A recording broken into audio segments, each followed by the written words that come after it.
Chapter 316. She could not blame herself. The robe belonged to Immortal Fire Dragon. He was a person from 10,000 years ago. How could his dressing not be retro? Moreover, the long robe was very tight on the body, and not even a speck of dust could touch it.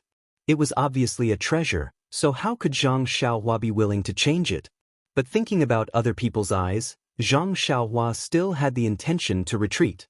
Public opinion was powerful. She could not be too unconventional. While she was thinking, the waiter had already made the tea and waited at the side. Zhang Xiaohua was puzzled at first. When she was about to pick up the teacup to taste it, she suddenly thought that the waiter was asking her for a tip. It's all because of this robe. Why not just a cup of water? Why do you want Longjing tea? Alas, for this robe I even have to spend money. This money grubber did not even think about the countless luminous pearl in his money bag. Even the treasures he got from the secret chamber in Shizue Mountain were not much. Now he actually cared about being tipped by others. Zhang Xiaohua groped in her clothes for a long time. She frowned. The money bag was full of shocking things. She could not take out anything. What was in the money bag were the pieces of silver and a few banknotes that Zhang Xiaohu gave her when she came out of the Guizhuang house a few years ago. Where would she get the copper coins? After thinking for a while, she said to the waiter who had been longing for a long time, "Waiter, how much is this tea?" "Silver? Young master, you must be joking. It's only 14 copper coins." Zhang Xiaohua was helpless. She took out the smallest piece of silver from the money bag. It was about 2 copper coins. She threw it to the waiter and said, "Waiter, it's not that I don't want to give you a tip. It's just that I don't have any copper coins. This silver is the money for the tea and the tip. I'll give you a total of 20 copper coins. Give me the change later." When the waiter heard this, the smile on his face disappeared. He thought that this young master was generous and did not need the change. Who knew? The waiter impatiently took the money and handed it back. He said, "Dear customer, our tea house is a small business. How can we have so much loose change for you? Why don't you give me some copper coins?" Zhang Xiaohua laughed and said, If I had some copper coins, I would have given them to you long ago. Why would I give you silver?" The shop assistant looked at him and said sarcastically, "Young master, the smallest piece of silver you have is 2 taels. You don't know that it's almost enough to buy our tea shed. You're really generous."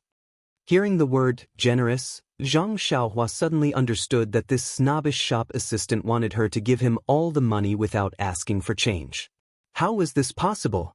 Not to mention that his parents, elder brother, and elder sister-in-law were working in the fields all day long, and they might not even be able to earn 1 silver coin a day. He was working as a manservant in Huanxi Manor, and his monthly salary was only 3 silver coins. How could he casually spend these 2 silver coins? After all, he was a real country boy, not some hedonistic son of a rich family. Zhang Xiaohua looked at the shop assistant and took back the silver with a smile. He said, "It's okay. I haven't drunk a sip of this tea. You can take it back. Just consider that I didn't come in today." After that, he stood up and was about to leave. The shop assistant could not take it anymore. He hurriedly grabbed his hand and said, "Today you bully people. Do you want to rely on your money to bully us poor people?" Zhang Xiaohua heard that this guy actually said so and could not help but be annoyed. At this time, a manservant who was boiling water for the kettle hurried over and saluted, "Big brother Yao, this young master, don't worry. This young master, if you believe me, give this silver to me. I'll go to the front and help you change it into copper coins. What do you think?" Zhang Xiaohua was stunned. He looked at the manservant with a long nose and shabby clothes. However, his eyes were abnormally clear. He was not afraid to face Zhang Xiaohua's question. "Pei, Xiaohua ji, you manservant Xiaohua, hurry up and burn your fire. Be careful that I don't report you to the shopkeeper." "Xiaohua." Zhang Xiaohua's eyes flashed with interest. He asked, "Your name is Xiaohua ji, Little Flower?" The manservant was a little shy and said, "Yes, this young master is Little Flower." "Why isn't your surname Zhang?" Zhang Xiaohua asked with interest. Xiaohua ji saw that this young master was very amiable and also very respectfully replied, My father's surname is Ji and my mother's surname is Zhang. Naturally, I followed my father's surname. How can I follow my mother's surname? Zhang Xiaohua laughed and said, Xiaohua, how old are you? 9 years old, young master. Humph, your father died when you were 7 years old. Your life is really tough. Even your mother is sick because of you. The shop assistant said somewhat fiercely, in a few days, you will change your surname to Zhang Xiaohua. Hee, what a funny name. From Ji Xiaohua to Zhang Xiaohua, how unpleasant to hear. Shua. Zhang Xiaohua grabbed the teacup on the table and splashed it on the shop assistant's face. His face was ashen and said, Shut up, did I let you speak? When Zhang Xiaohua was angry, there was a faint, imposing manner. The shop assistant was so scared that he almost forgot to wipe the tea on his face. Fortunately, the tea had been dried for a while and was no longer boiling hot. Otherwise, at this time, the shopkeeper of the tea house heard the noise from outside and hurriedly came in. He didn't ask about the situation and immediately apologized. Zhang Xiaohua ignored him. He smiled and handed the silver to Xiaohua Ji and said, Okay, this silver is for you. Help me exchange it. The shopkeeper hurriedly persuaded, This young master, no need. This tea is on me. You don't have to pay. How could Zhang Xiaohua take advantage of him like this? He smiled and said, It's not easy for you to do business here. Naturally, you should take money. However, my silver didn't grow on trees. I can't give it to you for free. After he finished speaking, he waved his hand at Xiaohua Ji and let him go. At this time, a man at the table next to them stood up and said, This young master, perhaps you rarely go out. Zhang Xiaohua saw and smiled. Yes, I've always been studying at home. I rarely go out. The man walked over and said, There's a saying in the pugilistic world. Rely on your parents at home and rely on your friends when you go out. Since we can meet in such a remote place, it can be considered fate. Little brother, I'll pay for the tea for you. Come over and have a chat? Zhang Xiaohua looked at the man and didn't want to pay much attention to him. However, she thought that she still needed to find out the location of Pingyang City and Lu Town. Perhaps she could get some information from this man. Hence, she smiled and said, Sure, I admire people like you who roam the pugilistic world. I'd like to learn a thing or two from you. After she finished speaking, she invited the man to take a seat. The shopkeeper and the shop assistant saw that they had nothing to do and left. However, since no one was around to light the fire, the shop assistant had to do it himself. The man and Zhang Xiaohua sat down together and chatted casually. From time to time, he bragged about his experiences in the pugilistic world. He didn't forget to show off his muscles and martial art skills. Then, he discreetly tried to find out more about Zhang Xiaohua. At this moment, how could Zhang Xiaohua not understand anything? She only smiled perfunctorily and started to talk nonsense while waiting for Xiaohua Ji to return.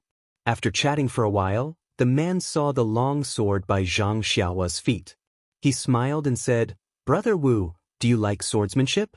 If there's time, I can indeed introduce you to a famous pugilistic expert. When the time comes, he can also give you a good sword. How can you bring out such a crude sword? As he said that, he kicked it with his feet. Zhang Xiaohua stepped on the long sword without a trace and said, I just casually picked it up. All right, Brother Su, I have something to ask you. Just as she was about to speak, the scabby-headed Ji Xiaohua Ji came back from outside, panting. His hands were tightly wrapped around his chest.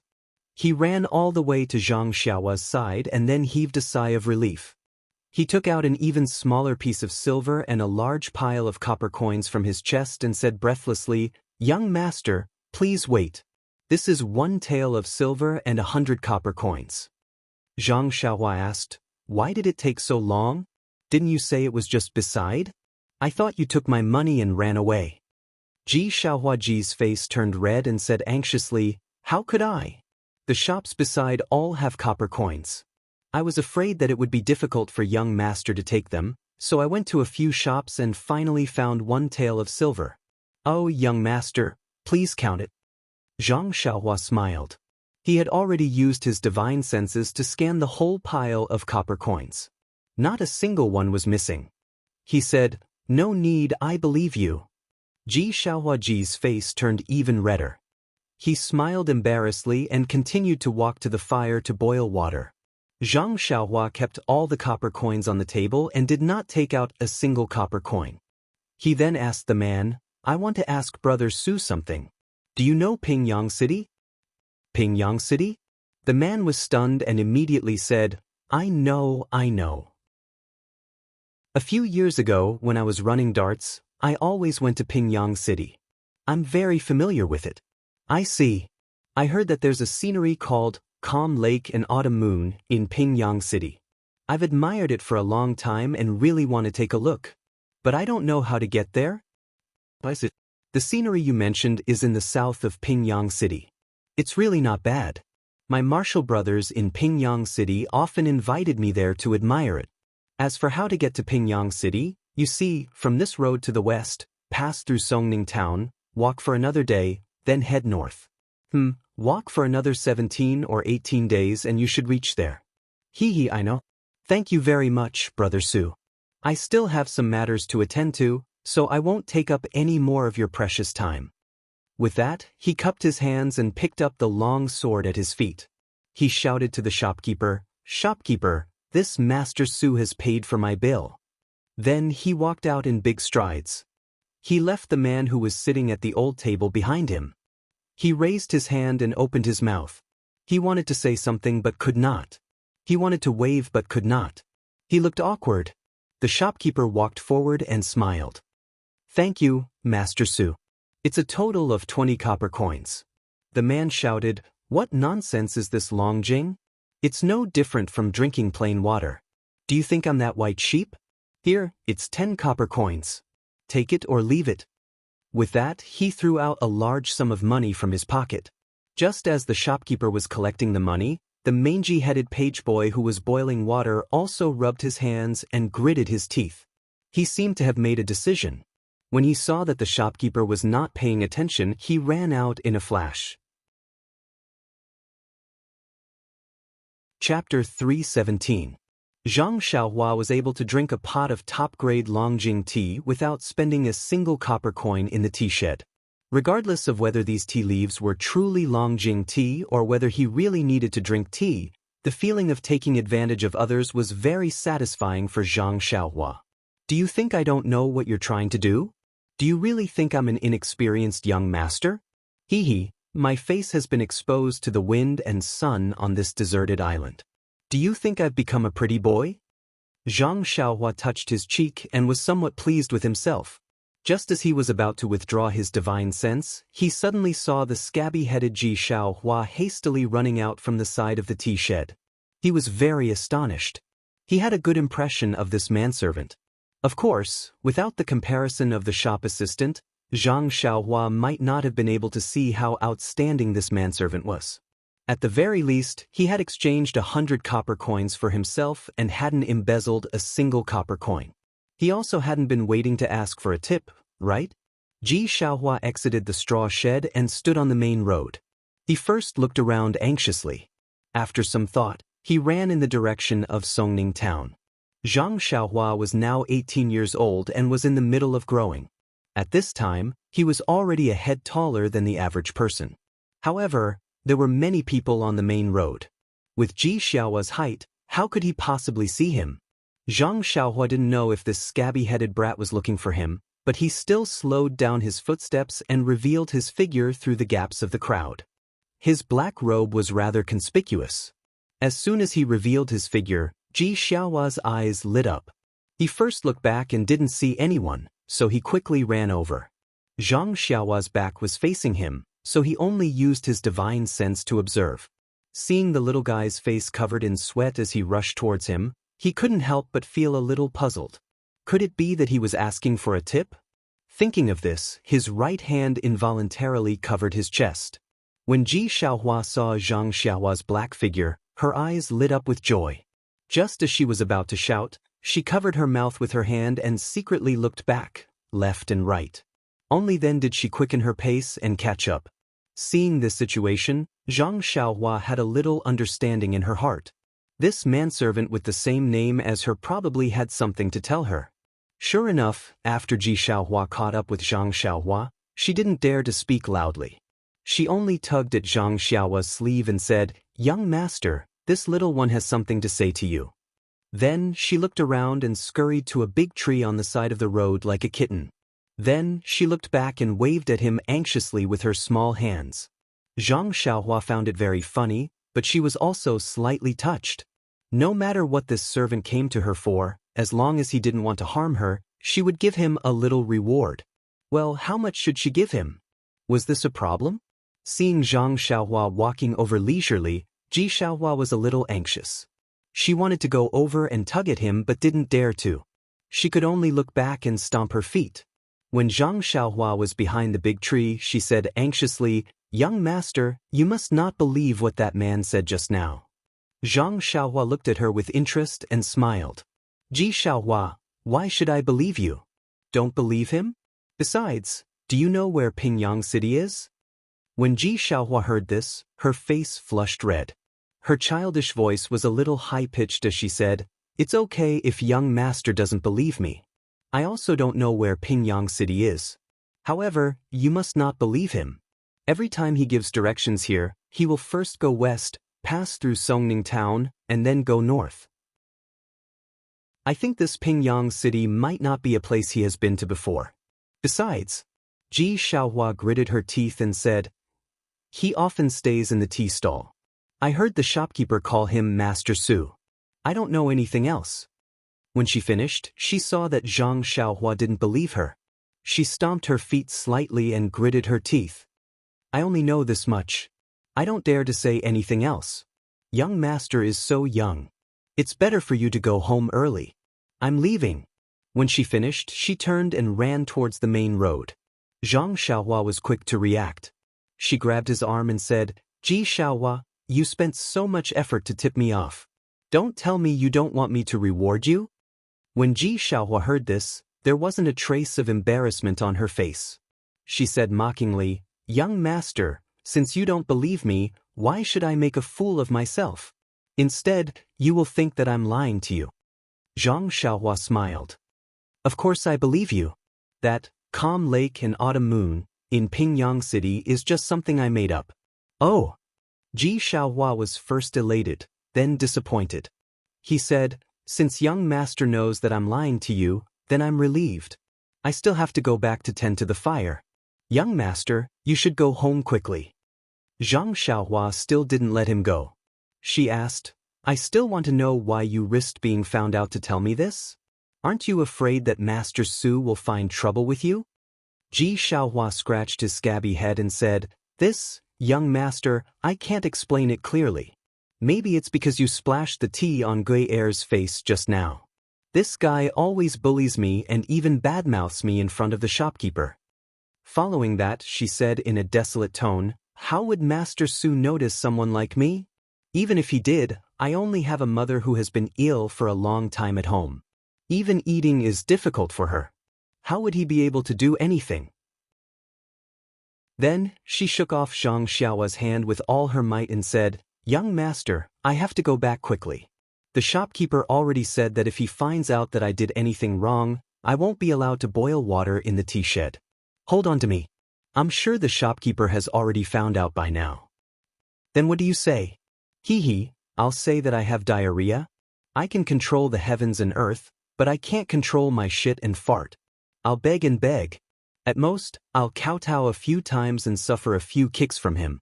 I'm sure he'll let me stay." At that moment, Zhang Xiaohua felt a lump in his throat. It was as if he saw himself coming out of the Guizhuang house and coming to Pingyang City. He thought that he had suffered enough at Huanxi Mountain Villa, Lotus Escort Agency, and Misty School. However, looking at this kind-hearted Ji Xiaohua who wanted to earn some money to buy food for himself and his sick mother, he was really too blessed. At least, he had his second brother Zhang Xiaohu to take care of him. At least, he had a warm and happy home in a distant village. Following that, Zhang Xiaohua asked gently, "Ji Xiaohua, how many copper coins do you get for boiling water in the tea shed for a day?" Ji Xiaohua smiled bitterly and said, "This tea shed manager is more stingy. It's only 3 copper coins. All right, young master, I'll go out quickly."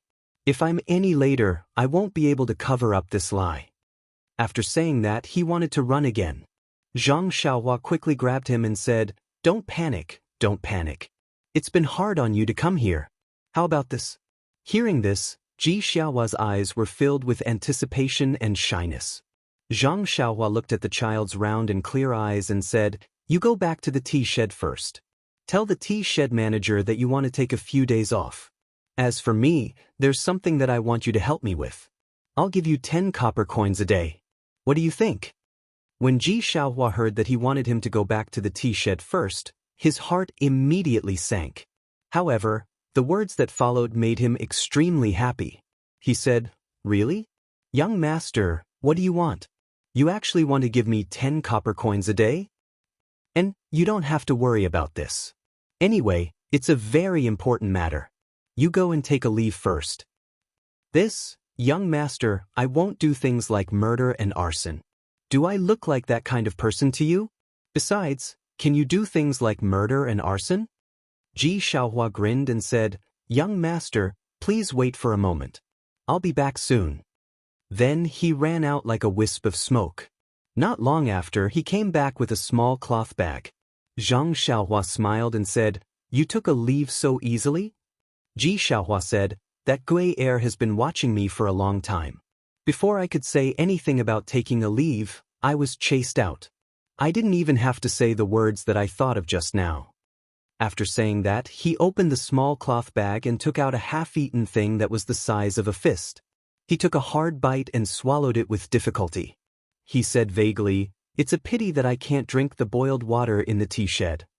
When he said that, Zhang Xiaohua's tears almost fell down. He chuckled and said, "Ji Xiaohua, I'm also hungry. Can you give me some to eat?" Ji Xiaohua said in surprise, "Young master, this thing, you can eat so much?" Zhang Xiaohua reached out and took a bite. Even though he grew up in the countryside and was used to living a hard life, he had never eaten food that was so hard to swallow. It was astringent and somewhat painful to the teeth. With Zhang Xiaohua's more than 10 years of farming experience, this was made with several kinds of grains and vegetables, as well as chaff and the like. Zhang Xiaohua slowly ate one bite at a time. Ji Xiaohua was stunned at the sight. This was his ration for the day, and it was actually eaten by a young master who lived in luxury. Although he said to eat one bite at a time, in fact, that thing was less than half a fist. Zhang Xiaohua finished it in 2 or 3 bites, but it was very hard to swallow. Even an immortal like Zhang Xiaohua also swallowed his saliva and carefully swallowed it. He really didn't know how this child usually ate. Seeing Zhang Xiaohua finish eating, Ji Xiaohua still hadn't woken up from his shock. Zhang Xiaohua walked over and patted his scabby head without any trace of politeness. He said, "Let's go, kid. Follow me to the city to do something." Ji Xiaohua was just 9 years old. His body hadn't grown up yet, and his height was only below Zhang Xiaohua's chest. This head patting was very easy. No wonder second brother always likes to pat my head. It's really interesting. Zhang Xiaohua thought so. Ji Xiaohua hurriedly put away the small package and hung it on his small arm. He said with a smile, "Young master, I wonder what you're doing in the city? Tell me about it first. I've already thought of a place to bring you." "Right. Young master, I'll help you carry this crutch." After he finished speaking, he reached out to take the long sword in Zhang Xiaohua's hand. Zhang Xiaohua waved his hand and stopped him. He said, "You can't carry this thing. Let me carry it." "Young master, don't look at my young age. I've been very strong since I was young. I'm also a little famous in the South City. Otherwise, why would that tea shop owner hire me? I even helped them gather firewood." Chapter 318. You still collect firewood for them? Zhang Xiaohua was a little speechless. When he was young, he also went up the mountain to collect firewood. However, his eldest brother and second brother took turns to follow him and only gave him a small bundle of firewood to carry. That feeling was still fresh in his memory. That's right. Otherwise, their tea stall would have to spend another 2 copper coins to buy firewood. Xiaohua said with a smile. Seeing that there weren't many people around, Zhang Xiaohua's childlike innocence was aroused. He put the long sword on the road and said with a smile, "Then you carry it. If you can carry it, I'll give you an extra copper coin every day. However, if you can't carry it, I'll deduct a copper coin every day." "Ah, really? Young master can't trick me." Zhang Xiaohua said, "How can I trick you? Carry it for me." Xiaohua went forward ecstatically. His small hand grabbed the middle of the long sword and tried to lift it up. However, the long sword didn't move at all on the ground.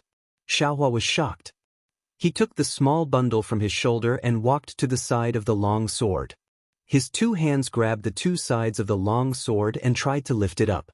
Unfortunately, even if he used all his strength and his small face turned red, the long sword still didn't move. At this time, Xiaohua realized how naive he was. His tears were about to fall. He was extremely regretful. Great, now he lost a copper coin a day. Then, he let go of his hand and picked up his small bundle. He lowered his head and said dejectedly, "Young master, this little one can't carry it. You can carry it yourself." Zhang Xiaohua looked at his appearance and laughed in his heart. He bent down and picked up the long sword and said, "Let's go. Bring me into the city." Xiaohua said weakly, "Yes, young master. Please follow me." Zhang Xiaohua saw this and said with a smile, "Xiaohua ji, don't mind it. I was just joking with you. Now I officially announce that I'll give you 11 copper coins every day." "It's true." Ji Xiaohua beamed with joy and said, "Young master is such a good person." When Zhang Xiaohua heard this, she frowned slightly and said, "Can you not call me young master? That's why it sounds so weird." Xiaohua asked curiously, "Young master, if I don't call you young master, what should I call you?" Zhang Xiaohua scratched her head and felt depressed. "That's right. What should Ji Xiaohua call her?" "Forget it. Call me if you want." Zhang Xiaohua waved his hand helplessly. "All right, young master, please come with me." With that, Ji Xiaohua happily led Zhang Xiaohua along the main road towards Songning town. However, just as they entered the town, Zhang Xiaohua keenly noticed the sweat on Ji Xiaohua's forehead.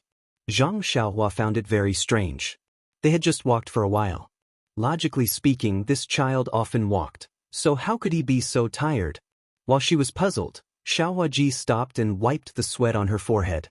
She turned around and asked, "Young master, we're already in the city. What do you want to do?"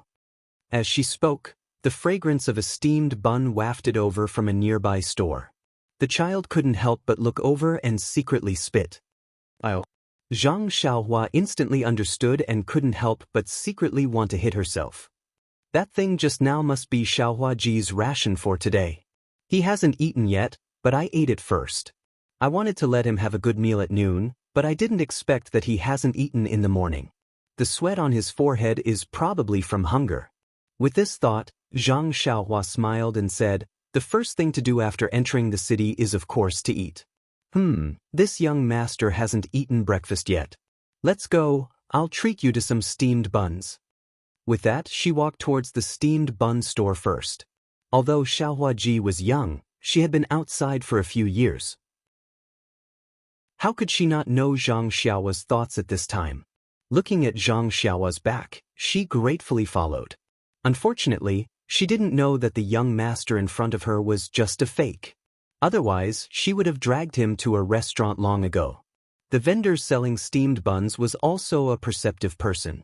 Seeing Zhang Xiaohua's dress, she hurriedly shouted, "This young master, do you want to eat some steamed buns? Come and have a taste. You're used to eating fish and meat. Eat some of our vegetable buns. It's good for the body." After that, she looked at the dirty little table awkwardly. She didn't know if she should let Zhang Xiaohua sit down. Zhang Xiaohua didn't mind and sat down. Xiaohua Ji followed and stood beside Zhang Xiaohua. She didn't know whether she should sit or stand. Zhang Xiaohua smiled and said, "Sit down, Ji Xiaohua. Don't be polite. Thank you for calling me young master several times. Today, I'll treat you to some steamed buns." Ji Xiaohua sat down obediently. She sat at the end of the bench far away from Zhang Xiaohua. To be honest, it was one thing to work for a young master and another to eat with him. She heard that rich families had rules when eating. This was the first time she ate with a young master. Moreover, They were eating meat buns that she had been craving for. How could she not be careful? Seeing this, Zhang Xiaohua didn't say much. She said to the vendor, "Give me 4 steamed buns and 6 steamed buns." The vendor happily said, "Okay, I'll give it to you right away." After that, she took 2 trays from the top of the 2 tower-like steamers. She picked them up and gave them to the 2 of them. Zhang Xiaohua saw Ji Xiaohua staring at the fragrant steamed buns. She smiled and pushed the 4 steamed buns in front of him. Ji Xiaohua's eyes were a little disappointed. She reluctantly looked at the steamed buns in front of Zhang Xiaohua. She swallowed her saliva and asked, "Young master, you eat first." Zhang Xiaohua smiled and said, "Let's eat together." After that, she picked up a pair of chopsticks from the table. Seeing this, Ji Xiaohua hurriedly said, "Young master, wait." Zhang Xiaohua was stunned and looked at Ji Xiaohua strangely. Ji Xiaohua took the chopsticks from Zhang Xiaohua's hand and skillfully picked up the tea from the table. After it was slightly hot, he handed it to Zhang Xiaohua. Zhang Xiaohua was a little helpless. Why was this young master not reliable at all? That's right, when did Zhang Xiaohua eat so delicately? Seeing Zhang Xiaohua pick up a steamed meat bun, Ji Xiaohua quickly picked up the chopsticks from the table, picked up a steamed vegetable bun, and took a bite. The steamed bun had just been taken from the fire. Although the outside was cold, the inside was very hot. Ji Xiaohua had very little experience in eating steamed buns. How could he know that it was so hot that his mouth kept sucking in cold air? Even so, he was reluctant to spit out the steamed bun in his mouth. Zhang Xiaohua looked at him and smiled. She reached out and poured a glass of water for him and said, "Drink some water and it won't be hot." Ji Xiaohua quickly stood up and muttered, "Young master, how can I let you pour water?" Zhang Xiaohua raised her hand and motioned for him to sit down and handed the water to him. Ji Xiaohua took it and quickly drank it, then drank it in one gulp. Although he was boiling water in the tea shed, he didn't dare to casually drink the water. He had been busy from morning until now and hadn't had a sip of water. How could he not be thirsty? Ji Xiaohua blew on the steamed vegetable bun while eating it. He was about to eat the second one when Zhang Xiaohua smiled and pushed the steamed meat bun beside her to him and said, "Eat the meat bun now." Ji Xiaohua was stunned and didn't understand what was going on. Zhang Xiaohua smiled and said, "You eat first. We'll talk while eating."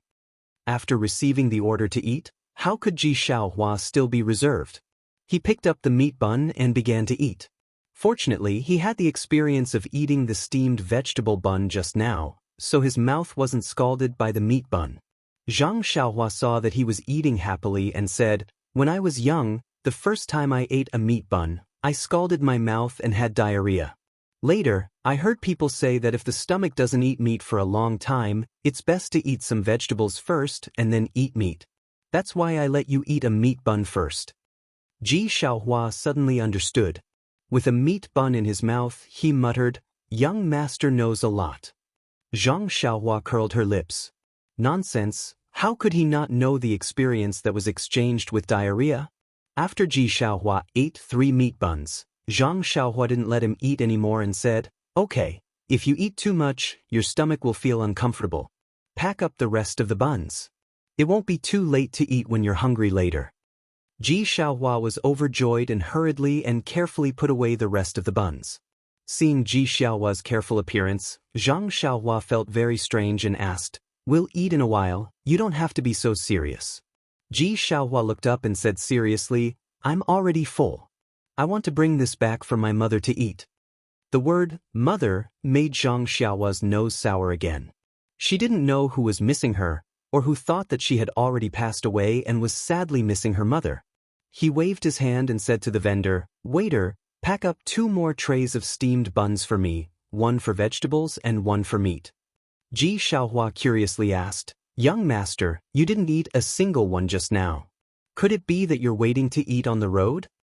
Zhang Xiaohua smiled and said, "This is for you to bring back to your mother."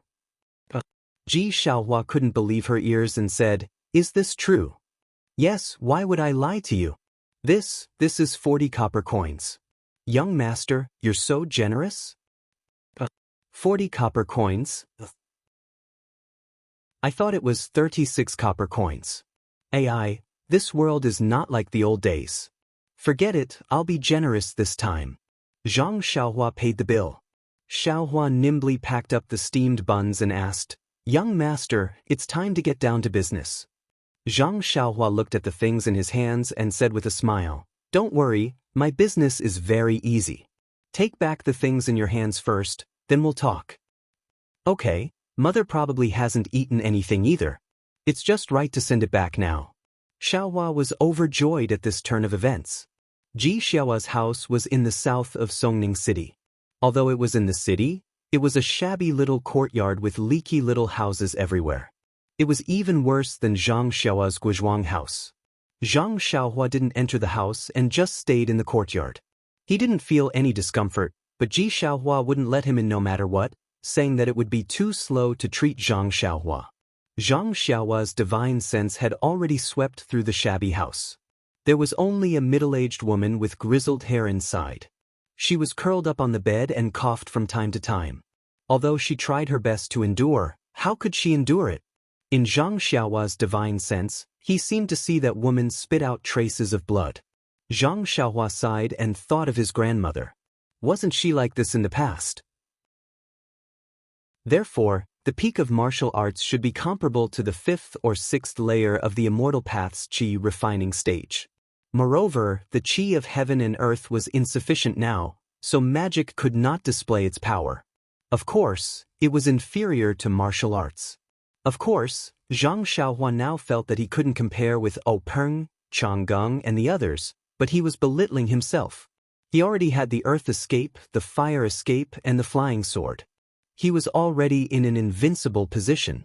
If he couldn't beat them, he could escape. There was also a tourist who said that Zhang Xiaohua's strength was amazing. It should be the effect of the wrist guard. Why didn't I mention it in the book? I think that other books write it so clearly. It's obvious that it's like some TV dramas nowadays, treating the audience as everything needs to be explained or narrated. I'm afraid that the audience doesn't understand or know, so I didn't write it. Actually, the readers are very smart. Even if I didn't mention it, wouldn't the tourists know? Oh right, I also forgot the martial arts moves. First, it highlighted that Zhang Xiaohua's martial arts practice was different. Second, if a few words could explain the moves, then there would be no need for a master to teach. Especially, if the men's football team was given a training manual, they would have dominated the World Cup. And it seems that the so-called training in the country should be world-class. Chapter 319. Zhang Xiaohua held a long sword in her hand and crossed her hands in front of her body. She looked up at the many white clouds floating in the sky. No one knew what she was thinking. Xiaohua Ji took the steamed buns and happily walked into the small house. "Mother, look what I brought back for you." Just as she stepped into the small house, Xiaohua Ji shouted, "Xiaohua, why did you come back so early?" Ji Xiaohua's mother asked strangely, ignoring her question. "Mother, I met a young master in the tea shed. He asked me to take him to do something. He also said that he would give me 10 coins a day." "Oh, it's 11 coins. Look, these are the steamed buns he invited me to eat. He also asked me to bring back 2 trays for you." "What? Who told you to run out of the tea shed so easily?" "I asked Father Hao, who was on the streets, to find it for you. It was not easy." "This, mother, I know, but..." "No buts. You really have guts. Who dares to believe you? If others deceive you, how do you want mother to live?" "Mother, this young master is really good, and the shopkeeper of the tea shed already doesn't let me go there anymore." You Xiaohua, why don't you let mother worry?" After speaking, she struggled to get up from the bed. Xiaohua Ji hurriedly stepped forward to support her and said, "Mother, you rest, I will feed you steamed buns." Xiaohua Ji's mother didn't know whether to laugh or cry. She said, "You Xiaohua, why can't you grow up? What's wrong?" Xiaohua Ji was very puzzled. Xiaohua Ji's mother lovingly looked at her son, who was just 9 years old. She knew that he was still very childish. She explained, "He is the young master of a large family. He came to our house and gave us something to eat. No matter what, we have to meet him and thank him, and," after pausing for a moment, she continued, "in the end, he is a stranger." Mother also needs to meet him. Don't let him deceive you. Ji Xiaohua sensibly nodded her head. She helped her mother get her outer garment and shoes, and then helped her mother out of the room. When Zhang Xiaohua saw him come out, she quickly went forward and wanted to greet him. The woman rushed to greet him and said, "Young master, this lowly concubine Zhang greets young master." Zhang Xiaohua hurriedly returned the greeting and said, "Auntie, you're welcome. You're not in good health, so you should rest in the house." Madame Zhang was in her 30s, but her hair was already white. At first glance, she looked even older than Guisufei a few years ago. It was no wonder that Zhang Xiaohua called her auntie the moment she arrived. In fact, he didn't know what to call her. Mrs. Zhang smiled bitterly and said, "Young master, don't be like this. This lowly concubine can't afford it. Just call me Mrs. Zhang." As he spoke, he coughed a few more times. Zhang Xiaohua smiled and said, "Then it's better to call you Aunt Zhang." Madame Zhang repeatedly said that she didn't dare. Then, she carefully sized up Zhang Xiaohua and thought to herself, this young master is not bad. He is very approachable and doesn't have the air of a young master. Look at the long robe he is wearing, which is unique in Songning City. Moreover, he looks very kind and doesn't have a trace of darkness. Just looking at him makes people feel at ease. Nonsense, this fellow was originally a kind-hearted country boy. How could he have the misgivings in Madame Zhang's heart? Madame Zhang coughed for a while and said, "What does young master want Xiaohua to do for you? If it's convenient, can you tell this lowly concubine?" When Zhang Xiaohua heard the two words, Xiaohua, he felt both strange and familiar. He smiled and said, "It's nothing. Aunt Zhang, I'm not from here. Just now, I was almost cheated in Ji Xiaohua's tea house." Thanks to Ji Xiaohua's reminder, I thought that I might encounter some trouble in Songning town, so I wanted to find a local to guide me and help me bargain so that people wouldn't cheat me. I saw that Ji Xiaohua is very clever and dutiful, so I wanted him to help me. However, I also caused him to be fired by the tea house owner. "Don't worry, I will compensate him." Zhang Xiaohua kept saying Ji Xiaohua, but he couldn't say the two words, Xiaohua, no matter what. When Madame Zhang heard this, a stone fell to the ground. She coughed and said, "In that case, let Xiaohua follow young master for a few days. However, don't mention the compensation. Since he helped young master, he can only take young master's share of the money. Xiaohua should understand this." Zhang Xiaohua waved his hand and said, "It's fine, Aunt Zhang. Actually, it's just helping me buy a horse and asking about some things. It won't take a few days, probably half a day." Madame Zhang's expression didn't change, but Ji Xiaohua next to her was greatly disappointed. He wanted to earn more money, but today, he only earned 11 copper coins. Madame Zhang turned to Xiaohua and said, "Xiaohua, go and follow young master. Be careful and don't get cheated. Go quickly and come back quickly." Ji Xiaohua nodded his head and stood beside Zhang Xiaohua. After Zhang Xiaohua saluted Madame Zhang, he took Ji Xiaohua out of the small courtyard. When they walked out of the small courtyard, Ji Xiaohua deliberately turned his head and shouted, "Nyangqin, eat the steamed buns while they're hot. By the way, eat a vegetable steamed bun first, then eat a meat steamed bun." Madame Zhang coughed and nodded her head with a smile, but her footsteps didn't slow down even half an inch. After leaving Ji Xiaohua's house, the first thing Zhang Xiaohua did was to ask him to bring her to a ready-made clothing store. She bought a set of very ordinary clothes and wore them outside. That was because anyone who wore strange clothes would be stared at wherever they went. The first thing Zhang Xiaohua did was to find ordinary clothes to change into. However, Zhang Xiaohua was already immune to cold and heat.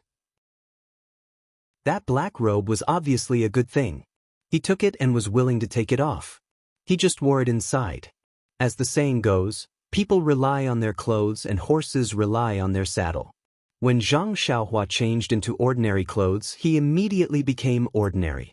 He no longer had the aura of a young master. Ji Xiaohua praised from the side, "Young master, you're really amazing. After changing your clothes, you look like an ordinary person and not a young master."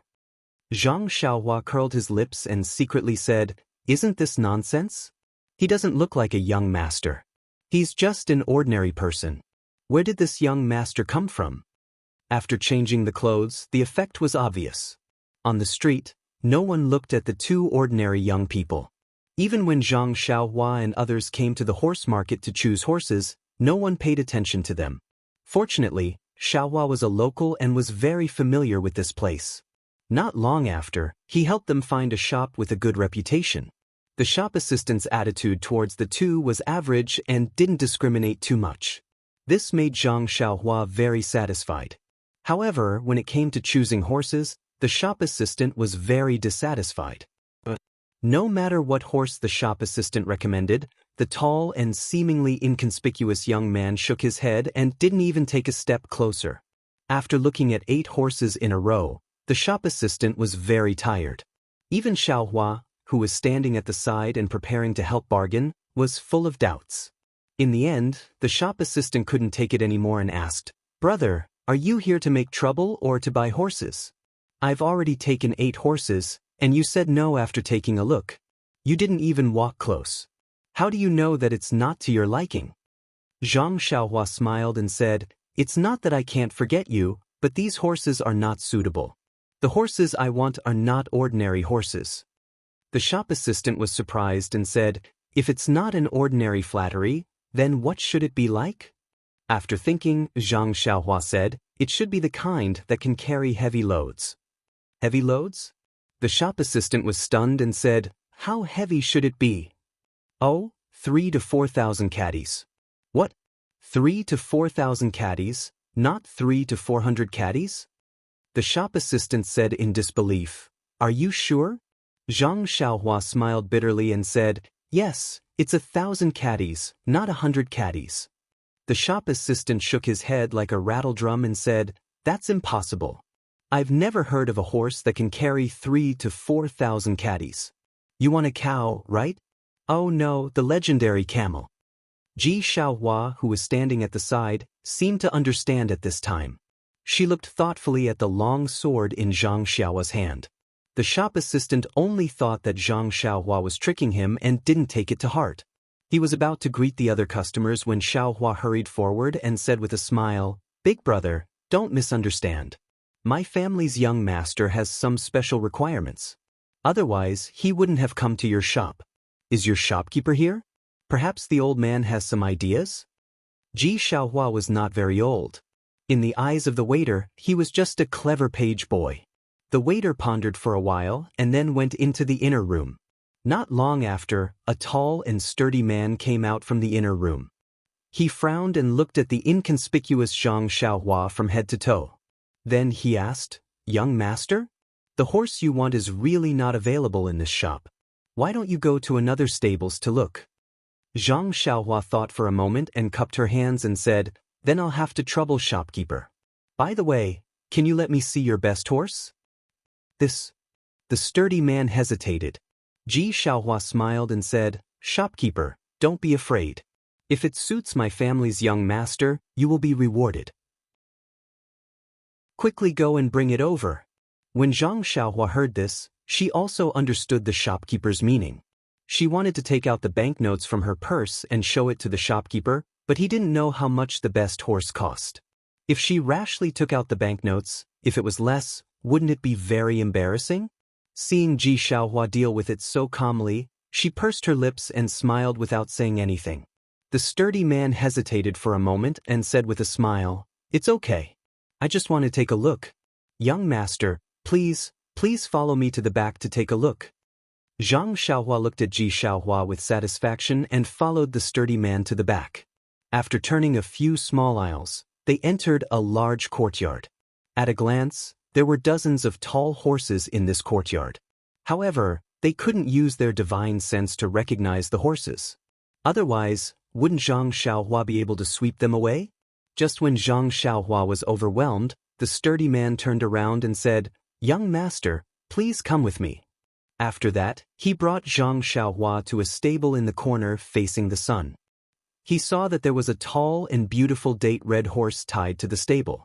Although Zhang Xiaohua didn't know much about horses, he could roughly tell whether it was good or bad. This horse was obviously not on the same level as the one the shopkeeper brought over. "Please add it to your collection. Please give it a tip, thank you." Chapter 320. Zhang Xiaohua smiled and said, "Shopkeeper is really hiding something. Compared to what I saw just now, it's much better." The man was not embarrassed as he laughed and said, "This kind of horse is my favorite, how could I casually give it away? If it wasn't for the fact that young master really loves horses and sincerely asked for it, how could I bear to part with it?" "Bullshit, isn't it just to buy more money? How do I look like someone who loves horses? I just want to find a horse that can carry a sword. Hey hey." Zhang Xiaohua silently cursed in her heart. Zhang Xiaohua smiled and said, "I don't know if this one can come closer to take a look?" The man said, "Of course, but young master should be careful. This horse's temper is very fierce and it won't submit to people. It wasn't easy for this one to subdue it." Zhang Xiaohua waved her hand, indicating that it was fine. She slowly walked closer. This was a good horse with a fat body. It could be seen at a glance. Seeing Zhang Xiaohua walk closer, the horse's eyes revealed a vigilant look. Its hind legs also trembled, eager to try. When Zhang Xiaohua saw this, she stopped and turned her head to ask, "Shopkeeper, can I touch it?" The man smiled and said, "Of course you can." He quickly walked in front of the date red horse and took the reins. He used his hand to comb the horse's mane and the horse immediately became docile. However, its hooves kept kicking the ground as if it was warning Zhang Xiaohua. When Zhang Xiaohua saw this, she walked in front of the horse and stroked the back of the date red horse. The mane was very soft and very comfortable to touch. Xiaohua curiously walked forward and looked at the date red horse with envy. Zhang Xiaohua stroked it for a while and then gave a look to Ji Xiaohua. Ji Xiaohua was stunned, but she immediately understood. She walked behind the man and asked, "Shopkeeper, this one has something to ask." When the man heard this, he unconsciously turned around and said, "Little brother, what is the problem? But please tell me." While he was turning around, Zhang Xiaohua exerted force with her hands. The date red horse's legs went soft and it almost fell to the ground. Then it raised its head and let out a sad neigh. Zhang Xiaohua quickly pulled back her hands and put them behind her back. Before the burly man could finish his question, he heard the neigh of a horse. His expression changed and he quickly turned around. At this time, the date red horse had already stood up. Its four legs were slightly trembling and its head was shaking uneasily. It looked at Zhang Xiaohua with eyes full of fear. Zhang Xiaohua stood aside with her arms folded, looking like she had nothing to do with it. The burly man looked at the restless date red horse and then looked at Zhang Xiaohua's tall and thin figure. She looked harmless to humans and animals. He was a little puzzled and quickly comforted his beloved BMW. Ji Xiaohua, on the other hand, saw everything clearly, and her heart couldn't help but be filled with astonishment. On the side of the road in Songning town, he couldn't even pick up that unremarkable sword even after using all of his strength. Just now, this thin and weak youth's two hands pressed down on the tall horse until it almost went limp. In addition, he had just said that he could carry a horse that weighed several thousand jin. He wasn't a fool, so how could he not know about this youth's strange state? When the burly man turned around, Ji Xiaohua's heart calmed down a little. "Little brother, do you have any questions that I need to answer?" Ji Xiaohua had an idea and said, "I wonder what price the shopkeeper will give for this divine horse?" When the shopkeeper heard this, he immediately became spirited and mysteriously stretched out a finger. Ji Xiaohua let out a sigh of relief and said with a smile, 10 taels of silver. Although Ji Xiaohua also grew up in the southern part of the city, she had only seen other people's transactions from afar and didn't know the specific market price. She only felt that the high price of 10 taels of silver was already out of her expectations. Zhang Xiaohua had never bought anything before, but the last time he bought a long sword from He Tianshu, he had spent 7 taels of silver. How could this handsome date red horse only be worth 10 taels of silver? However, she already didn't plan on buying this horse, so she didn't say anything. When the shopkeeper heard this, his expression slightly changed and he said with a smile, "Little brother really knows how to joke. A mere 10 taels of silver can only buy a mule. How can it buy this BMW? Ah? Could it be that you want 100 taels?" Ji Xiaohua clenched her teeth and said a number that she couldn't imagine. No. The shopkeeper shook his head. "Oh, it's less than 100 taels. Little brother, you're wrong. It's 1,000 taels. The shopkeeper said to Ji Xiaohua with a smile, but his eyes looked at Zhang Xiaohua. Zhang Xiaohua was also shocked and secretly said, "It's quite dark. It's better to rob." Who? Ji Xiaohua didn't know what to say and only used her little finger to point at the brawny man. Seeing this, Zhang Xiaohua didn't plan to stay any longer. She smiled and cupped her hands. "Shopkeeper, thank you for showing us such a divine horse. It's a pity that I don't have enough money. It's better to go to another store to have a look."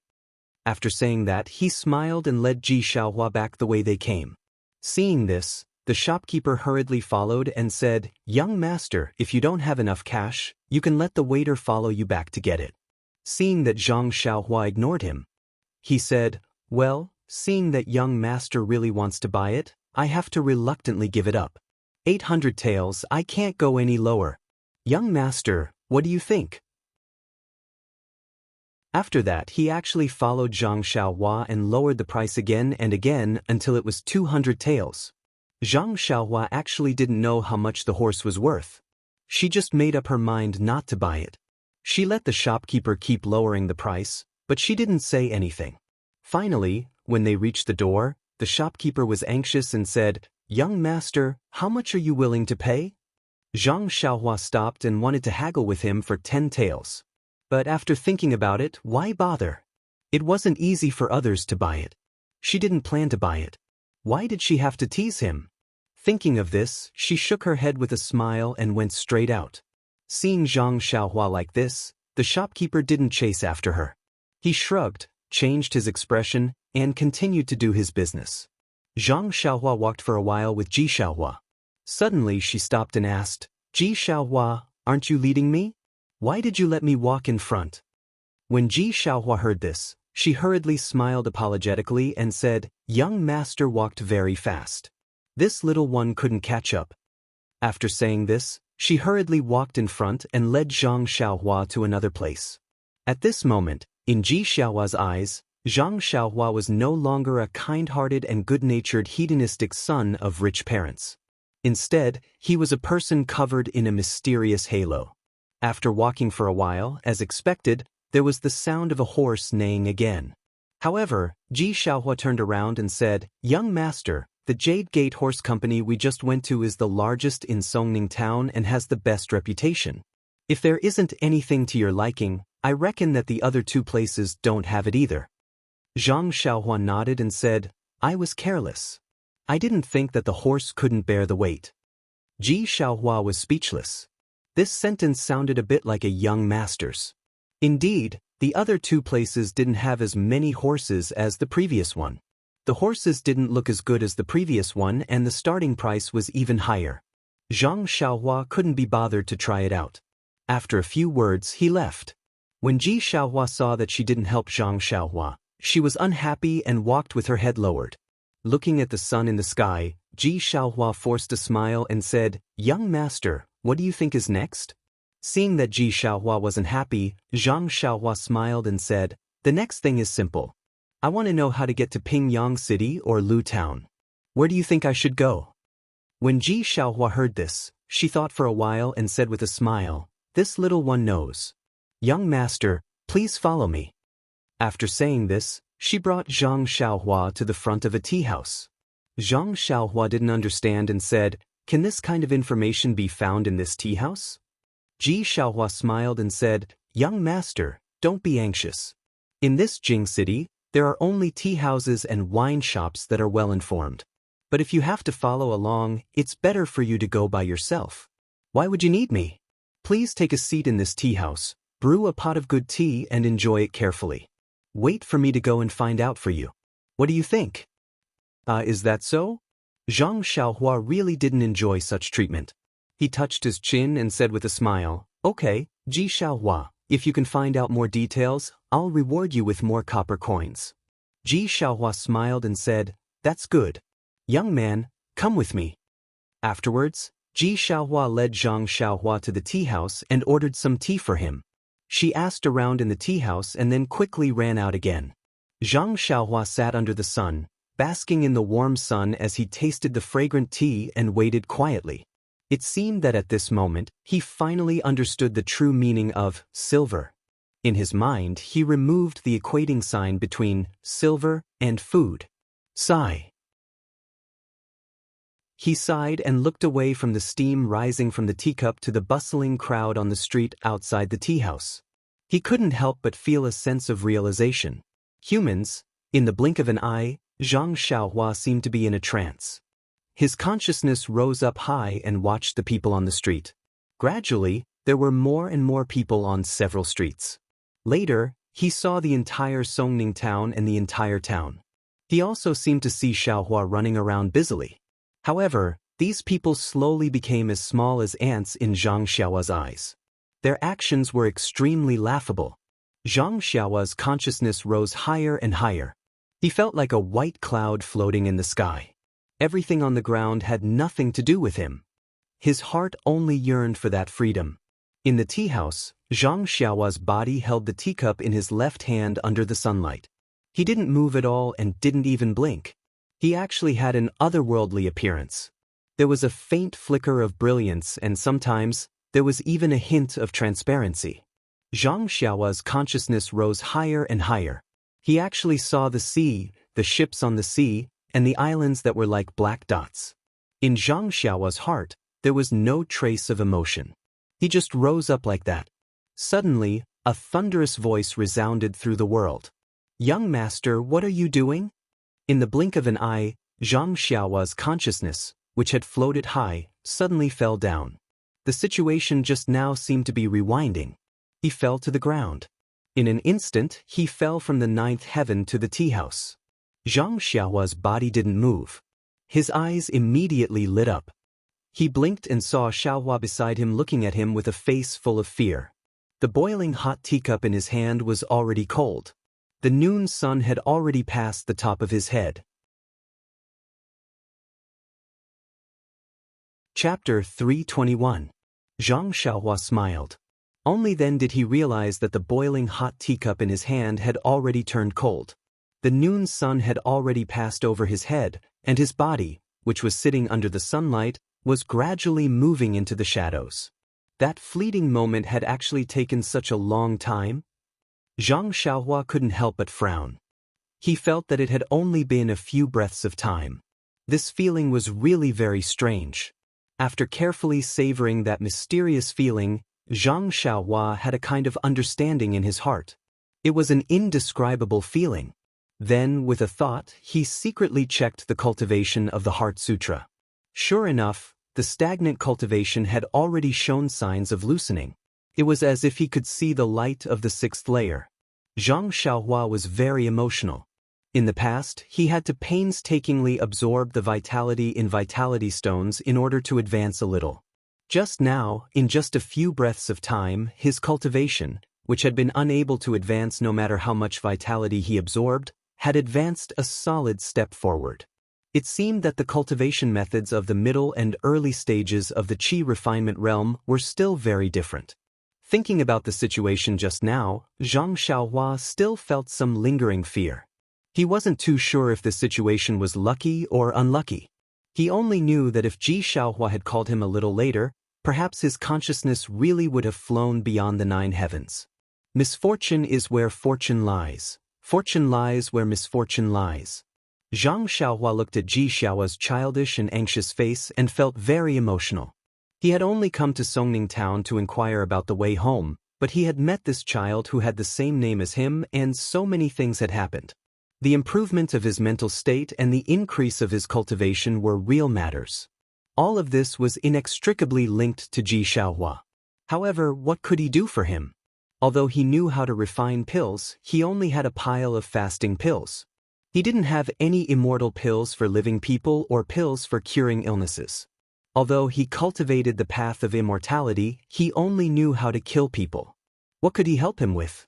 Just as he was thinking, Xiaohua called out again, "Young master, are you all right?" Zhang Xiaohua smiled and said, "How could I be all right? I'm fine, I'm fine." Then he called out, "Waiter, give me some desserts." "All right," the shop assistant in the distance replied cheerfully. But in his heart, he secretly thought, this guy must be a fake young master.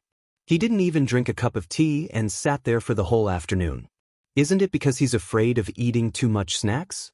When he saw that his companions were here, he quickly ordered one. Hee, I've seen a lot of people like him. Zhang Xiaohua pointed at the stool and said, Ji Xiaohua, have a seat. You look exhausted. Drink some water first and have some snacks later. After that, he picked up the teapot and poured some water for Xiaohua. Ji Xiaohua didn't dare to sit down and rushed to pour herself. Zhang Xiaohua smiled and said, You'd better do it. I want to thank you with this cup of water. Xiaohua said shyly, Young master, you're welcome. Didn't you want me to do something for you? Zhang Xiaohua reached out and patted him on the shoulder to let him sit down.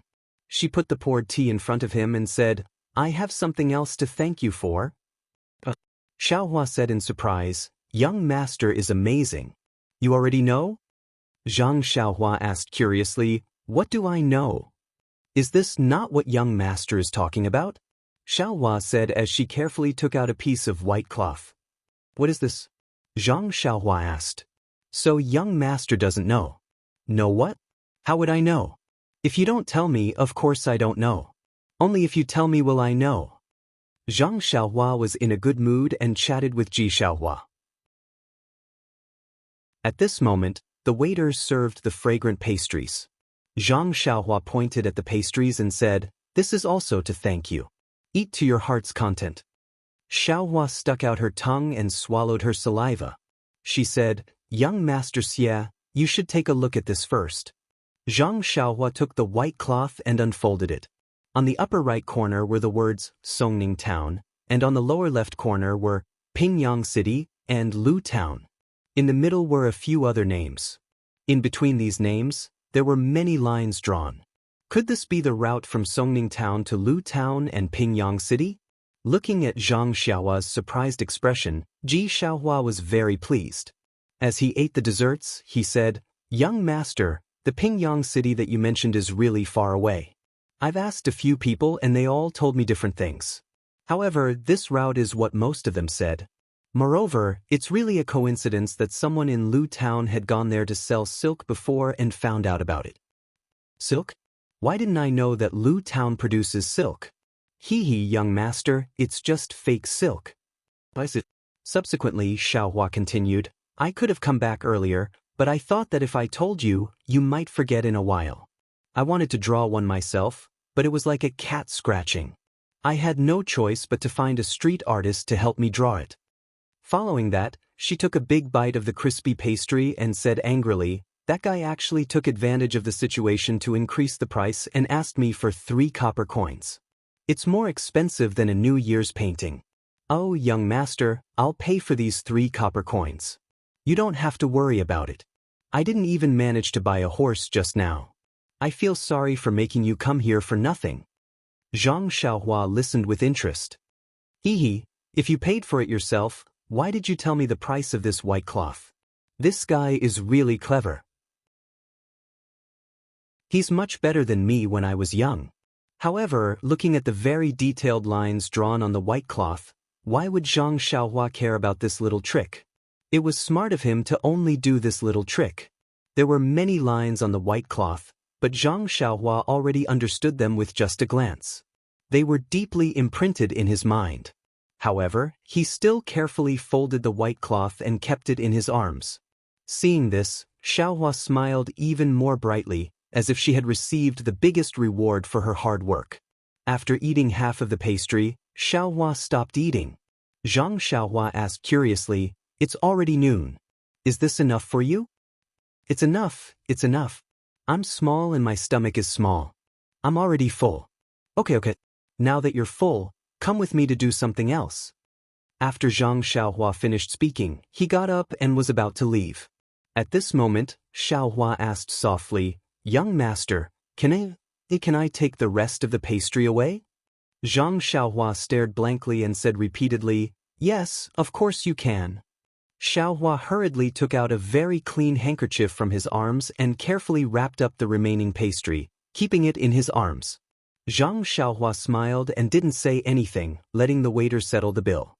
After leaving, Xiaohua asked, Young master, where are we going next? The bank. Songning Town was different from Lu Town. It was close to the harbor and had a very developed business. There were several banks alone. Zhang Xiaohua didn't care about it, so Ji Xiaohua went to the nearest one. This bank wasn't big and had few customers, which suited Zhang Xiaohua very well. Unlike other places, the bank didn't have any waiter to serve customers, only a tall counter. It was Zhang Xiaohua's first time coming to this kind of place. Looking at Ji Xiaohua, who was also looking around, it must be her first time as well. Zhang Xiaohua looked at the solemn old man behind the counter, took out a banknote, and handed it over. The old man with a grizzled beard was expressionless. He reached out to take it, but when he opened it, he frowned. That's right. Most of the customers who came to the bank would exchange large amounts of silver for banknotes for convenience of carrying around, or exchange banknotes for silver. The bank would take a cut from each transaction. Only when the amount was large would it be worth it. Although this small bank was small in scale, the banknotes that the old man saw were mostly in the hundreds and thousands of denominations. None of them were like the banknotes in front of him, which were only 5 taels. 5 taels was fine, but this banknote wasn't issued by his own bank. If it wasn't a banknote from his family, the old man could refuse to exchange it. However, the bank that issued the banknotes was a rather large one. Although the head office of this bank was far away, it had an alliance with his family. Thus, he had to exchange it for the old man. Furthermore, he couldn't ask for more. The old man thought for a while, then went through the necessary procedures with Zhang Xiaohua, and put the 5 taels of silver on the counter. Zhang Xiaohua was about to say something, but the old man said first, "I'll have to trouble this customer to pay a fee of 1 tael of silver first." 1 tael of silver? Fee? Zhang Xiaohua was stunned and said, "I give you banknotes, and you give me silver. Why should I pay you a fee?" The old man was helpless. Seeing that there weren't many customers in the bank, he patiently explained the details. After listening to the old man's general financial knowledge, Zhang Xiaohua was enlightened. This banknote was convenient to carry, but the price was not small. Zhang Xiaohua sighed. She had a pile of gold in her purse, but it wasn't suitable to take it out now.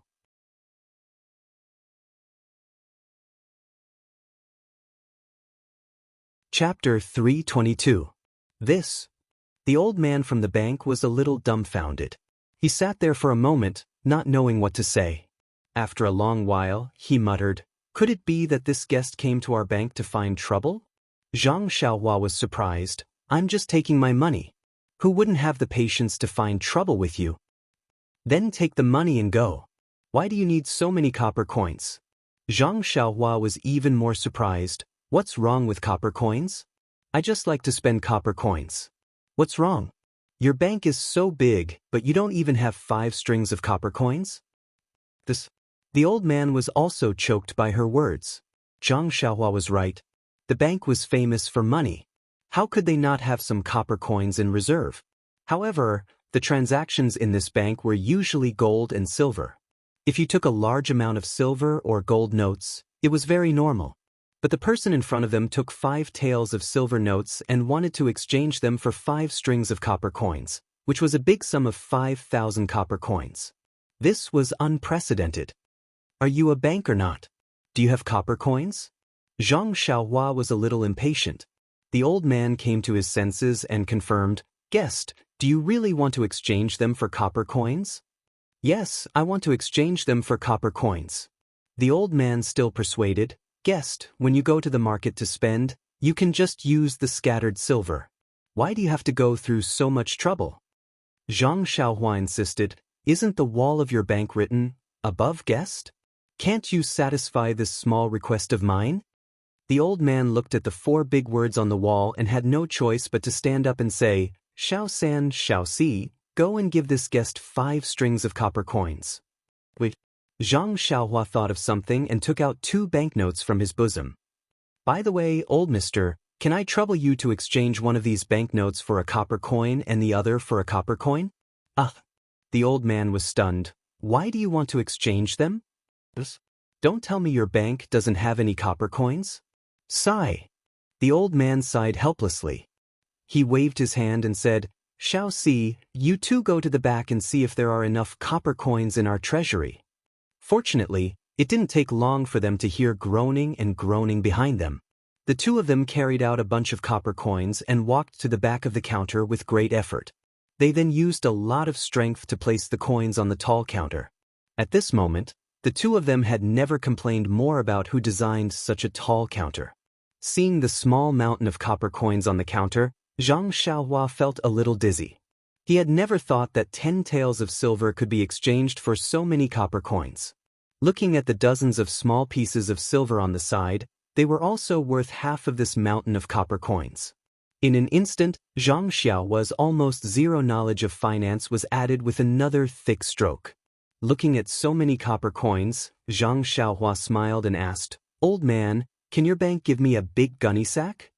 The old man was already depressed enough from her harassment. He didn't say anything and waved his hand at Xiao San. Xiao San casually took out an old gunny sack from under his feet and threw it on the pile of money.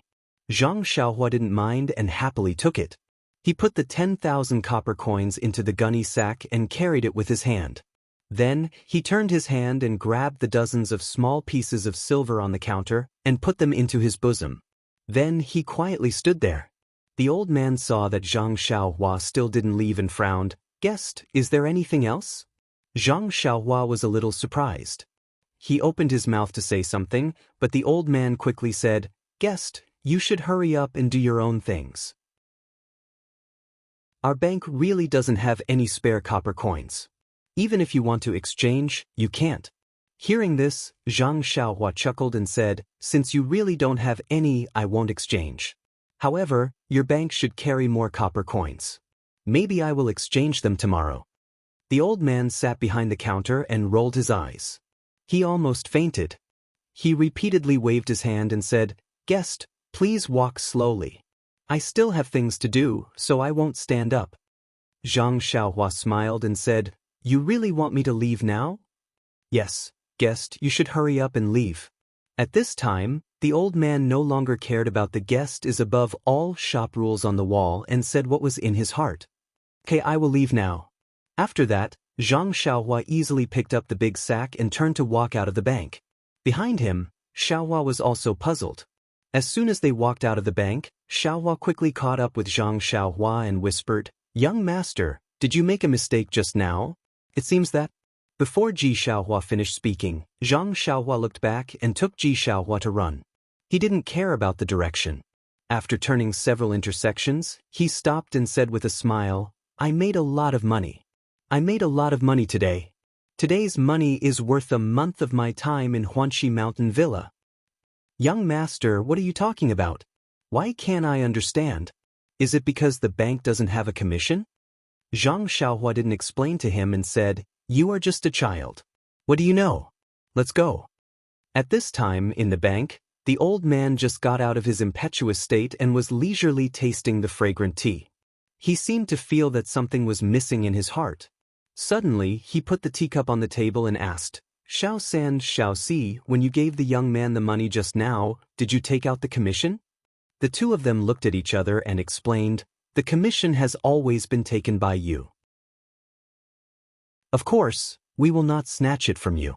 "Oh, I was confused by this little rascal just now and forgot to deduct the commission." After saying that, they hurriedly ran out of the bank and couldn't see him. The old man looked left and right but didn't see him. He stomped his feet and walked back. The two of them comforted him, "Don't be anxious, old man. Didn't that rascal say that he will come back tomorrow? We will ask him to return it tomorrow." "Return my ass. Didn't you see that the banknote says Pingyang City? This rascal is from another city. Who knows, he might leave the city in a while. Why would he come back tomorrow?"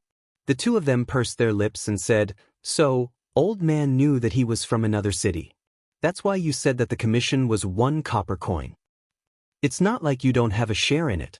What's there to be indignant about? Forget it, forget it. You have been hunting geese every day. Today, you have been pecked in the eye by the geese. Go? Where do you want to go now, young master?" Xiaohua Ji asked very responsibly. Zhang Xiaohua held the long sword in one hand and the sack in the other. She didn't have a third hand to rub her chin. She thought for a while and said, "Let's go to your house first." Go to my house? Xiaohuaji didn't understand. However, she still listened to Zhang Xiaohuaji's words and turned to lead the way. At this moment, an old man wearing a felt hat and ragged clothes slowly walked over from the side. Behind him was a sluggish animal that looked neither like a mule nor a horse. The animal carried a pile of dry firewood on its back. Its fur was messy and dirty. There was even a large bald patch. An unpleasant smell could be smelled from afar. When Xiaohuaji saw the old man, she smiled and shouted from afar, "Old man, how, did you go out to collect firewood again?" When the old man heard the voice, he raised his wrinkled old face and opened his turbid eyes. He looked around and said with dissatisfaction, "Xiaohua, why didn't you go to the tea shed to help today?" Xiaohuaji blushed and argued, "Old man, how, it's not that I didn't put in effort. It's just that the shopkeeper." Old man Hao raised his hand and rubbed Xiaohuaji's little head. He sighed and said, "I know, Xiaohua. The shopkeeper is a little stingy. However, where can we, poor people, not be bullied? Tomorrow, I'll go and talk to you again. With my face, the tea house owner might be able to recognize me. You can earn as much as you can. The tea house has never been exposed to wind or rain, so it's very suitable for you." Seeing that old man Hao was educating Xiaohuaji, Zhang Xiaohua could only stand aside and listen. This was no different from the kind uncles and aunties in the Guozhuang house. Even if it wasn't their own child, they would do their best to help as long as they could. At this moment, the animal standing next to them opened its almost closed eyes and sniffed. It seemed to have smelled something. When it saw Zhang Xiaohua, its eyes seemed to brighten. Therefore, it dragged its feet and walked to Zhang Xiaohua. It raised its head and put its strange head in front of her. Although the animal smelled a little strange, Zhang Xiaohua grew up in the countryside. How could she be afraid of this? Zhang Xiaohua threw the sack on the ground and raised her hand to stroke the animal's head. The animal seemed to enjoy it very much. It even stuck out its tongue and licked Zhang Xiaohua's hand. Zhang Xiaohua felt itchy and very comfortable. When she looked at the animal's eyes again, Zhang Xiaohua was stunned. The animal's eyes seemed to be filled with longing, desire, and expectation. Zhang Xiaohua couldn't believe it. She rubbed her eyes with her hand. When she looked carefully again, sure enough, the half-closed and listless eyes were now wide open and quietly looking at her. The animal's eyes seemed to be intelligent and seemed to be transmitting its thoughts. At this moment, Zhang Xiaohua remembered to look carefully at the strange animal. The animal's face looked like a horse's. It was long, but there were two protrusions on its head, which seemed to be like antlers. Its hooves were large, similar to a cow's, or even larger. The big tail behind it was like a donkey's. This strange animal looked like a deer, but it was not a deer. It looked like a horse, but it was not a horse. It looked like a cow, but it was not a cow. It looked like a donkey, but it was not a donkey. What was it? Xiaohua listened to Father Hao's lecture. When she saw the animal licking Zhang Xiaohua's hand, she quickly went up and said, "Young master, stay away. Don't dirty your clothes." But when she saw that Zhang Xiaohua didn't seem to mind at all, she smiled and said, "Young master, Huan is the cutest. It's gentle and won't bite. You probably haven't come into contact with animals. Huan seems to like you very much." Then she said embarrassedly, "Although Huan smells, it will be very clean after washing. If you don't like it, I can wash it away now." Only then did Father Hao notice Zhang Xiaohua next to Xiaohua. He asked, "This young master is?" Ji Xiaohua told him the purpose of Zhang Xiaohua's visit. Father Hao smiled and nodded.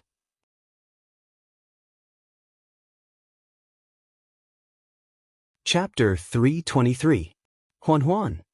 Zhang Xiaohua looked at this dirty, strange animal with several bald patches of fur. She couldn't help but smile. She stroked the horns on Huan's head. Those were two bald horns. Ji Xiaohua saw that Zhang Xiaohua didn't dislike Huan and became happier. Zhang Xiaohua was about to ask him, but old man Hao said, "Xiaohua, you accompany the young master. I'll take Huan back." Xiaohua smiled and said, "The young master said he wanted to go to my house. Let's go together." Then she turned to Zhang Xiaohua and said, "Young master, put your sack on the firewood. Huan is very strong. She can carry it." Hearing this, Zhang Xiaohua's heart moved. She didn't show anything strange on her face.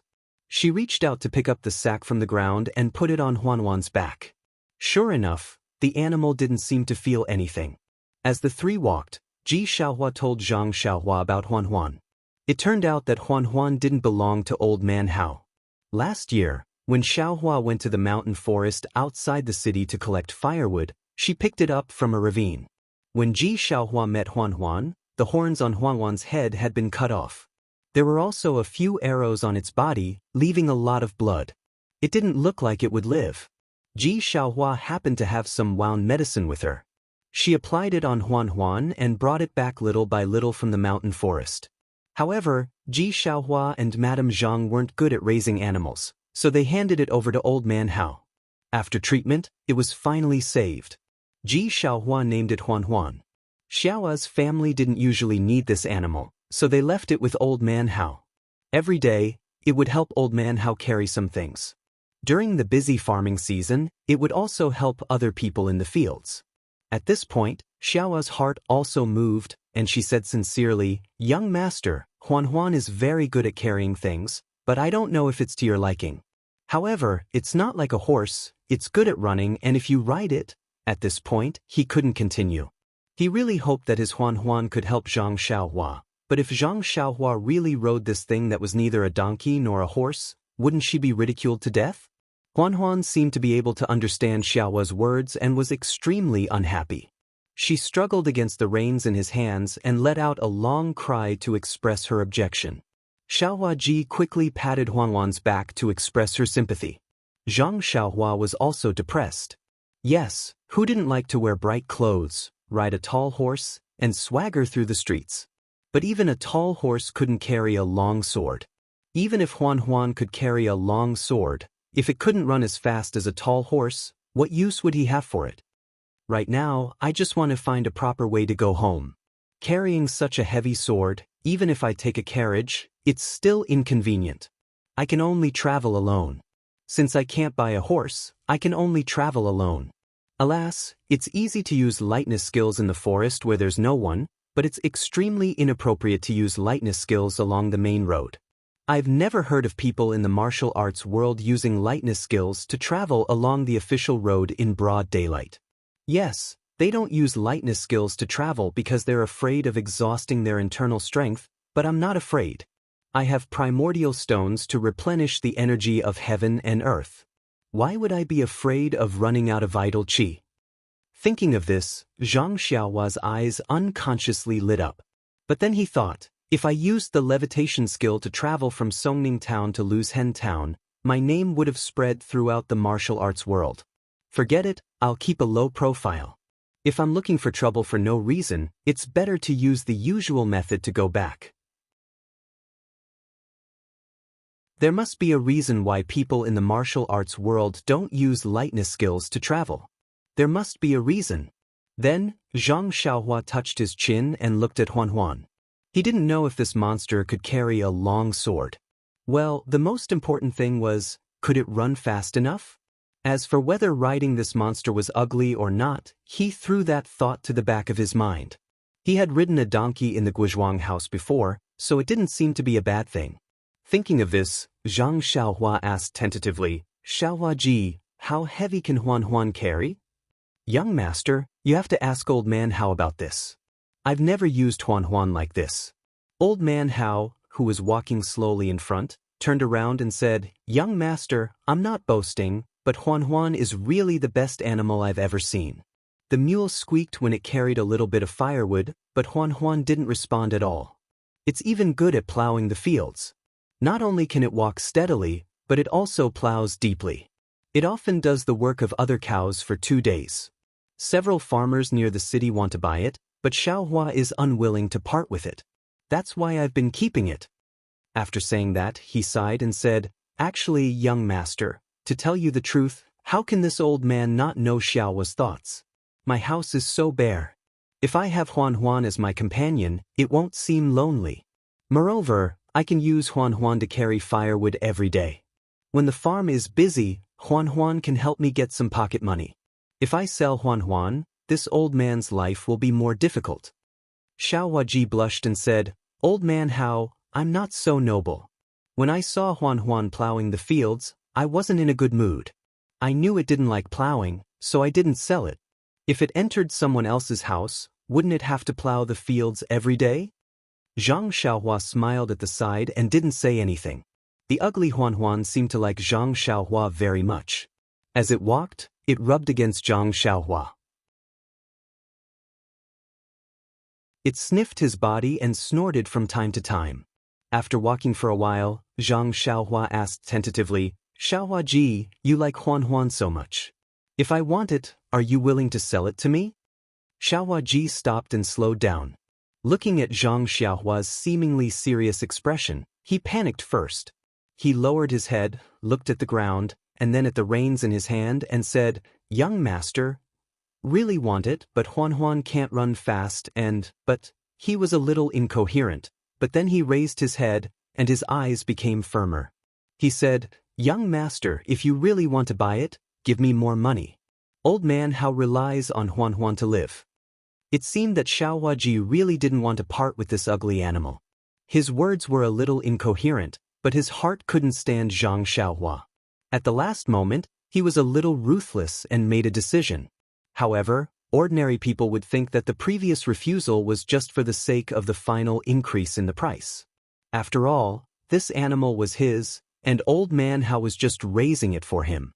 However, from the short contact just half a day ago, Zhang Xiaohua knew that although the scabby child in front of him loved money, he wasn't greedy. The last sentence was indeed the main point of his words, but it was indeed his heartfelt words. He would indeed give most of the money he used to buy the animal to old man Hao.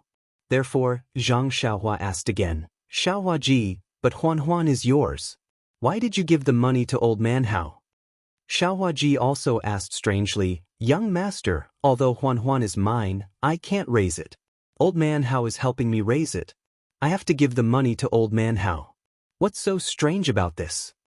Zhang Xiaohua blinked, touched her nose and thought, what a good child. Old man Hao, who was next to them, became vigilant and asked, Young master, what do you want this animal for? Your family doesn't lack animals to farm, and you don't have to worry about the family's land. Why make the child unhappy? Zhang Xiaohua quickly said, Old man Hao, don't blame me. I was just joking with Xiaohua ji. What I need is a fast horse. This ugly animal isn't a horse. What do I want it for? Don't you think so, Xiaohua ji? Hearing this, Xiaohua ji said embarrassedly, Young master, are you really joking with me? Seeing Zhang Xiaohua ji nodding affirmatively, she was relieved and said with a smile, I really thought that young master liked Huan. Look at its rotten body. How can it be worthy of young master? While speaking, her eyes were a little absent-minded and flashed with guilt. She quickened her steps and led Huan forward. Not long after, the three of them arrived at the south of the city. Old man Hao's house was close to the street, but it was also shabby.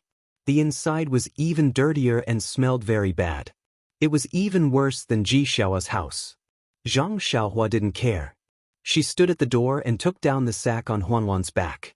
When she wanted to help with the firewood, Xiaohua ji wouldn't let her. She could only watch them, one old and one young, move the big bundle of firewood from Huan's back with difficulty. I don't know how old man Hao got the firewood on Huan's back outside the city. Zhang Xiaohua ji sighed.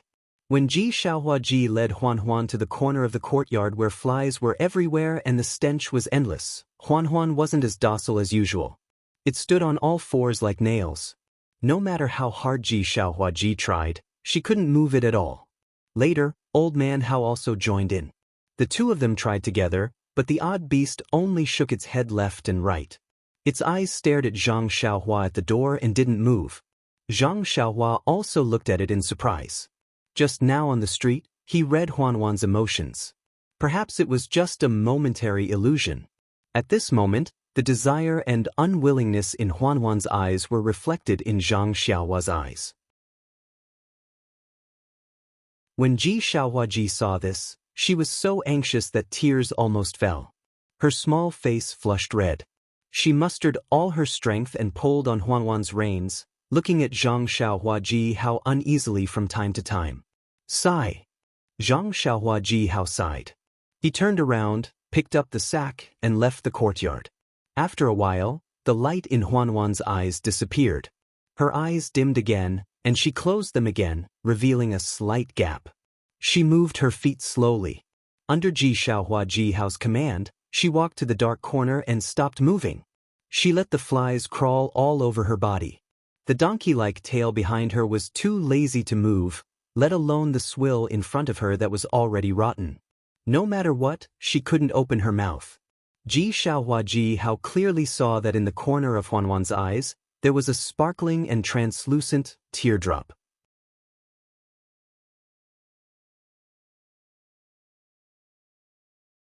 Chapter 324. Zhang Xiaohua waited outside Father Hao's door for a long time before Ji Xiaohua arrived. Ji Xiaohua looked very listless. However, when she saw Zhang Xiaohua, she still forced a smile and said, "Young master, sorry to keep you waiting for a long time." Zhang Xiaohua waved her hand and said, "It's okay, it's okay." So Ji Xiaohua led Zhang Xiaohua back to Ji Xiaohua's shabby house. When they arrived at the door, Ji Xiaohua turned around and asked, "Young master, we're at my house. Do you want to go in?" Zhang Xiaohua nodded and said with a smile, "Yes, let's go in and talk." Ji Xiaohua was a little absent-minded. She pushed the door and went in without saying hello. Madame Zhang heard the movement inside and forced herself to be alert. She asked in a weak voice, "Xiaohua is back?" Ji Xiaohua was a little flustered and hurriedly responded, "Mother, it's me. I'm back." Madame Zhang coughed for a while and scolded, "You child, you didn't say anything when you entered the house. That young master has already left. Later, you and mother will go to Father Hao and let him talk to you again. The young master only gave you 10 or so coins, which can't be compared to the long-term income of the tea shed. You'd better go to the owner of the tea shed and admit your mistake. You can be beaten and punished and then boil water for him." "Mother, the young master hasn't left yet." With that, Ji Xiaohua looked at Zhang Xiaohua apologetically and walked into the shabby house. "What? He hasn't left yet, and you're back? Did you do something wrong again?" Ji Xiaohua's little face was a little red and said, "Mother, I didn't do anything wrong. The young master insisted on coming to our house." "Hey, the young master is here again. Why didn't you say so earlier?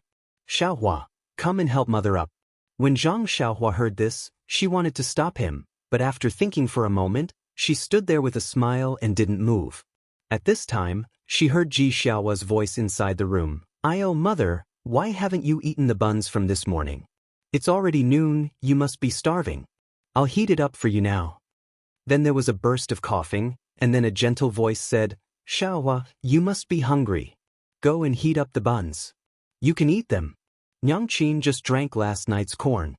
I'm not hungry at all." "Mother, that rice stubble has been there for several days. It has a rancid smell. Didn't you say that you would throw it away today?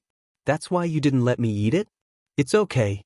Nyangqin originally wanted to throw it away, but after smelling it, it was still edible. That's why I casually ate it. It can resist hunger and thirst. Xiaohua hasn't eaten buns for a long time, so eat a little more. Nyangqin's body is the same, but you're different. You're growing." The mother and son's voices weren't loud, but Zhang Xiaohua heard everything clearly. She was moved, and carefully tasted the affection of licking her child. In this world, the mother's love for her son was really the same. She couldn't help but think of her distant mother. Inside the room, Xiaohua said again, "Nyangqin, try it. This is a snack from Tasting Tea Pavilion. The young master ate it at noon. I brought back the rest." "Nyangqin doesn't want to eat. You eat it. Nyangqin ate it when she was young. It's a pity that you haven't eaten it yet. I ate at noon. Nyangqin, the young master didn't eat a bite at noon. I ate it all. Nyangqin quickly eat a bite." After saying that, Xiaohua took out a piece from the neatly wrapped handkerchief and put it in front of her mother's mouth. Mrs. Zhang shook her head and said, "Xiaohua, you eat it. Otherwise, you can eat it at night. Nyangqin doesn't feel well and doesn't want to eat it." Xiaohua was a little angry, so she said, "Nyangqin, I know you can eat, but you want me to eat more. However, I'm already 9 years old. I'm no longer a child. Don't lie to me. If you don't eat, I won't eat. Seeing Xiaohua like this, Mrs. Zhang's tears almost fell.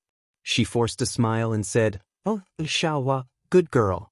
Nyangqin will eat a bite, okay?" Xiaohua, good girl. Inside the room, Ji Xiaohua didn't feel much, but outside the room, Zhang Xiaohua's heart was touched. When she was young, didn't her grandmother call her like this? For a moment, Zhang Xiaohua's eyes were blurred. Her homesickness became stronger. She wished she had wings on her back. With just one flap, she could return to the Guizhuang house and plant new soil for her grandmother's lonely small grave. Therefore, Zhang Xiaohua coughed a little in the courtyard and said, "Auntie, can you come out for a moment and talk in the courtyard?" When Mrs. Zhang heard this, she hurriedly said, "Young master, please wait a moment. This lowly concubine will go out immediately. Young master has been waiting in the courtyard for a long time." Xiaohua also whispered, "Io Nyangqin, I forgot that young master was in the courtyard." Mrs. Zhang sighed and said, "Xiaohua, you are still young. Did you offend young master in the morning? Quickly, help Nyangqin out." "How could that be? Nyangqin, there is no such thing." Xiaohua felt very wronged. You are just a child. If you didn't offend him, would young master come here?" Mrs. Zhang didn't believe Xiaohua. As soon as they went out, Mrs. Zhang apologized. "Young master, did Xiaohua offend young master in the morning? Or did she do something wrong? This lowly concubine will apologize on her behalf." Zhang Xiaohua hurriedly returned the courtesy and said, "Auntie is too polite. I really didn't. Xiaohua is a good child. I am very satisfied with her. I came here to say goodbye to you. I also have something to tell you." Mrs. Zhang felt strange, but she still politely asked, "Young master, you don't have to be polite. If this lowly concubine or Xiaohua can help, we will definitely help." Zhang Xiaohua thought for a while, organized her words, and then said, "It's like this, Auntie. Xiaohua helped me a lot in the morning. He was very considerate. It was far beyond my imagination. Originally, I told him that I will give him 11 copper coins, but I suddenly changed my mind." When Mrs. Zhang heard this, she was somewhat puzzled. She thought, "It's fine if you don't want to give money. But why did you say that my son did a good job? But if you want to give more, you should give him some tips. I really don't understand." She saluted again and said, "Young master is too polite. If Xiaohua didn't take care of him well, you shouldn't give him any copper coins. Besides, you gave him steamed buns and snacks at noon. It's more than enough to pay for his salary." Zhang Xiaohua wrinkled her nose and said, "Auntie, you misunderstood. I just want to give Xiaohua more money." Mrs. Zhang smiled and said, "Young master, you don't have to. Didn't I just say that you already treat my family Xiaohua well, so you don't need to spend too much money?" Zhang Xiaohua said, "Those are just casual things. I have to thank Xiaohua for what he did for me.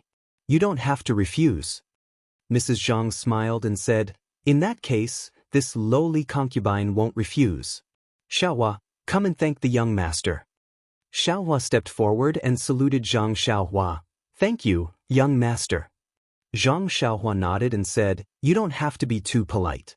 Xiaohua, I'm very satisfied with what you did this morning. You wrote the route in detail. How can I let you pay for those copper coins?" When Xiaohua heard this, her face became a little hot. Zhang Xiaohua continued to say, "Your mother's health isn't good, so you have to take care of her at home. That's right, it's best to let the doctor in the medical hall diagnose your mother. If she's always like this, how can her body withstand it?" When Mrs. Zhang and Xiaohua heard this, they both smiled bitterly. Then, Zhang Xiaohua threw the huge sack in her hand in the courtyard with a peng sound. She took out the small bag of silver coins that she just exchanged and handed it over. She said, "Auntie, this is what I want to give to Xiaohua. You can take it." "Ah." Mrs. Zhang and Xiaohua were dumbfounded. Zhang Xiaohua looked at them and explained, "I originally wanted to give Xiaohua banknotes, but I thought that it would be suspicious for a child to take out banknotes. Moreover, if you have ingots of silver at home, wouldn't it be easy to attract trouble? That's why I went to the bank with Xiaohua and exchanged them for copper coins. There are 10 strings of coins in this sack and 5 taels of silver coins in this small cloth bag. Oh, when we were exchanging, Xiaohua was also present. He knows that these small tales of silver won't bring you any trouble. That's right. Based on Zhang Xiaohua's experience in Lu Town and Pingyang City, there were bound to be sinister people in this world. If Ji Xiaohua and Madame Zhang went out with 5 taels of silver, they would probably be targeted by some bullies or scoundrels before they could spend it. She was kind enough to help them, but she did not want to bring disaster to them for no reason. Young master, you went to the bank to exchange copper coins for me? Xiaohua looked at the unfamiliar young master in front of her in disbelief. She did not even know his name. Yes, do you think that I have nothing better to do and exchange copper coins for fun? This thing is very heavy. It's 10,000 copper coins and you didn't even help me carry it, Zhang Xiaohua said jokingly. Young master, Xiaohua did not know what to say. No. Young master, we can't accept this money. When Mrs. Zhang saw this, she did not hesitate and said resolutely, I still want to bring Xiaohua with me. Please don't be like this. Zhang Xiaohua knew that Mrs. Zhang had misunderstood and smiled. Auntie, you misunderstand. I have no intention of bringing Xiaohua with me. He also knows that my home is not here and I still have a long way to go. Moreover, to be honest, I'm not some rich young master and don't need anyone to serve me. So don't worry, Xiaohua will still be by your side. But young master, are so kind to us. Are you doing this for us? Mrs. Zhang really did not understand. If it was an older person, she could understand that it was because he coveted her beauty. Not to mention that her appearance was not outstanding, this young master was still too young. If he wanted to buy her child was not worth so much money. She didn't want to take the money, but the poor had no ambition. She deeply understood the difficulties of a poor family. It was one thing for her to suffer, but she had to watch her child go out before dawn every day and come back late at night. Her child was bullied in other people's tea shed. Although he didn't say anything, she still heard his cries at night and felt pain in her heart.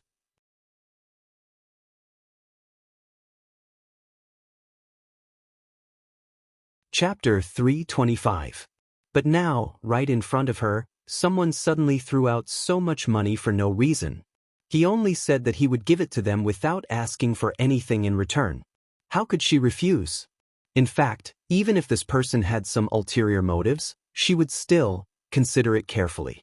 But the young man in front of her actually said that this was a free lunch.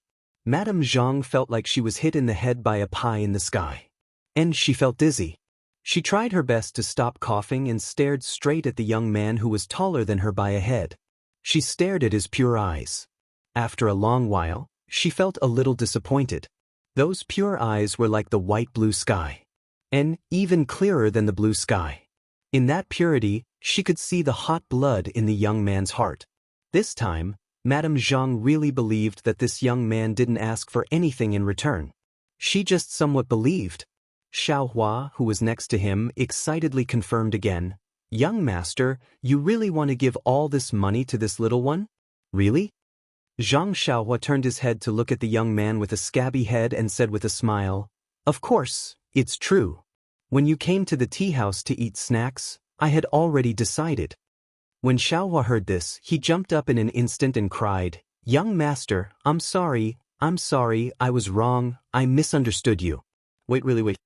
After that, he shook off his mother's hand and rushed out of the yard. Xiaohua, Madame Zhang shouted loudly. She didn't know what her son did wrong and what he was going to do. Zhang Xiaohua was also surprised at first, but after all, he had his divine sense. After a slight sweep, the corner of his mouth showed a trace of a smile. Seeing her son run out, Madame Zhang coughed for a while and asked, Young master, there is no free lunch in this world. Do you really want to give us so much money for no reason? Zhang Xiaohua sighed and said, I know that you won't believe me no matter what I say. Even if it's me, if someone suddenly gives me so much money for no reason, I will also hesitate.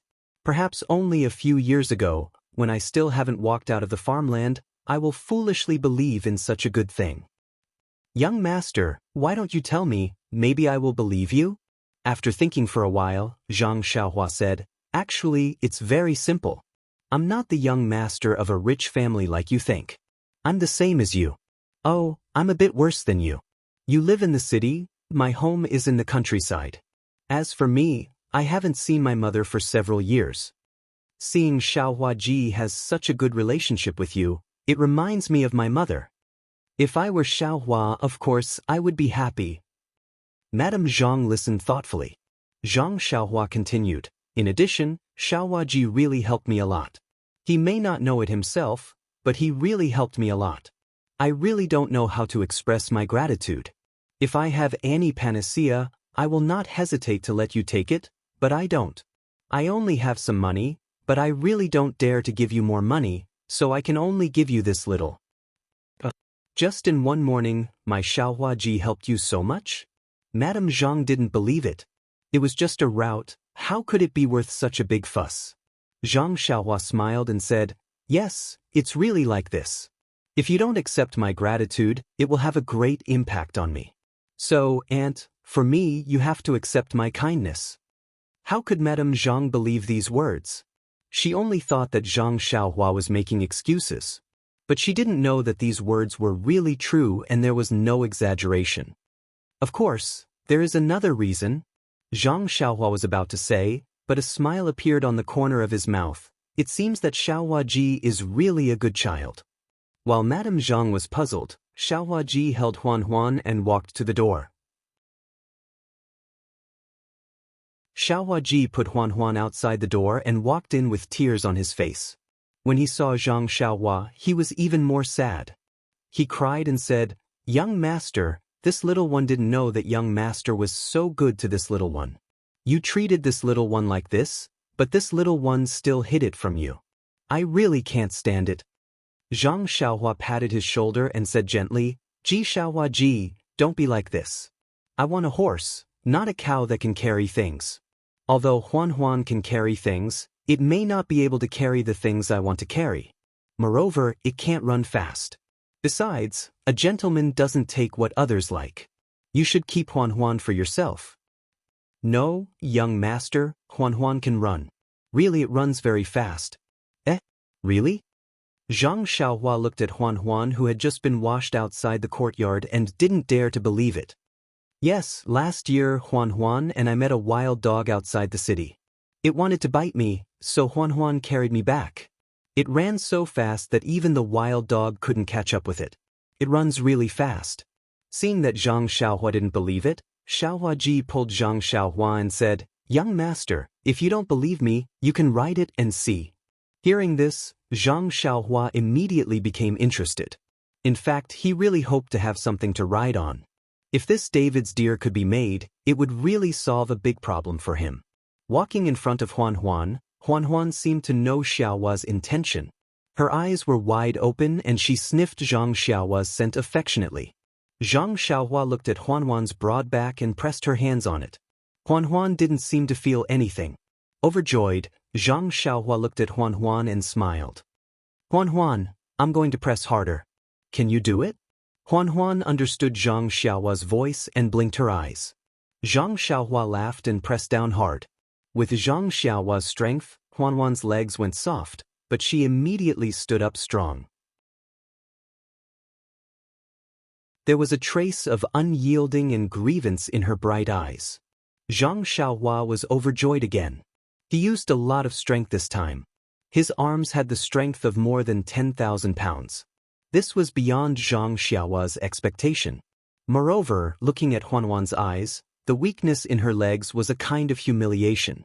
Thinking about it, how could he be treated well in Father Hao's house? It was good enough to be able to eat the rancid swill. Then, Zhang Xiaohua picked up the long sword in the yard and put it on Huan's back.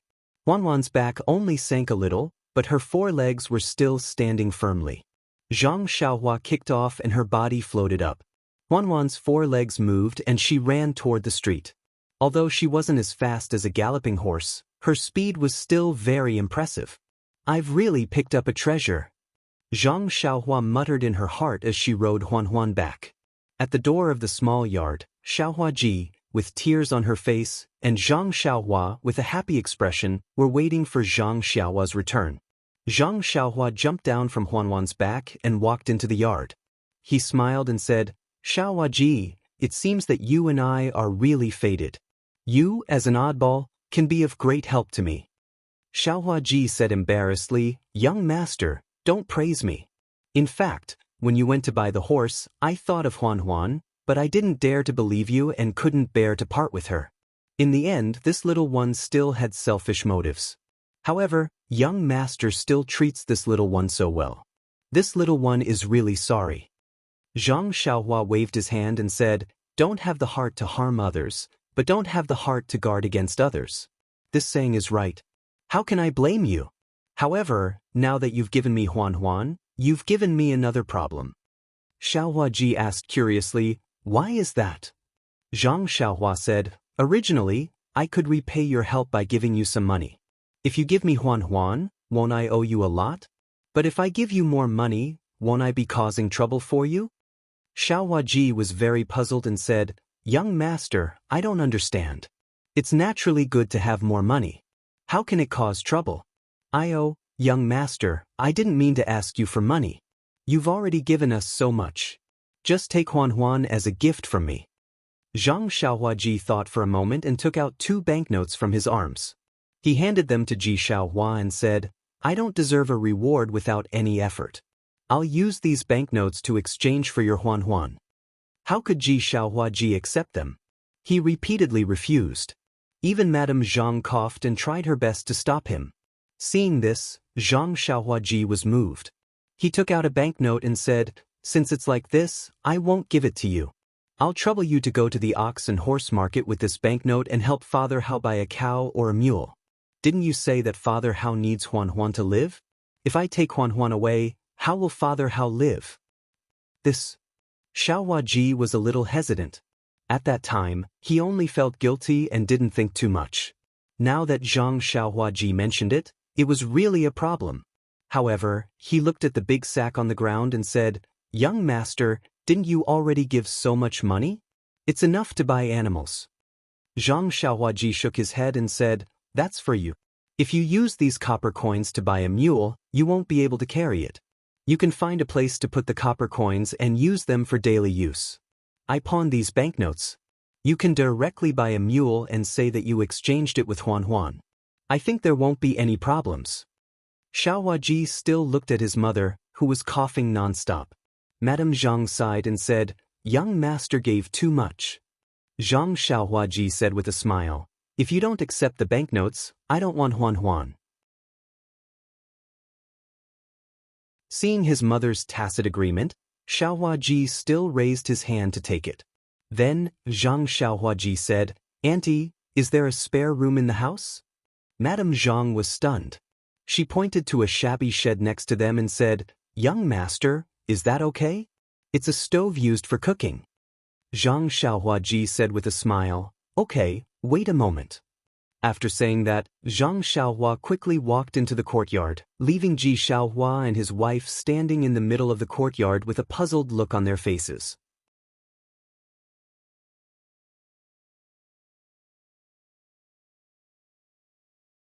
Chapter 326. After a while, Zhang Xiaohua came out from inside. Her face was slightly pale. She held a small piece of white jade in her hand and handed it to Ji Xiaohua. She said, Ji Xiaohua, this is your reward for giving me Huan Huan. Oh, don't refuse first. You must accept this. Just now, I told your mother that I don't have any panacea that can cure your mother's illness, but I suddenly remembered that I have an old piece of jade that can cure illness. Then she said to Madame Zhang, this jade is not valuable, but it is very good for the human body. If you can wear it every day, and with the doctor's treatment, it will be better day by day. Hearing this, Ji Xiaohua's eyes could no longer leave the jade in Zhang Xiaohua's hand. Being able to cure his mother's illness was his biggest wish. Since the young master in front of her could take out this thing, there must be a reason. He wouldn't deceive her for no reason. As for Madame Zhang, she looked at the jade and then looked at her son. Unconsciously, she didn't have the courage to refuse. Seeing this, Zhang Xiaohua stuffed the jade into Ji Xiaohua's hand and said with a smile, in that case, I won't stay any longer. I hope that Auntie will recover soon. Then she turned to leave. Madame Zhang shouted, young master, what is the reason that you didn't say just now? Ji Xiaohua also shouted, yes, young master. People say that people don't wake up early if there is no benefit. This little one also doesn't have a beautiful older sister or younger sister. Why are you so good to me? Ha! Zhang Xiaohua laughed and floated up. Her figure flew over the low wall of Ji Xiaohua's house and landed on Huanhuan's back outside the door. Zhang Xiaohua sat cross-legged and urged the four odd beasts. When Ji Xiaohua and her mother arrived at the door, they heard Zhang Xiaohua's voice from a distance. The reason is very simple. Because I am also called Xiaohua. However, I am called Zhang Xiaohua. Seeing Zhang Xiaohua's figure gradually disappear, Ji Xiaohua's heart actually had a desire to chase after her. However, hearing her mother's heart-wrenching coughs, how could he take a step forward?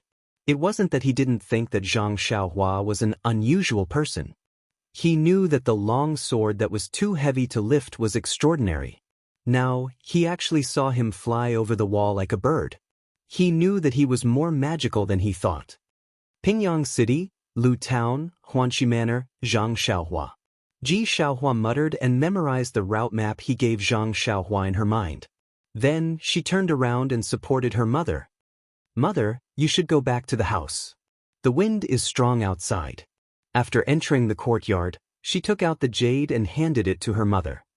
Mother, you should go back to the house and find a string to string it with you. Young master. Yes, young master Zhang said that it is useful, so it must be useful. Madame Zhang had seen Zhang Xiaohua's qinggong before, so she naturally believed in Zhang Xiaohua's words.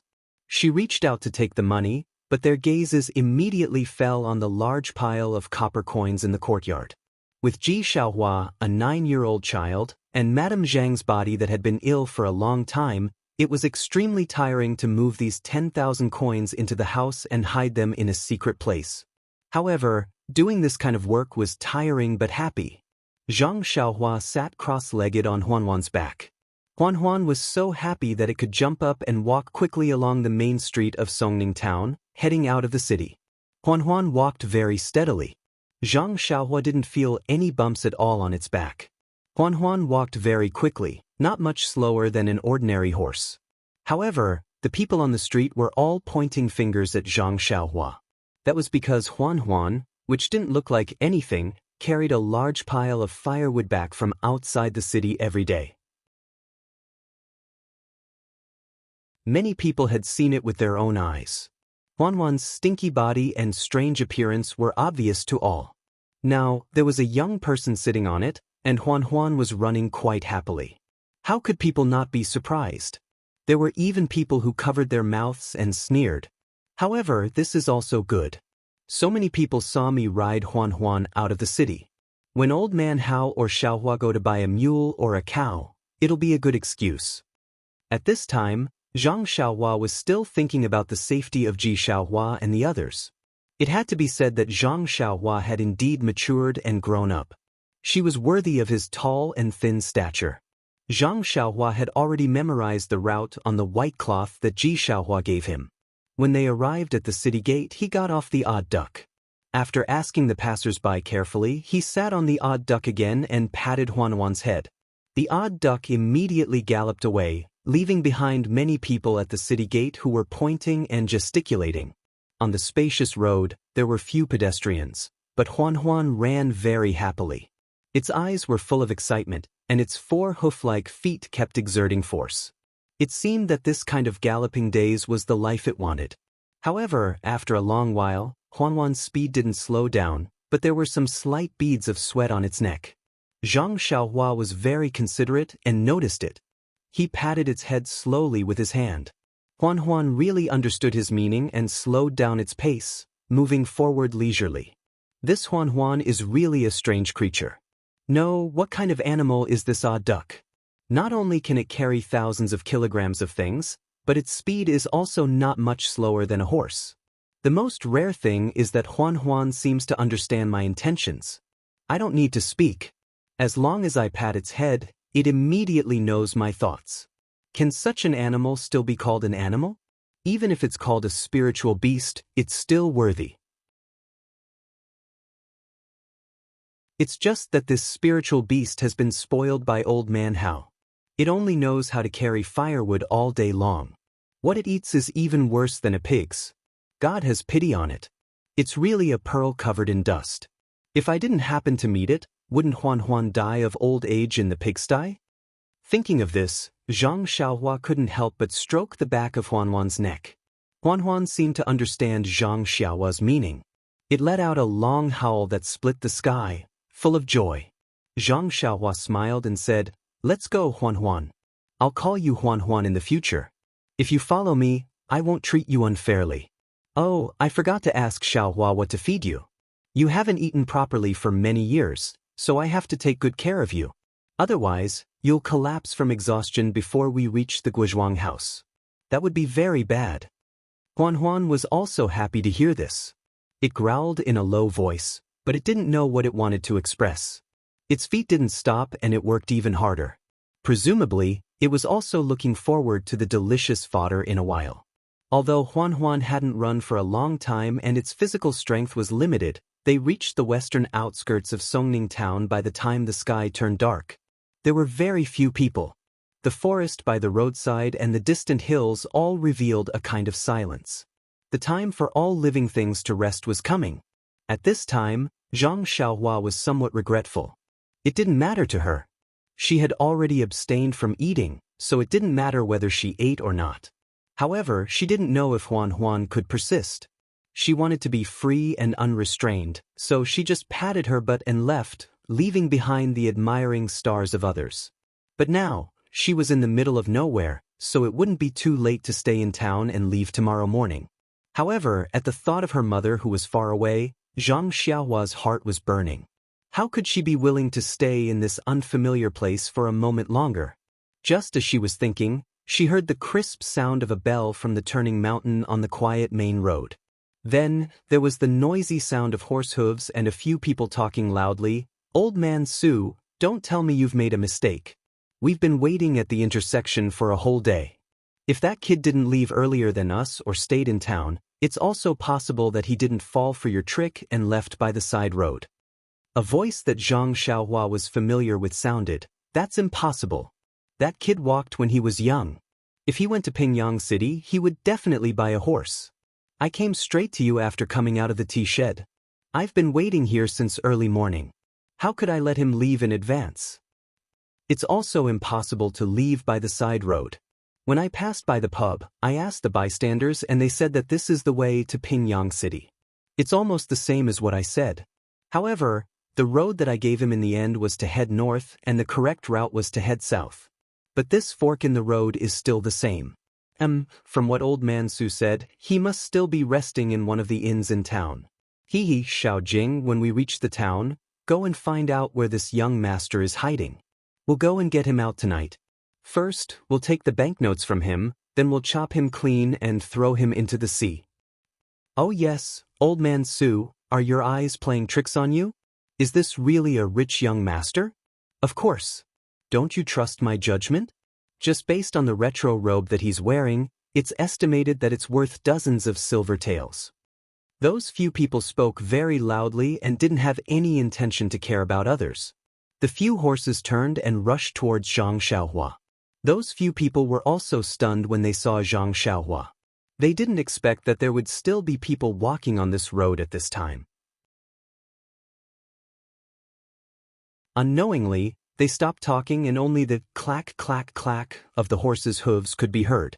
From their words, Zhang Xiaohua already knew their intentions. She even used her divine perception to clearly see that it was old man Su from the tea stall. But it was dusk at this time. With the alternating light and dark, ordinary people wouldn't be able to see clearly. Moreover, Zhang Xiaohua had already changed her clothes. That old man Su was still thinking about Zhang Xiaohua's retro black robe and naturally didn't recognize him immediately. It was just that when they neared, someone couldn't help but ask in surprise, "Isn't this old man Hao's broken donkey from the south of the city? Why is it being ridden out by this person? Can this donkey be ridden? It's usually used to carry firewood." At this time, old man Su also saw Zhang Xiaohua's mocking expression. He was stunned and thought in his heart, "Why does this young man look so familiar?" Immediately he laughed and said, There's a road to heaven but you can't, there's no door to hell but you still bump into it. Brothers, this is the rich young man I was talking about. The leader of the villainous men also laughed and said, "No wonder, so he changed his clothes. He must have known that old man Su was lying." While they were talking, the other two had also surrounded Zhang Xiaohua from the side. Zhang Xiaohua was completely surrounded in the middle. Chidian Chinese website welcomes all readers to read. The latest, fastest, and hottest serial works are all at Chidian Originals.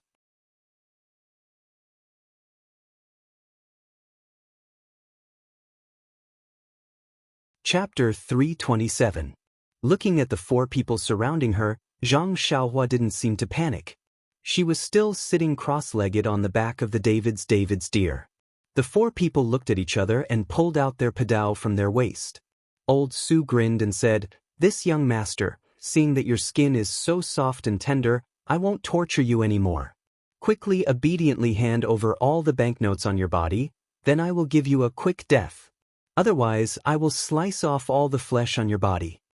Zhang Xiaohua smiled and said, "This hero, I heard that the heroes of the underworld rob money and don't kill people.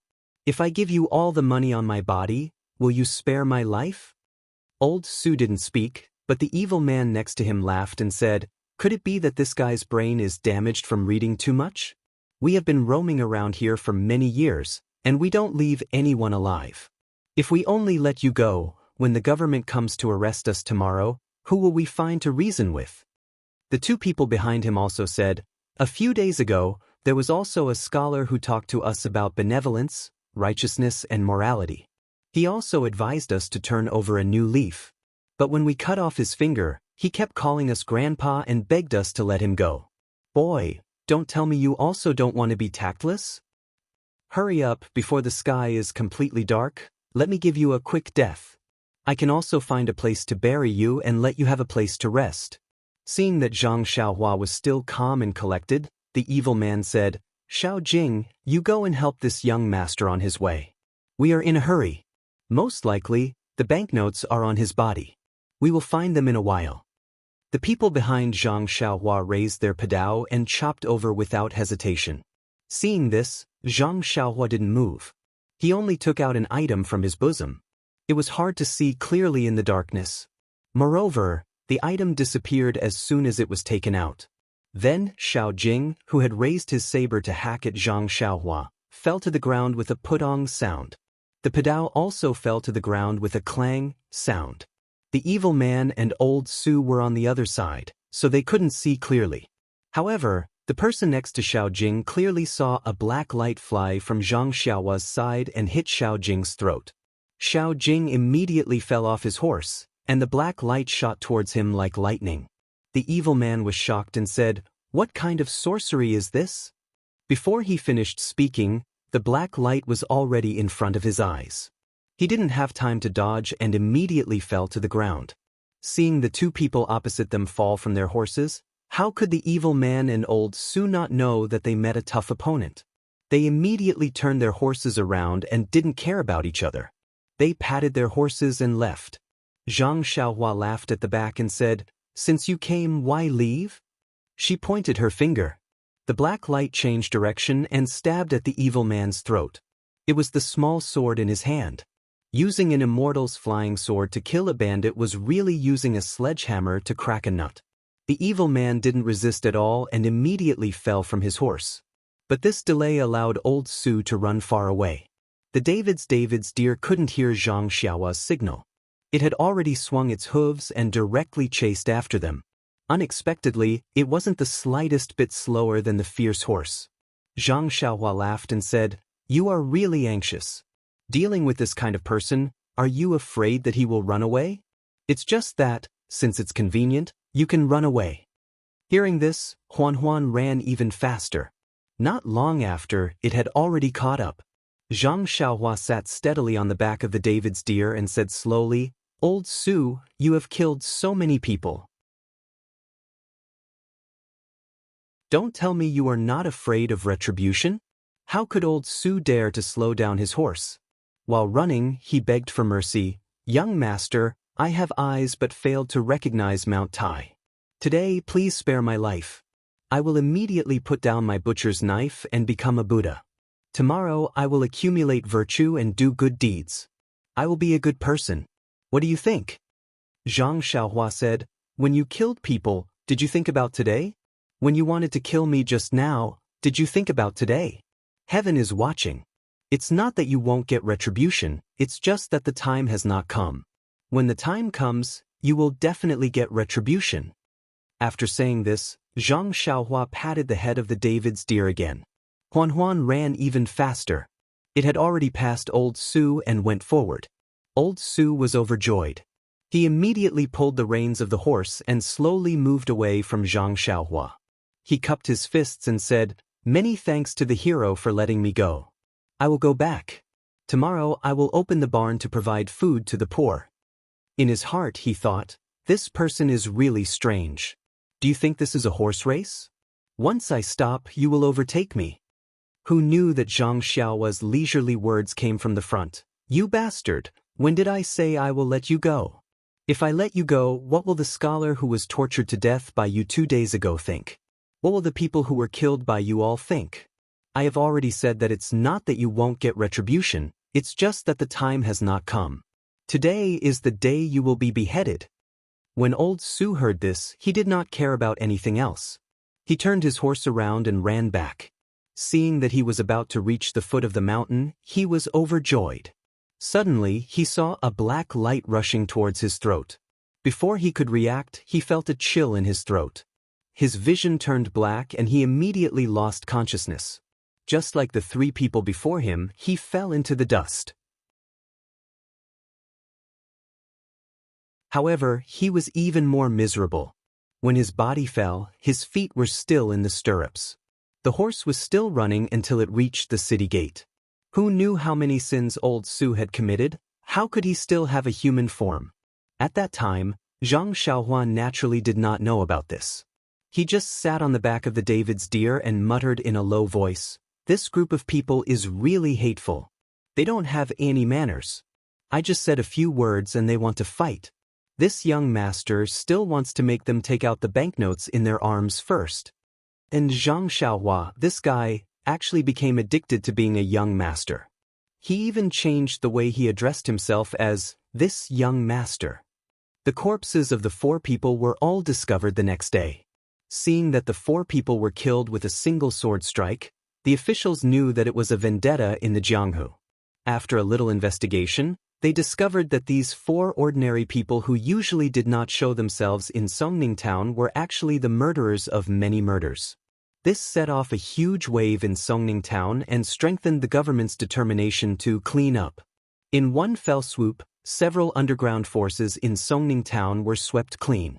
This was not to say that this was not Zhang Xiaohua's good karma.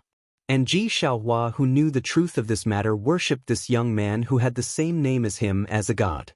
Zhang Xiaohua walked along the road. They had just left Songning town and there was no inn by the side of the road. After a long journey, Zhang Xiaohua felt that Huan was tired and wanted to rest. He knew that he would definitely fall asleep at midnight. And Huan had just gotten rid of the life that did not belong to it. Its body was far from being adjusted. If he forced himself to continue on the road, he would definitely kill the goose that lays the golden eggs. Seeing a mountain forest in front of him, Zhang Xiaohua made up his mind. The mountain was not high, but the trees were abnormally lush. With a sweep of his spiritual sense, he had already chosen a tree with an extremely strong crown. Patting Huan's head, he leaped up and flew to an extremely high place. He sat down cross-legged and took out a primordial stone, quietly circulating his energy to absorb primordial qi. Huan, on the other hand, let out a low hiss, extremely dissatisfied. "If you want to rest, why don't you take the sword down too? Aren't you afraid that it will tire me out if you leave it on my back?" Then, he shrugged his back and the sword fell to the ground with a clang. Afterwards, Huan slowly walked in the mountain forest in search of food. It was late at night when she came back. Zhang Xiaohua, who usually cultivated quietly on the tree crown, sniffed and lay down under the tree. In the next few days, Zhang Xiaohua and Huan traveled in the morning and slept in the night. They ate and drank when they were hungry. Oh, wrong, only Huan ate and drank when she was thirsty. When Zhang Xiaohua saw inns, tea sheds, and the like. He only asked the waiter to serve Huan well while he only had a cup of water. Huan did not seem to be very interested in fodder and other things, but she had to force herself to eat. Zhang Xiaohua saw this and remembered it in his heart. He only needed to wait for the right fodder for Huan in the future. Huan's back was very stable and not bumpy at all. It was really different from before. Huan could even adjust its speed according to the situation on the road, so Zhang Xiaohua did not have to worry about it at all. Later on, Zhang Xiaohua no longer cared about it. He only gave Huan some pointers when there was a fork in the road. The rest of the time, he took out 2 primordial stones from his pocket and cultivated with all his might. Zhang Xiaohua knew very well that there were too many unknowns in this world. The unknown things in the magma under the deserted island and the Zhuji realm in the direction of his cultivation were all great challenges for him. If he only focused on Jianghu, it would be very difficult for him to make any progress in his cultivation. Therefore, he had already set his sights very high and seized every moment to cultivate his cultivation method.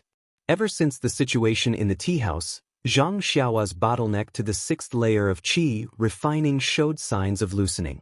Although he did not make any obvious progress in the past few days of painstaking cultivation, Zhang Xiaohua knew very well that his cultivation was slowly accumulating. Once he reached a certain level, he would definitely be able to reach the peak of the early stage of qi refining in one fell swoop. As for formations and restrictions, Zhang Xiaohua had made even more obvious progress. To be honest, when he was on the Xinrong Sect's ship, Zhang Xiaohua had been able to set up a defensive restriction. He believed that he had already reached a certain limit. If he wanted to make any further progress, he would have to rely on a deeper comprehension. However, in Xiaohua's house in Songning Town, a thought came to him. He recalled the records in the jade slip and, on a whim, he embedded a miniature formation into a jade pendant. This was not something that an early-stage qi refining cultivator like him could accomplish. However, with the help of the slowly revolving core in his dantian, he was actually able to create a jade pendant that could calm the mind. His spiritual sense and core seemed to have made some progress as well, so he seemed to have found another direction for his breakthrough. Although the jade blood refining core could refine the core and strengthen the spiritual sense, there was still a certain amount of danger involved. He could only cultivate in an extremely safe place.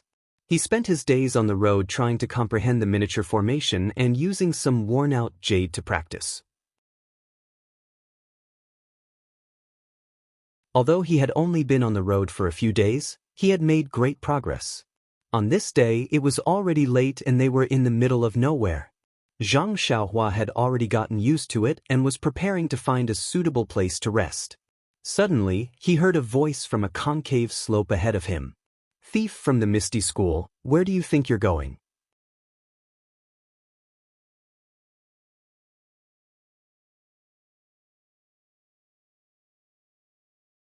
Chapter 328. Misty School? Slipped through the net? Thief? Although the voice was soft, Zhang Xiaohua's senses were extremely sharp at this time. Although he did not release his divine sense, almost all the movements around him were under his control. When these few words were put together, they sounded like thunder in Zhang Xiaohua's ears. Although Zhang Xiaohua did not join the Misty School, ever since he left the Guizhuang house and entered Pingyang City, everything about him was closely related to the Misty School. Even the immortal skills he had were obtained from the library of the Misty School. It was impossible for him not to have deep feelings for the Misty School. At this moment, someone actually dared to call a disciple of the Misty School a thief in front of him. How could he tolerate this? Moreover, the word "slipped through the net" piqued his curiosity even more. He didn't make any movements. Instead, his figure drifted down from the back of the David's deer. Then he straightened his body and went straight to the top of the slope. There wasn't the slightest trace of worldly affairs during the whole process. Zhang Xiaohua landed on the top of the hill and blended in perfectly with the surroundings. If not for the people beside him who saw it with their own eyes, they would not have noticed or felt that someone had just appeared on the hill.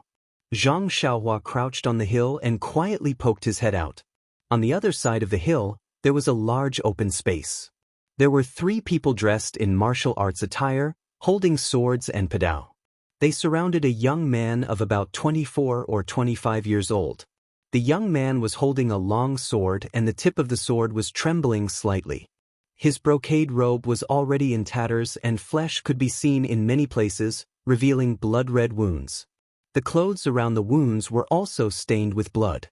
The young man was already at his limit under the siege of the three people, but he still did not give in.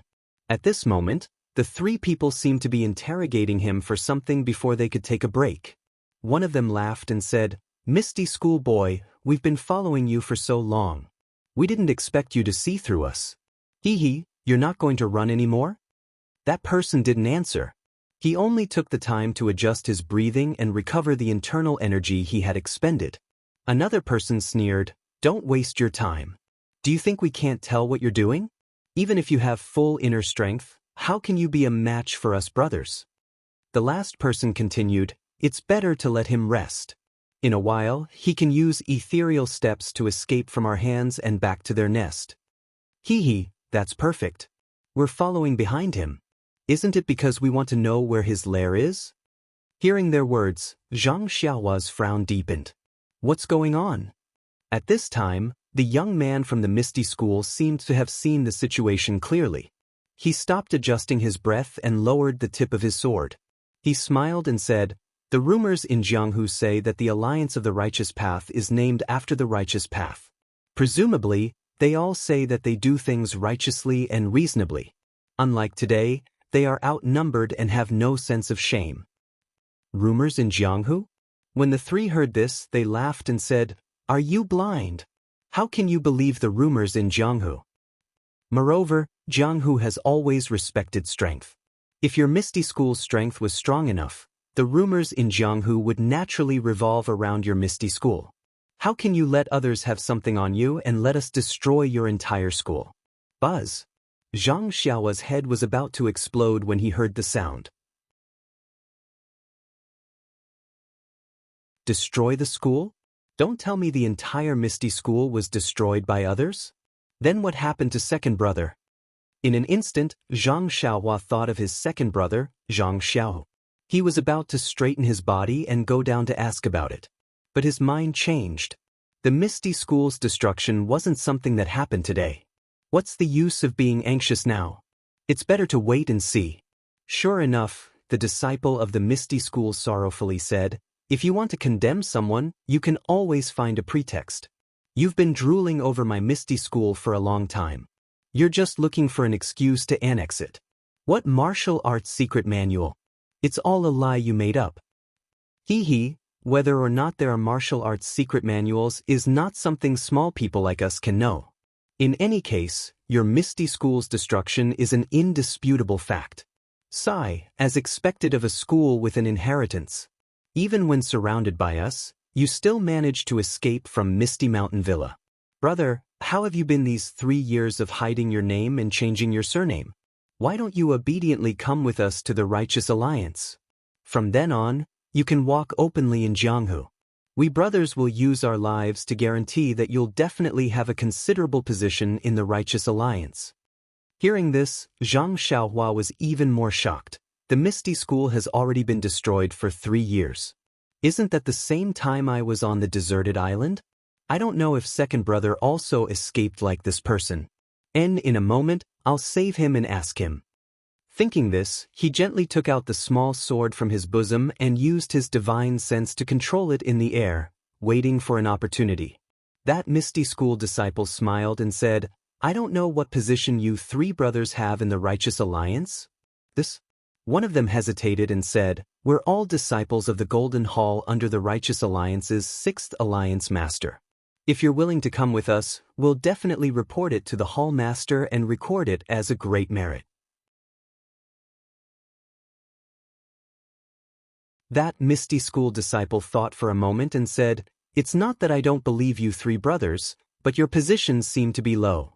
How can you guarantee that your little brother's life won't be in danger?" One of them was somewhat angry, while the other smiled and said, "Little brother, you don't know. Our several sects have a secret agreement. As long as you're a disciple of the sect, as long as you're a survivor of the Misty School, oh, of course, If little brother has the intention to abandon the dark and join the light, then naturally I'm not talking about you. As long as you're willing to join any sect, then you can keep your life. If you can provide the whereabouts of others, then according to how many survivors you capture, you'll be rewarded. That's why my brother is so generous as to agree with you. Oh, so that's how it is. See, you guys really put in a lot of effort. Little brother, since we've already spoken to this point, you can see that it's already late. Why don't you put down your sword and let us seal your acupoints and return to the hall with us? That way you'll be able to make a great merit for our sect. AI, fine. Since I've already fallen to this point, a fine bird chooses a tree to nest in. I have no choice but to make a decision. Finished speaking, that person turned the sword hilt and handed it over. That person in front of him smiled and said, "Little brother is really smart. If you've already done this, then why did you let us chase you for so many days?" Finished speaking, he stretched out his hand to take the sword hilt. Seeing this scene, Zhang Xiaohua was a bit surprised. This Misty School disciple was able to escape for so many days. He must be a person with a strong will. How could he give up so easily? Sure enough, before Zhang Xiaohua finished thinking, she saw a change in the situation. That disciple's hand that was holding the sword tip suddenly gripped it. His entire hand was covered in blood. That disciple did not seem to know pain as he held the sword and chopped down at that person's arm. At such a close distance, that person could not react. His face changed greatly. Seeing that his arm was about to be cut off, at that moment, a sword suddenly appeared from the side and blocked that person's arm. A dang sound was heard as that Misty School disciple's sword was blocked. That disciple felt pain in his hand and lost his grip on the sword, causing the sword hilt to turn around. The Misty School disciple stretched out his left hand to grab the sword hilt as if he did not care about the blood flowing from his right hand. The Righteous Alliance disciple who used his sword to block the attack laughed and said, "Good brat, I knew there was something fishy going on. After being chased by us for so many days, how could he just surrender like that?" That disciple who almost had his arm cut off gritted his teeth and fiercely said, "Senior brother, don't talk nonsense. As long as we keep him alive, what can't we get out of him? Even if we can't get anything out of him, that's because of the other people's ability. As long as we take him down, it will be a great merit." The other two also laughed and said, "Junior brother is right." That Misty School disciple saw that there was no turning back and did not reply. Holding the sword in his left hand, he thrust it forward. The three people from the Righteous Alliance were already prepared. How could they let him have the chance? Both the sword and saber arrived. In just a few moves, that disciple's body had a few more wounds. If it was not for the fact that they wanted to capture him alive, he would have already died.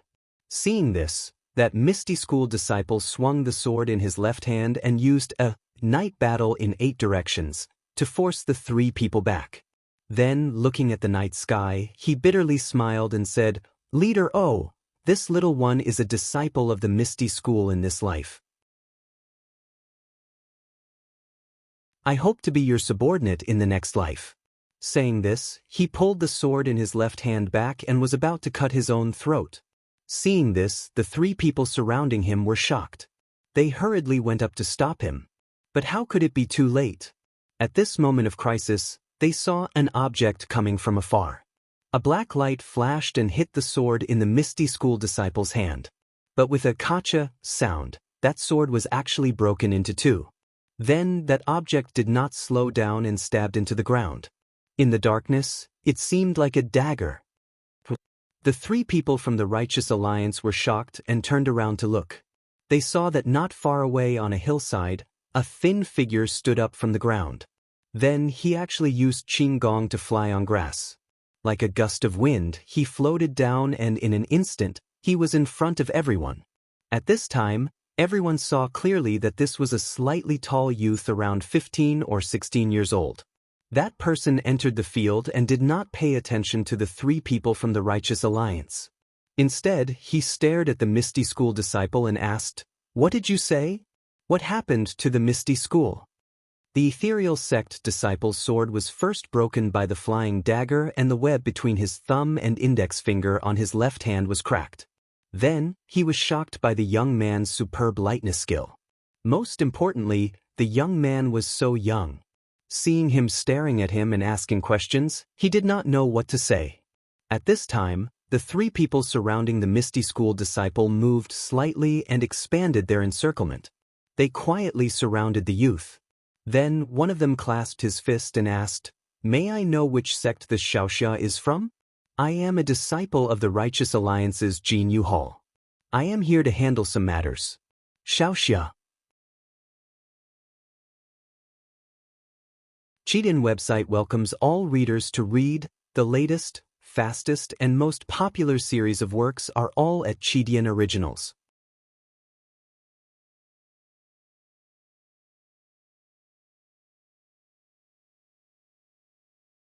Chapter 329. Shut up. Without waiting for that person to finish speaking, the young man shouted. That person was startled, but before he could finish his sentence, the three of them looked at each other and clenched their weapons tightly, secretly on guard. Zhang Xiaohua saw that he had frightened the Misty School's disciple, so he cupped his hands and bowed. "Senior brother, I used to work at Huanxi Mountain Villa, and my name is Zhang Xiaohua. Yes, I used to work with He Tianshu from the pharmacy hall, planting medicinal herbs. When I heard senior brother's words, I was very puzzled, so I came out. Senior brother, please explain in detail." He Tianshu from the pharmacy hall? The disciple frowned. There were thousands of people in the Misty School. How could he know each and every one of them? But soon after, he pondered for a moment and said mockingly, "Yes, I don't know people like He Tianshu. There are so many people in the Misty School, you can just make up a name and there might not be no one in the sect. Righteous methods are useless against me." After saying that, his eyes looked at the small sword stuck in the ground. Zhang Xiaohua was stunned, but immediately understood. He smiled without saying anything and slowly walked forward. The disciple was surprised and stepped back. "What are you doing?" Zhang Xiaohua ignored him and walked straight to the small sword, bending down to pull it out. In fact, if he directly moved the sword, how could it be so laborious? He just didn't want more people to know that he cultivated the way of immortality, which would attract unnecessary trouble. Seeing Zhang Xiaohua pick up the small sword, the three people from the Righteous Alliance couldn't hold back. They had just used psychological tactics against the Misty School's disciple, but not only did they not win easily, there was also a tiger blocking their way. If they hesitated, there might be unexpected changes. In the current situation, 2 against 3, they still had the confidence to win, but after a while, that might not be the case. Although just now they were shocked by Zhang Xiaohua's qinggong, but when they heard that this young man was only a herb grower in the Huanxi Manor, and was only the subordinate of a Misty School's pharmacy hall's disciple, they couldn't help but look down on him. Thinking of this, a disciple from the Righteous Alliance sneered. "Ha, another survivor of the Misty School, but your weight seems to be a lot lighter, just a servant. Huanxi Manor seems to be a branch of the Misty School, so your weight is also a bit lighter. But this merit is delivered to our door, how can we brothers reject it?" After saying that, the other 2 people guarded the space behind Zhang Xiaohua and the Misty School disciple, preventing them from escaping. The other person held a long sword and stabbed towards Zhang Xiaohua's face. Zhang Xiaohua's long sword was placed on the back of the David's deer and did not bring it along. Seeing the opponent's long sword stabbing towards her, her body swayed, using the ethereal steps to dodge the sword. At the same time, she passed the small sword to her left hand and pushed forward with her right hand, using the fist of the Big Dipper. When the Righteous Alliance disciple saw that Zhang Xiaohua was so careless, actually not using a weapon and directly facing the enemy with bare hands, he was furious in his heart and directly slashed towards Zhang Xiaohua's right arm. Zhang Xiaohua did not panic, still using the ethereal steps to fight with him. After a few rounds, the long sword actually stained the corner of Zhang Xiaohua's clothes. Not to mention the Righteous Alliance disciple who was facing the enemy, the other 3 people were half happy and half worried. The 2 Righteous Alliance disciples were worried that the martial arts of this young man who appeared out of nowhere was actually so high.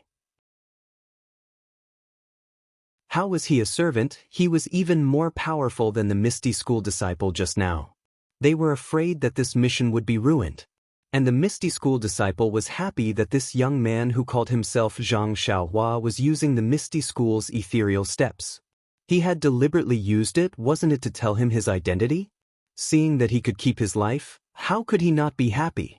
But thinking about it carefully, this youth claimed to be a servant of Huanxi Manor. How could he have learned the ethereal steps? This was the sect's divine skill, even he had only seen it recently.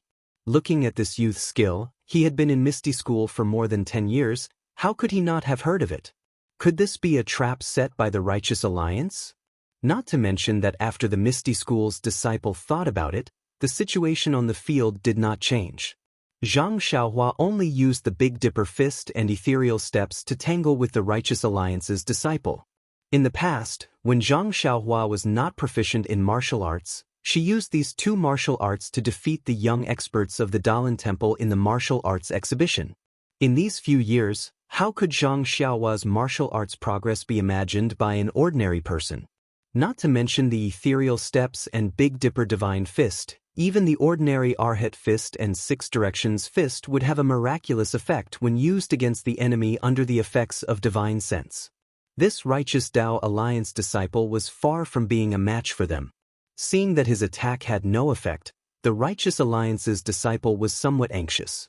With a loud shout, his long sword pierced towards Zhang Xiaohua's chest.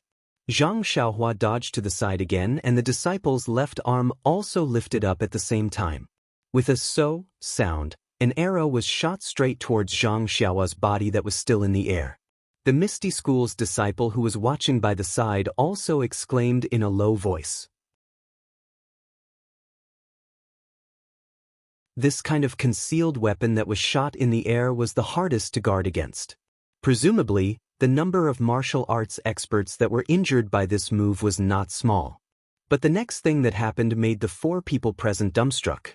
They saw that Zhang Xiaohua did not make any other movements. She only stretched her right hand forward like she was picking up a flower. Very gently, she pinched the arrow between her thumb and forefinger. The blue arrowhead on the arrow could be seen clearly under the moonlight. Seeing that the arrow had failed, the Righteous Alliance's disciple shouted, "Flower pinching finger? You are from the Dalan Temple. My two junior brothers, quickly come and help me." The other two did not have the time to look at the Misty School's disciple. They each drew their swords and were about to step forward.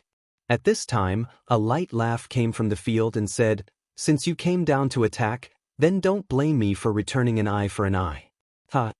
They saw that Zhang Xiaohua was like a wisp of smoke. Her figure leapt up and pounced in front of the Righteous Alliance's disciple.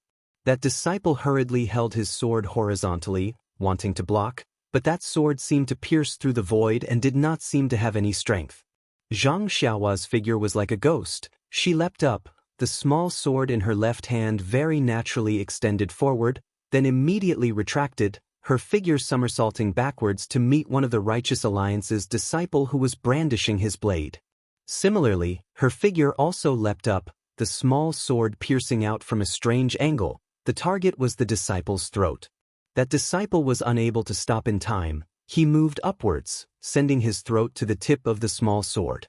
That small sword touched his throat and immediately retracted. Her figure did not stop, immediately turning around and floating towards the last disciple.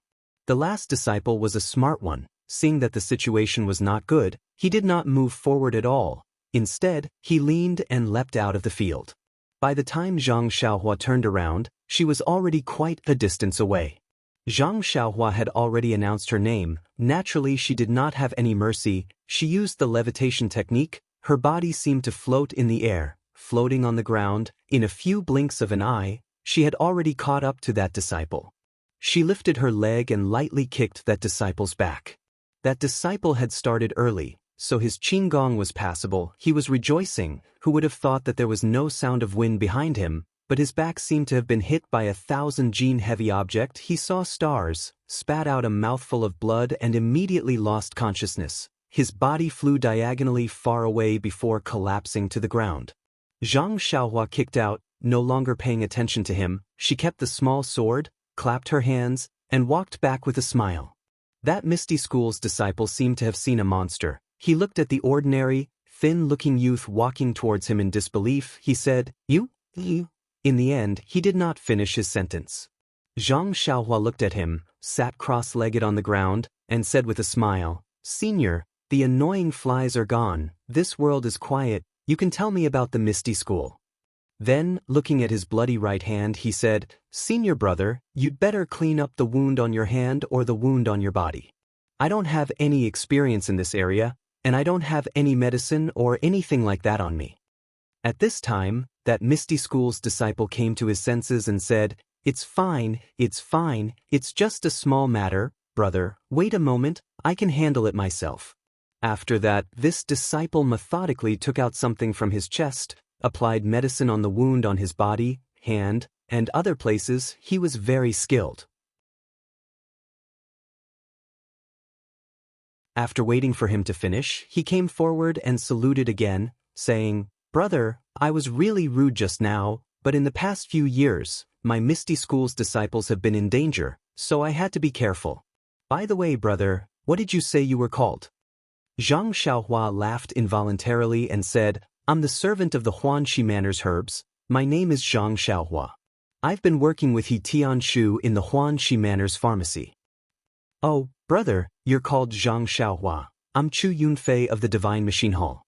"Divine Machine Hall?" I have some impression of it, but I've only been to the Misty Mountain Villa a few times, so I don't know many disciples." Alas, in the current Jianghu, if there is no conspiracy, no one will admit that they are from the Misty School. My Divine Machine Hall is basically just a name now. "Oh, by the way, brother, are you really the servant of the Huanxi Manor's herbs? But how can your martial arts be so high? Moreover, you can even use the ethereal steps of our Misty School?" Zhang Xiaohua was a little hesitant. Seeing that Zhang Xiaohua was a little hesitant, Chu Yunfei quickly said, "Brother Zhang, if you have any difficulties, you don't have to say it." Zhang Xiaohua smiled and said, "There's nothing difficult about it. It's just that I had an agreement with sect leader O earlier, so I couldn't tell you about it. However, I'm indeed from Huanxi Manor, and I've seen Qiu Tong and Manor Lord O Yen." "Is that so?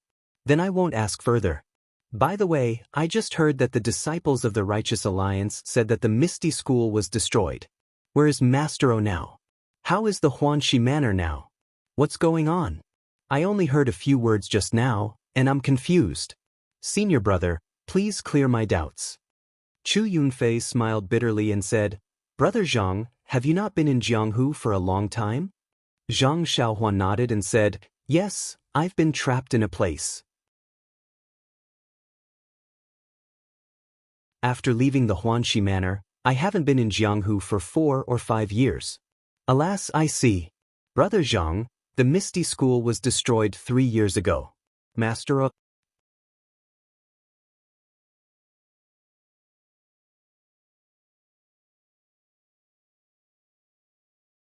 Chapter 330. Really?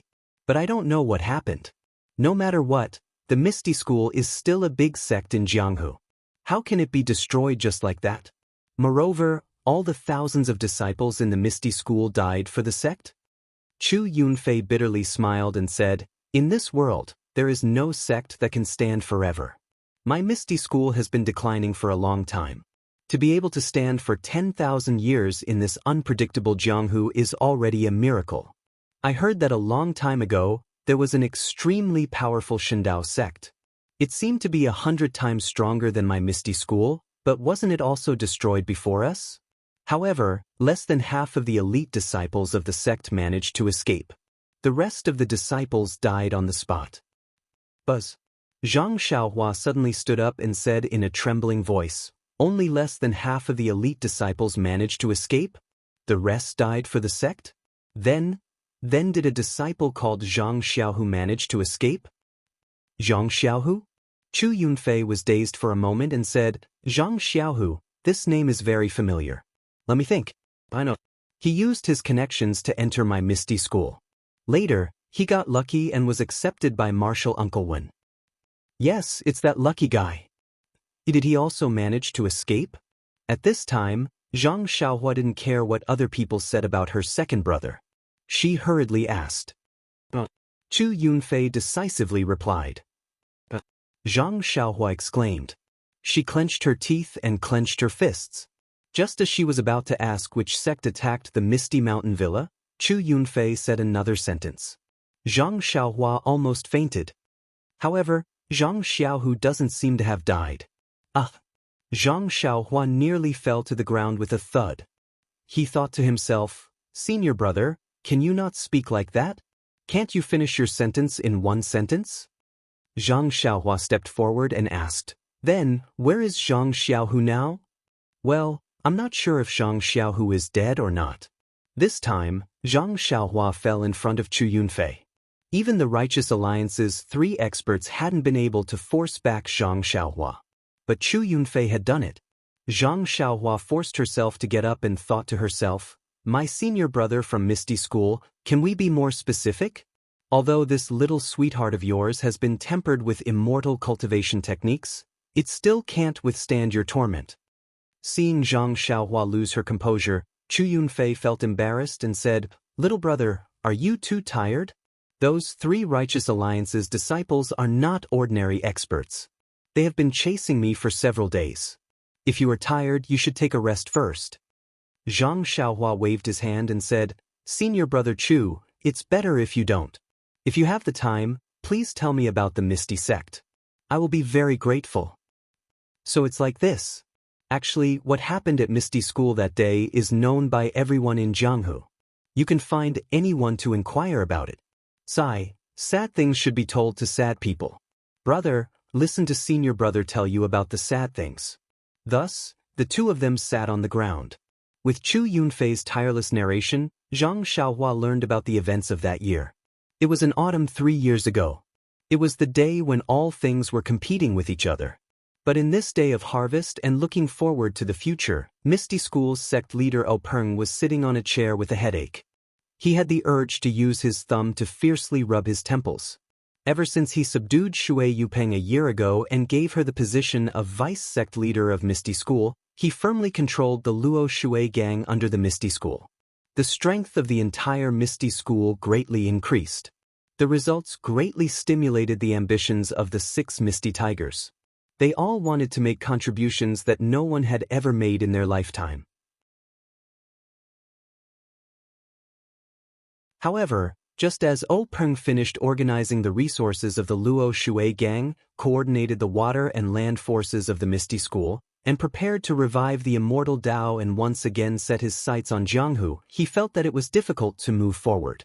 Moreover, he had suffered an inexplicable setback. Let's first talk about the revival of the Immortal Dao. Since he already knew that the heaven and earth yuan qi in this world was recovering, and at this time, he also discovered Zhang Xiaohua's Big Dipper Fist, which seemed to be an inheritance of the Immortal Dao, and at this time, Peng almost thought that he was the godfather of the Immortal Dao. He excitedly used an extremely cheap price to exchange for the manual of the Big Dipper Fist. At that time, he sent his eldest disciple, Zhang Chengyue, to impart the Big Dipper Fist to the only son of the deputy chief, Shui Tiantian. Although Shui Tiantian was only 4 years old, but he was considered to be a genius. In a short period of time, he was proficient in the Big Dipper Fist, and practiced the Big Dipper Fist no less than 5 times a day. Of course, since Shui Tiantian was a genius, and when Peng persuaded Shui Yupeng to join the Misty School, he also promised to teach him all the divine skills of the Misty School. At this time, he naturally couldn't hide anything from Shui Tiantian. Everything that could be taught was picked out for Shui Tiantian. Shui Yupeng was beaming with joy as she watched, and worked even harder for the Misty School. Shui Tiantian was like a sponge absorbing water, seriously absorbing the essence of the inheritance of the Misty School. Regarding the Big Dipper Fist, Shui Tiantian was quite knowledgeable. Although Shui Tiantian was only 4 years old, but he was also considered to be a genius. In a short period of time, he was proficient in the Big Dipper Fist, and practiced the Big Dipper Fist no less than 5 times a day. Of course, since Shui Tiantian was a genius, and when Peng persuaded Shui Yupeng to join the Misty School, he also promised to teach him all the divine skills of the Misty School. At this time, he naturally couldn't hide anything from Shui Tiantian. Everything that could be taught was picked out for Shui Tiantian. Shui Yupeng was all smiles as she watched, and worked even harder for the Misty School. Shui Tiantian was like a sponge absorbing water, seriously absorbing the essence of the inheritance of the Misty School. Ethereal steps, etc. Therefore, other than practicing 3 times a day in the morning, noon, and night, Shui Tiantian spent the rest of his time comprehending the ethereal steps and ethereal divine art. Although Shui Tiantian's progress in the latter two had exceeded Zhang Qinyue's and O Peng's expectations, the two's attention was not on this. Instead, it was on the seemingly ordinary and error-filled Big Dipper magical fist technique. Shui Tiantian had been practicing the Big Dipper magical fist technique for more than half a year, but there was nothing abnormal about it. Other than his arm strength being slightly stronger than an ordinary child's, there was nothing else that could be seen. And you want to say that Shui Tiantian did not try his best to practice the Big Dipper magical fist technique? That was not right.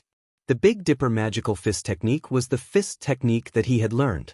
After mastering it, he did not give up and practiced it 3 or even 5 times a day.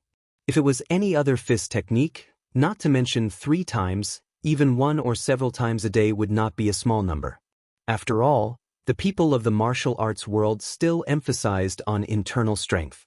Could it be that this arm strength was the effect of the Big Dipper magical fist technique? Thinking about how Zhang Xiaohua's arms were different from an ordinary person's, O Peng sometimes could not help but come to this conclusion. Later, when the Misty School recruited young disciples again in the 2nd year, O Peng specially requested Zhang Qinyue to select a group of disciples with good talent and teach them the Big Dipper magical fist technique as a compulsory fist technique. However, the results were still not very obvious. It was similar to Shui Tiantian's situation. His arm strength had increased a lot, but there were no other abnormalities. In his disappointment, O Peng thought of the missing Zhang Xiaohua. If O Peng had not seen the exquisite moves of the Big Dipper magical fist technique, which were different from the current fist techniques, and the entire fist technique's attack and defense, O Peng would not have felt sorry for the 1,000 taels of silver he had spent. This Zhang Xiaohua actually went missing as soon as she left the Misty School. She did not even do a good job in the after-sales service. Speaking of Zhang Xiaohua's disappearance, O Peng was also helpless. In fact, when Zhang Xiaohua asked for leave from the Misty School, he was not very willing. However, Zhang Xiaohua was not a disciple of the Misty School, and was also the subordinate of his own biological sister. It was not good for him to interfere. As for Zhang Xiaohu, it was just unintentional. Whether he went back or left the Misty School had nothing to do with O Peng, so he naturally agreed very quickly. What O Peng did not expect was that Zhang Xiaohu went back to the Misty School, but Zhang Xiaohua did not come back. What came back was the news of Zhang Xiaohua's disappearance. O Peng was furious and almost wanted to slap Zhang Xiaohu to death. However, looking at Zhang Xiaohu's absent-minded and guilty face, he endured it again and again. However, he did not dare to be too loud and quickly sent a few capable disciples to inquire about the news.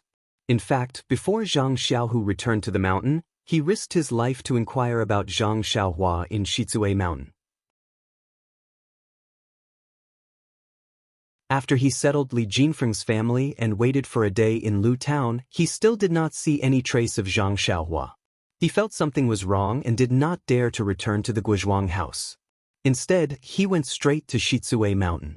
Knowing that there was a tiger in the mountain, he still went to the mountain.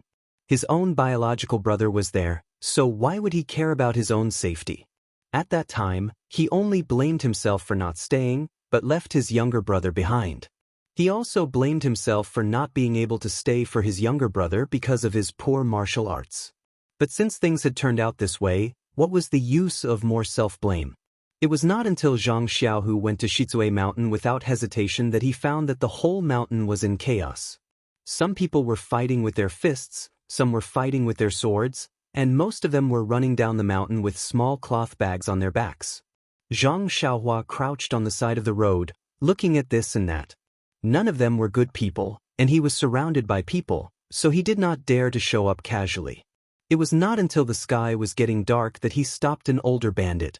After asking him, he knew that Shizue Mountain was not the same as it was a few days ago. Shizue Mountain no longer existed, just like a few years ago. It turned out that that night, Zhang Xiaohua was captured by Qin Shiyue. Qin Shiyue asked Ying Fei to carry him, and he returned to the mountain village to search carefully, but he still found nothing. In his rage, he killed many soldiers on duty and all the elites of Shizue Mountain, causing great panic.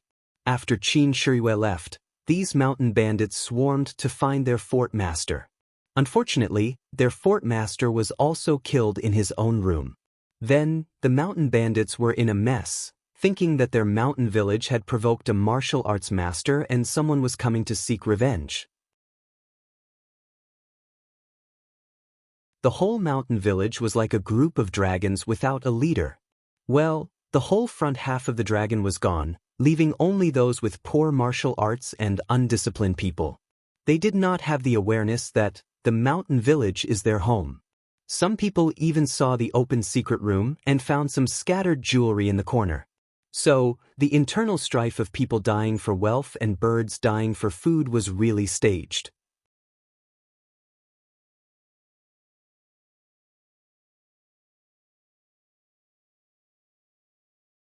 Chapter 331. After fighting and killing, the result was really seen. The property of Li Jinfeng's family was found, and the private goods hidden by other people were also found. It was like pouring cold water into a hot pot of oil, and the pot exploded in an instant. The scene became more difficult to control. More people were killed and injured, and the property was also robbed in a mess. It was not until Zhang Xiaohu came to Shizue Mountain again that the dog-eat-dog farce came to an end. The surviving people took their own gains, got off the pirate ship, abandoned the darkness for the light, and found a way out. Zhang Xiaohu was confused by the words of the bandit. When did his brother become so powerful? Was there such a divine power? But no matter how carefully he asked, he couldn't get anything. After all, those who could survive now were extremely cunning old bandits. Moreover, the bandit himself didn't see Qin Shiyue kill people. As he said, the martial arts master killed people like slaughtering chickens. The people on the wall of the stockade were killed before they had time to react. The rest of the people woke up and shouted loudly. When they fled, many more were killed. When the others woke up, it was already dawn. The martial arts master had already gone far away. Who could see the true face of Mount Lu? With a mind full of doubts, Zhang Xiaohu let the bandit go first. He couldn't block the bandit's way of turning over a new leaf, could he? But Zhang Xiaohu heard the lethality of the martial arts master. He was definitely not his brother, Zhang Xiaohua. But since this person was not his younger brother, then where did his younger brother go? Was he killed by the martial arts master who came to seek revenge as a bandit? Thinking of this, Zhang Xiaohua could no longer ambush on the side of the road. He jumped up and went up Shizue Mountain along the mountain road. When Zhang Xiaohu stepped into the gate of Shizue Mountain, there was a mess in front of him. Fortunately, the bandits in the stockade were used to disbanding. They robbed in an orderly manner and didn't set fire to the stockade. It seemed that they planned to go up the mountain again. There were only worthless corpses scattered all over the ground. Many bandits in the stockade had already run away. The rest were the old, weak, sick and disabled puppies and kittens. No one cared that a stranger would come to the stockade. Moreover, this person only looked at each corpse carefully. They thought that this guy just came to take the wealth of the dead. They all sneered in their hearts. Why did this guy only think of it now? The corpses underground have been swept away by us countless times. How can there be any surplus wealth? Then they were busy with their own things and went crazy for the last time. There were hundreds of corpses on the ground. Zhang Xiaohu looked through them one by one, regardless of their body shape or dress, for fear of missing something. Every time he turned over a corpse, he was afraid to see a familiar face.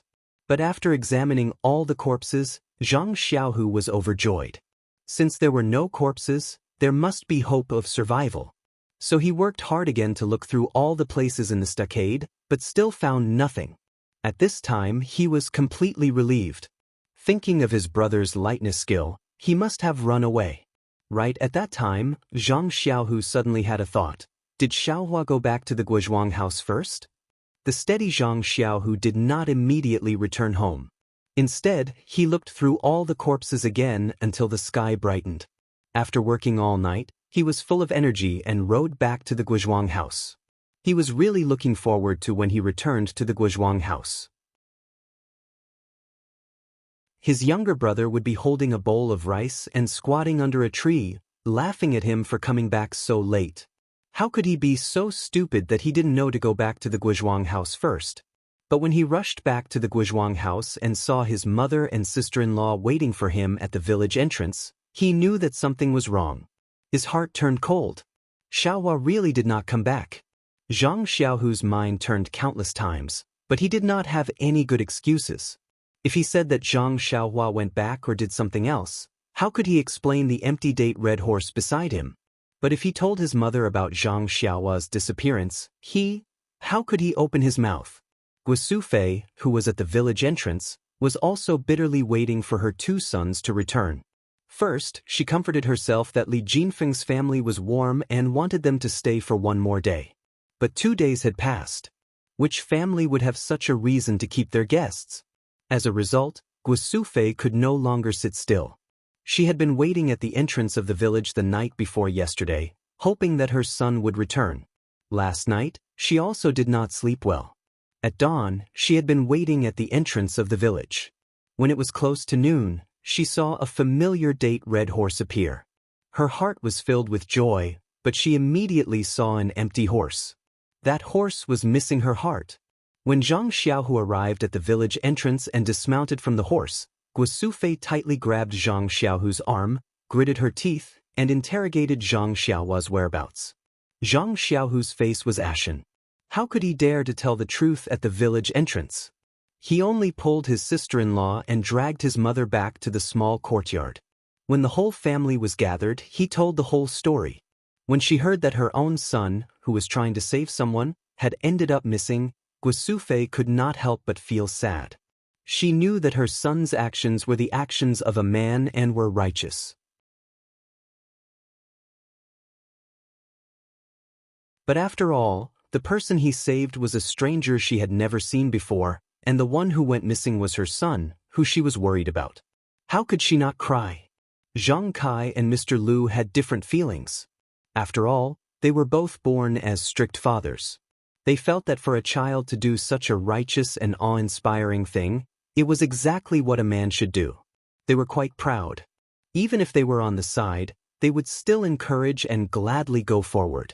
Moreover, they still had not received the most serious grievous news.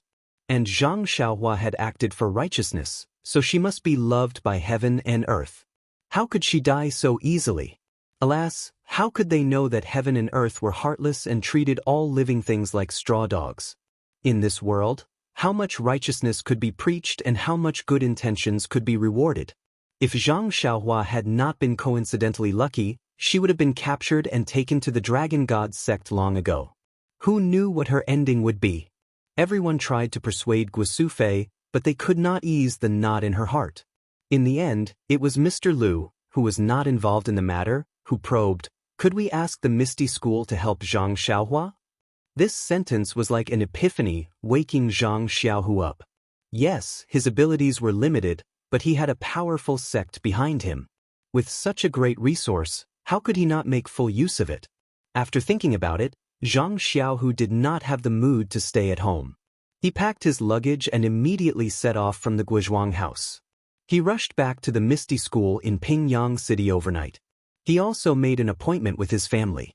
Once there was any news, he would ask someone to inform them immediately. After Zhang Xiaohu rushed back to the Misty School, he did not know how to ask for help. He could not possibly ask sect leader O directly and say that his younger brother was missing and see if he could help look for him. Zhang Xiaohu could imagine that he would definitely be chased out by O Peng. Therefore, he could only ask his master, Wen Wenhai, for help. Wen Wenhai was also rather helpless. Although he was O Peng's personal disciple, he did not hold any real power in the sect. He did not have the right to mobilize the disciples of the Divine Mechanics Division. Therefore, Wen Wenhai also took the time to find an opportunity to tactfully convey this request to eldest senior brother Zhang Qingyue, hoping that Zhang Qingyue would extend a helping hand on the account that they were fellow disciples of the same sect. Zhang Qingyue naturally knew the importance of Zhang Xiaohua. When he heard this, he did not even say a second word to Wenwenhai. He immediately rushed out of the door and hurriedly informed Peng of this news, leaving Wenwenhai stunned at the side. He thought that eldest senior brother was angry over this small matter. Just as Wenwenhai apologetically told Zhang Xiaohu that he might not be able to help and that he could look for Yen, Zhang Xiaohu hurriedly rushed over to look for Zhang Xiaohu. When Zhang Xiaohu arrived at the meeting hall and repeated the matter of Zhang Xiaohua's disappearance, Zhang Xiaohu's reaction was far beyond his expectations. Sect leader immediately sent 10 disciples of the Divine Mechanics Division to Shitsue Mountain to find Zhang Xiaohua's whereabouts. They wanted to see her alive or dead. Zhang Xiaohu was touched. He did not expect sect leader to be so benevolent. A professional was a professional. Not long after, the disciples of the Divine Mechanics Division brought back the news. Although they did not find Zhang Xiaohua's whereabouts, they found out that Shitsue Mountain was related to the Dragon God sect. On the day of the incident at Shitsue Mountain, there was a special envoy from the Tenryu sect present in the stronghold. When he heard this news, Peng hesitated. At this time, the Righteous Alliance and the Tenryu sect were at loggerheads. However, there was no direct conflict. Many people related to the Righteous Alliance were killed by the Tenryu sect's disciples, and many of them were exterminated. However, the Righteous Alliance did not dare to fight the Tenryu sect head-on. They only made solemn statements and seriously protested. Occasionally, they skirted around the edges and scratched at the weak spots of the Tenryu sect. Even the super sects of Jianghu were so docile, so how could Peng not avoid them? He sternly ordered the disciples of the Divine Mechanics Division to quickly return to the stronghold. At the same time, he ordered Zhang Qingyue to temporarily postpone the plan for the path of immortality. He was afraid that the Tenryu sect had other intentions for kidnapping Zhang Xiaohua, or that they had learned the importance of the Fist of the North Star from Zhang Xiaohua. As for Zhang Xiaohu, Peng only said that the disciples of the Divine Mechanics Division had not found any news about Zhang Xiaohua and were half-heartedly brushing him off. As for Zhang Xiaohu, he did not have any news about his younger brother. Naturally, he was unable to pass any information to the Guizhuang house. He could only hope that the two elders at home would be able to recover from their grief with time. Time flew by. Soon, it had been almost a year since Zhang Xiaohua went missing. Who knew how many sorrows, joys, and separations had happened in the Jianghu? Other than Zhang Xiaohu, who would still remember Zhang Xiaohua, who had been in the limelight at the Misty School's martial arts competition. Perhaps only Peng was unable to restrain the passion in his heart. When he saw that the Tenryu sect did not seem to care about the Misty School and placed his hopes on the Fist of the North Star once again, he was extremely disappointed. Only then would he remember Zhang Xiaohua, the originator of the Fist of the North Star. At this moment, Peng was not only vexed about the setback of the Path of Immortality's revival plan, but also about something else.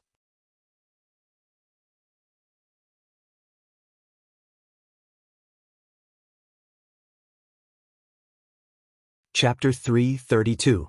In the past month, all of the ethereal sect's branches, strongholds, and even escort agencies had been wiped out by an unknown force. Many of their elite disciples had gone missing, forcing sect leader to slowly withdraw his forces to the vicinity of Pingyang City. However, the Divine Secrets Hall's disciples that he had sent out to gather information either never returned or did not receive any news at all. Left with no choice, Peng sent out the fourth of the 6 ethereal tigers, Shangguan Fenglu, and the 6th, Su Peihua, to lead a group of elite disciples to personally investigate the matter. With such a crisis hanging over his head like a sharp sword, how could Peng not be vexed? Who was the mastermind behind this series of events? This was a question that had always troubled Peng. Peng felt like he was scratching an itch. He knew that it was extremely itchy, but he just couldn't reach out to scratch it. He couldn't even scratch his ears and cheeks. Suddenly, a thought appeared in Peng's mind. Could it be the Dragon God sect?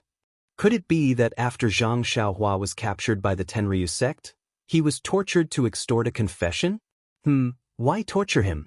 He's just a village boy. The Tenryu sect has plenty of ways to make him talk.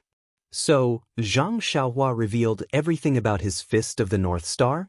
The Tenryu sect is a great sect with a heritage similar to the Misty School. If I can see through it myself, Di Shirtian of the Tenryu sect must also be aware of it. Could it be that the Tenryu sect is trying to cover up the revival of the Immortal Tao? Or is it because they want to leave before my Misty School that they suddenly attacked my Misty School? Sigh, I shouldn't have been soft-hearted back then. O Peng's eyes flashed with a hint of sternness. But after a while, there was a burst of confusion in his eyes. This is also not right. Even if Sakura knows the secret of the Big Dipper magical fist, whether or not this Big Dipper magical fist is actually the big heavenly cycle of stars fist is still two different things. He didn't settle the matter first and cultivate his own immortal Tao disciple. Besides, the Tenryu sect's strength is comparable to the combined strength of the three super sections. They have always been restrained by the three super sections. If they were to harm my Misty School, the other three sects would definitely react. Why is there no news at all? Could it be? O Peng's heart, which had been tempered to be strong, suddenly jumped. He instantly thought of another possibility, unless, right at this moment, someone rushed into the assembly hall in a hurry. O Peng was startled. He looked up and saw that it was his eldest disciple, Zhang Qingyue. O Peng frowned slightly. Zhang Qingyue's face was pale and he was very flustered. Zhang Qingyue had always been experienced and steady in handling matters. He had never been so rude. Therefore, he didn't have the intention to scold Zhang Qingyue and asked, "Qingyue, why are you so flustered?" "Big sect master, there's a big disaster." Hearing O Peng's dissatisfied tone, Zhang Qingyue already knew that he was being rude. However, it wasn't the time to pay attention to it. Big disaster? O Peng's heart jumped and he blurted out, "Did the Tenryu sect besiege my Misty Mountain Manor?" "No, big sect master, no enemies appeared around our Misty School. It's just that." Zhang Qingyue's tone was somewhat hesitant. Then, he looked at O Peng's gaze and said with gritted teeth, "Big sect master, fourth martial uncle and sixth martial uncle?" O Peng couldn't help but ask, "What happened to them?" Zhang Qingyue said with some sorrow, "Two martial uncles were killed and their corpses were brought back by the disciples of the sect." "What?" O Peng exclaimed and immediately stood up from his chair. Fourth martial uncle, Shengguan Fenglu, was quick-witted and resourceful. Sixth martial uncle, Su Peihua, was the best in Jianghu. When the two of them were roaming Jianghu, they were always together and had been through a lot. Now, the two of them had taken elixirs to increase their power. There were few opponents in Jianghu who could match them. But now, they were both killed at the same time. This was something he never expected. "Quick, where are the corpses of the two martial brothers?" Reporting to Big Sect Master, "It's in the square in front of the conference hall." This disciple doesn't dare to act rashly. Hearing this, O Peng stomped his right foot and his body floated up. He flew like a gust of wind to the entrance of the conference hall. His figure was 70% similar to Zhang Xiao's. From the chair to the door, O Peng's feet basically didn't have any place to touch the ground. It was also very similar to Zhang Xiao's levitation technique. The square in front of the conference hall was still empty. There was only a broken carriage parked there alone. Beside it, there were a few dejected and injured disciples. O Peng jumped down from the high platform. When the disciples saw him, they immediately saluted. O Peng didn't even look at them. He walked to the front of the carriage and lifted the mat on the carriage with a trembling hand. Seeing the familiar lifeless face under the mat, O Peng's heart couldn't help but ache and almost shed tears. This was the person he had grown up with, practiced martial arts with, and roamed the Jianghu with. They weren't blood brothers, but they were better than blood brothers. Now, this person was quietly lying in this shabby carriage, closing the eyes that had cared for him for dozens of years. O Peng raised his head and shouted sternly, "What are you doing? Why didn't you buy the best coffins and use the best carriages to bring the two elders back?" The disciples were submissive. Only one of them mustered up the courage and said, "Sect leader, it's not that I didn't want to buy the coffins for the two elders. It's just that after the attack, the masked man in black had already prepared the carriage and mat. He told me not to move them. He also said that if I moved them and sect leader didn't notice anything wrong, I would be responsible for everything. I was afraid that I would delay the sect's important matters, so I rushed back and didn't dare to move them. Hearing his disciple's words, Peng clenched his teeth and regained his senses. He waved his hand and said, "All right, Qing Yu, send someone to call eldest martial uncle, second martial uncle, and fifth martial uncle here. Also, carefully carry the bodies of the two martial uncles to the Divine Engineering Hall. Have Hall Master Shi and the Hall Elders examine them first. I want to see who was so bold as to touch the people of our Misty School. This debt of blood must be paid with blood. Also, the few of you, tell me in detail what happened when you were attacked." After he finished speaking, Peng didn't call the disciples to the Hall of Assembly. Instead, he asked them in detail in the square. When Zhang Chengyue heard this, he did not dare to tarry. He hurriedly called someone over and carefully instructed them to inform the three elders. He personally drove the carriage and brought the corpses of his two martial uncles to the Divine Mechanics Hall.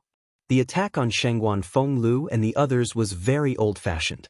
The enemy didn't set up many traps. They just waited in one of the Misty School's branches. This branch was located in the corner of an extremely small town. There weren't many people there. When Shangguan Fenglu and the others arrived, it was already dusk. The group of more than 10 people was ambushed as soon as they arrived at the branch's courtyard. The elite disciples of the Misty School were very conceited. After all, they had been through the test of blood and fire. They also had two elders by their side. Naturally, they didn't plan to escape. They only wanted to avenge their brothers. It was a pity that the opponents who had set up the ambush seemed to have already predicted it. Or rather, the opponents were extremely powerful. Although their numbers were not much higher than the ethereal sect, the moment the ethereal sect's disciples exchanged blows with them, they realized that the men in black who had set up the ambush were all experts in the martial arts world. They actually managed to trap all the ethereal sect's disciples in the courtyard and none of them were able to escape. Shangguan Fenglu and Su Peihua, who were holding the line, weren't in a better situation. They were facing three masters who were also masked in black. The three of them worked together to suppress the two of them. However, the two elders of the Misty School had taken the authentic strength-enhancing panacea, so they had more internal energy than their opponents. Even with Shangguan Fengliu's lightness skill, it was very likely that he could escape. However, if he ran away, Su Peihua, who was left behind, would die. Therefore, Shangguan Fenglu could only fight side by side with Su Peihua, hoping that they could fight their way out. Although the battle was divided into two groups, it was equally fierce and bloody. By the time night fell, the disciples of the Misty School had been completely annihilated. Only a few who were waiting to be used were left with their acupoints sealed. Shangguan Fenglu and Su Peihua were also seriously injured. They were barely holding on. At this moment, a yellow-faced old man who hadn't been seen before floated over. Seeing the situation, he was very surprised. "What's wrong? These two people are so difficult to deal with. Why haven't they succeeded yet?"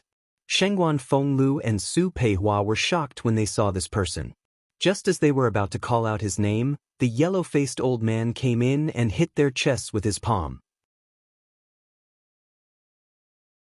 In an instant, the two of them spat out blood and fell to the ground, dead before they could even say a word. The yellow-faced old man looked around and said proudly, "Act according to the original plan. Get someone to bring these two bodies back to the Misty School." Then he floated away. When the injured disciple finished telling the whole story of the attack, Peng's frown deepened. These disciples' kung fu was weak. They were the ones who were supposed to contact and guide the disciples. When they were attacked, they could only take care of themselves. How could they have the time to observe and collect other information? Moreover, when their acupoints were sealed, they only heard a few words and knew that a master of the masters had arrived and killed the two elders in one move. How could they know who this master was? At this moment, another disciple whispered, "Grand Gang Leader, this disciple secretly saw something." "Tell me quickly," Peng said anxiously. Among the three people who besieged the elders, one of them was wearing a felt hat. It was very strange, so I took a few more glances at him. Moreover, when they let us go, I took another glance at that person. At this time, his felt hat was gone. I reckon that the two elders had taken it away, but he was bald. The Dalan Temple. Peng called out the name of this sect. If there was a sect that had the strength to wipe out so many elite disciples of the Misty School, and even two elders, then the Dalan Temple should be one of them. If there was a recent grudge with the Misty School, then the Dalan Temple should be at the top of the list.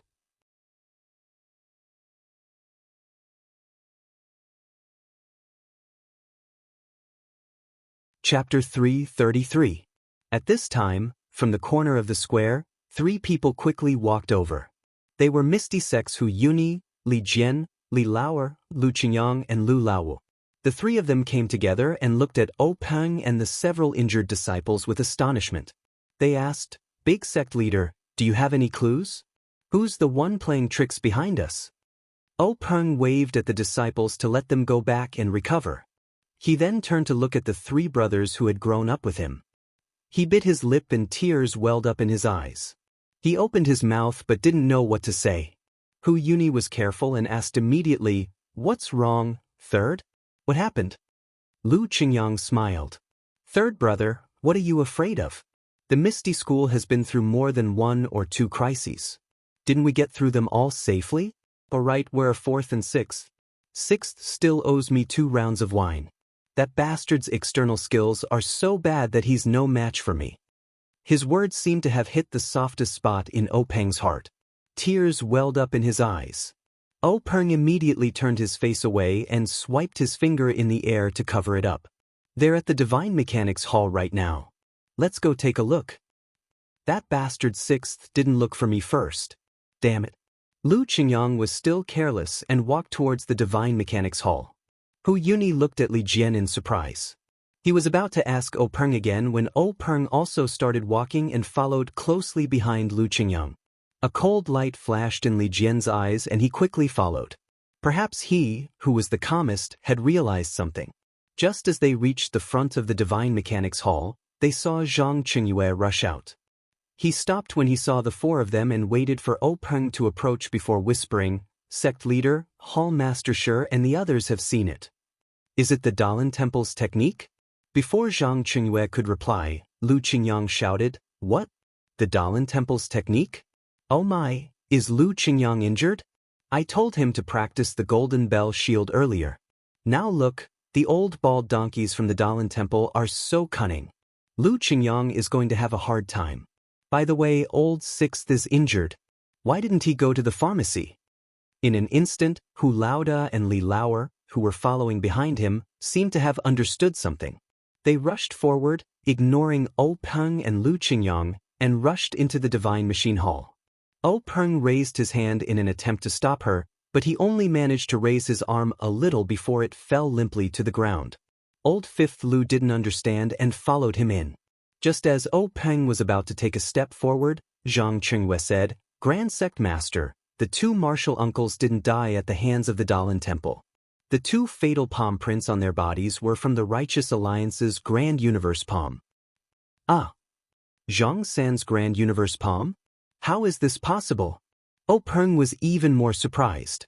At this moment, old 5th Lu's sorrowful shout came from the Divine Mechanics Hall, "Old 4th! Old 6!" What followed was a burst of wailing. Peng looked at the door of the Divine Mechanics Hall. His feet moved slightly, but he quickly retracted them. Standing there silently, Peng stroked the short beard on his chin and frowned deeply. After a while, he instructed Zhang Qingyue, "Qingyue, hurry and inform the disciples to be on full alert from now on. I reckon that there will be strong enemies coming soon. Be prepared to drag Ethereal Peak in. Also, send more men to move all the precious items in the manor to the secret chamber. If anything happens, we'll defend against the enemies with the mountain. This manor is easy to attack but hard to defend. We can only rely on Ethereal Peak. Alright, also, find someone to send the young mistress to Ethereal Peak. This has to be done first." Zhang Qingyue's expression froze when he heard that. He hurriedly accepted the order and was about to leave.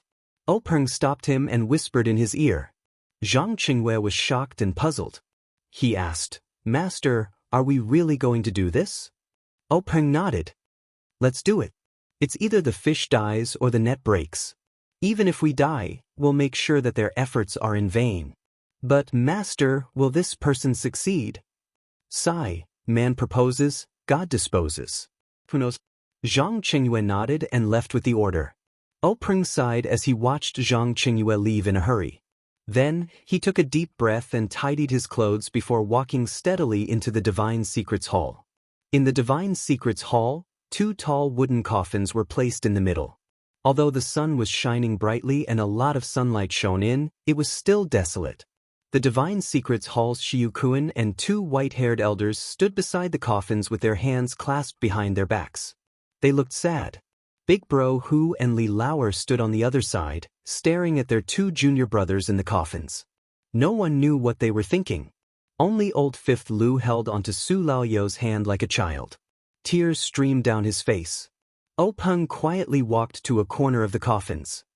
He did not speak and just looked at it quietly, as if he was reminiscing about the past. The entire Divine Secrets Hall had long lost its former solemnity. Only sorrow filled the entire hall. After a while, old Fifth Lu had cried enough. He jumped up, wiped his tears and ran to Openg. He tugged at Openg's clothes and shouted, "Lao Lu, who did it? Was it the bald donkeys from the Dalan Temple? Which one?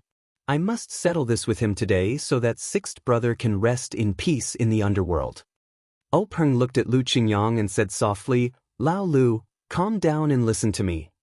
"Calm down, my ass. How can I calm down? Lao Lu and Lao Lu were killed, and they even sent someone to their doorstep. Isn't this a slap to the Misty School's face? If I don't take revenge, my surname is no longer Lu. Lao Lu, tell me who it is. Is it Changqing or Changxing? Did Changxing do it himself?" Openg said with a gloomy face. The fatal injuries on Lao Lu and Lao Lu were caused by Zhang San from the Righteous Alliance. However, it was said that there were monks involved. I suspect that the Dalan Temple was involved. Zhang San? This ruffian has never interfered with our Misty School. How dare he do this? I'm going to find him. After old Fifth Lu finished speaking, he swung his arm and was about to rush out. How could Openg let him go? He pulled him back and advised, "Lao Lu, where are you going to find him? Are you going to kill your way to the Righteous Alliance's main peak? Even if it's the Righteous Alliance's righteous peak, so what? At the very least, I'm about 200 pounds. I'm going to go against the Righteous Alliance." Old Fifth Lu was full of pride. He threw Openg's hand away and was about to leave. At this moment, Big Boss Hu scolded, "Lao Lu, stop. Don't you think it's chaotic now? Do you want us to worry about you? Do you want us to watch you get sent back by someone else?" Old Fifth Lu listened to Big Boss Hu the most. Naturally, he didn't dare to move half a step. He only said loudly, "But Big Brother, Lao Lu and Lao Lu." After saying that, he stomped his feet vigorously. In the end, he squatted down and used his fists to hit the ground. After a few hits, blood dripped from his fists. Seeing this, Big Boss Hu sighed and didn't stop him. Openg walked over and patted Lu Qingyang's shoulder, saying, "Lao Lu, get up. Don't worry, we'll definitely avenge Lao Lu and Lao Lu. Even if we have to sacrifice all of our Misty School's resources, we'll kill our way to the Righteous Alliance's peak." Good. Lu Qingyang immediately stood up. He ignored the blood on his hands and asked, "When are we leaving?" Openg smiled bitterly, "Lao Lu, don't worry. Even if we don't kill our way to the Righteous Alliance's peak, they'll immediately send us to our door." "Is that so?" Big Boss Hu and old Fifth Lu asked in unison. However, while Lu Qingyang was pleasantly surprised, Hu Yuni was somewhat astonished. "What's going on here? Lao Lu, tell us in detail."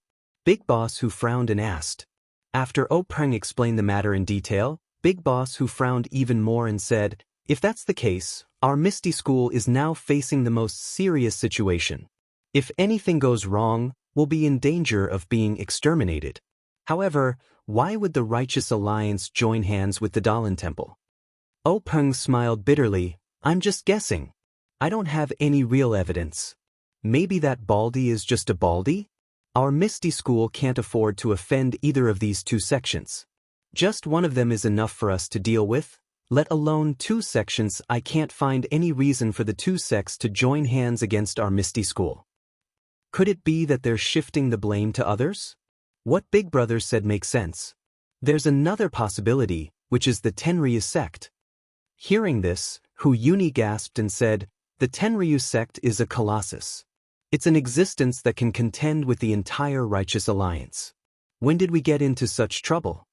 Oh Peng explained, Big Brother, there's only one possibility. If it's the Tenryu sect, they wouldn't be so troublesome.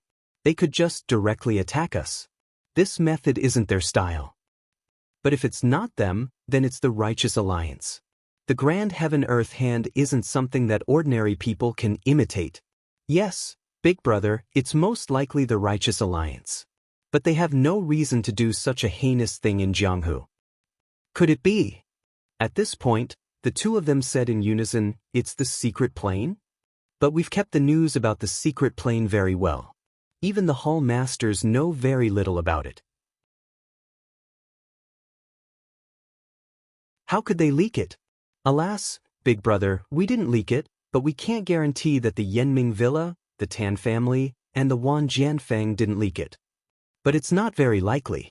Yenming Jusher is an extremely cautious person. His Yenming Villa is not easy for outsiders to enter. The Tan family is a big family that practices martial arts. It's even harder to sneak in than the Misty School. Wan Qingjiu of the Wan Jianfeng is even more scheming. He even spies on the Five Claw Peak. How could he leak the news? I estimate that there are no more than 5 people on his side who know about the secret plane. Alas, Big Brother, there's no such thing as an impenetrable wall in the world. We've been operating the secret plane for 3 or 4 years and have reaped endless benefits from it. In recent years, the development of the Misty School has relied on the medicinal materials in the secret plane. It's hard to guarantee that no one will find out. Moreover, we've also obtained the life-prolonging pill from the secret plane. Such a heaven-defying thing will definitely shorten one's life if we have it. Misfortune is a blessing in disguise. The ancients didn't deceive us.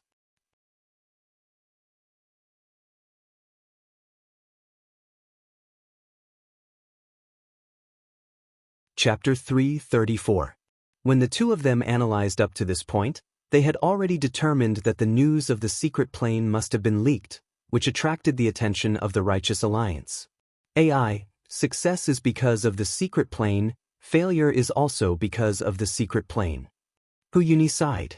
Earlier, when they obtained the treasures of the secret plane, they had naively fantasized that if there was a critical moment like today, they would hand over the map and the life-prolonging pill. A wise man submits to circumstances and can barely survive the crisis of the sect being exterminated, even if they had to be a coward, so what? However, the current situation developed greatly beyond their initial expectations. The Righteous Alliance actually acted ruthlessly and destroyed 2 of the Misty Six Tigers in one fell swoop. This deep hatred had already been formed. How could there be any room for negotiation? Could it be that the Righteous Alliance had the idea of exterminating the Misty School? Could it be that they were not afraid of the other sect's attention? At this time, Hu Yuni did not need to think about which power leaked the news of the secret plane, nor did he need to let Oh Peng send people to investigate this news, nor did he need to ask Oh Peng about the whereabouts of the map and the life-prolonging pill. All these doubts could only be asked in the future when the Misty School was able to survive. Now, the only thing they needed to do was to face the Righteous Alliance, who they did not know when they would attack. This was a martial arts sect that rose again after the Immortal Tao was annihilated. In fact, if Oh Peng and others blamed all the crimes on the secret plane, it may not be completely correct.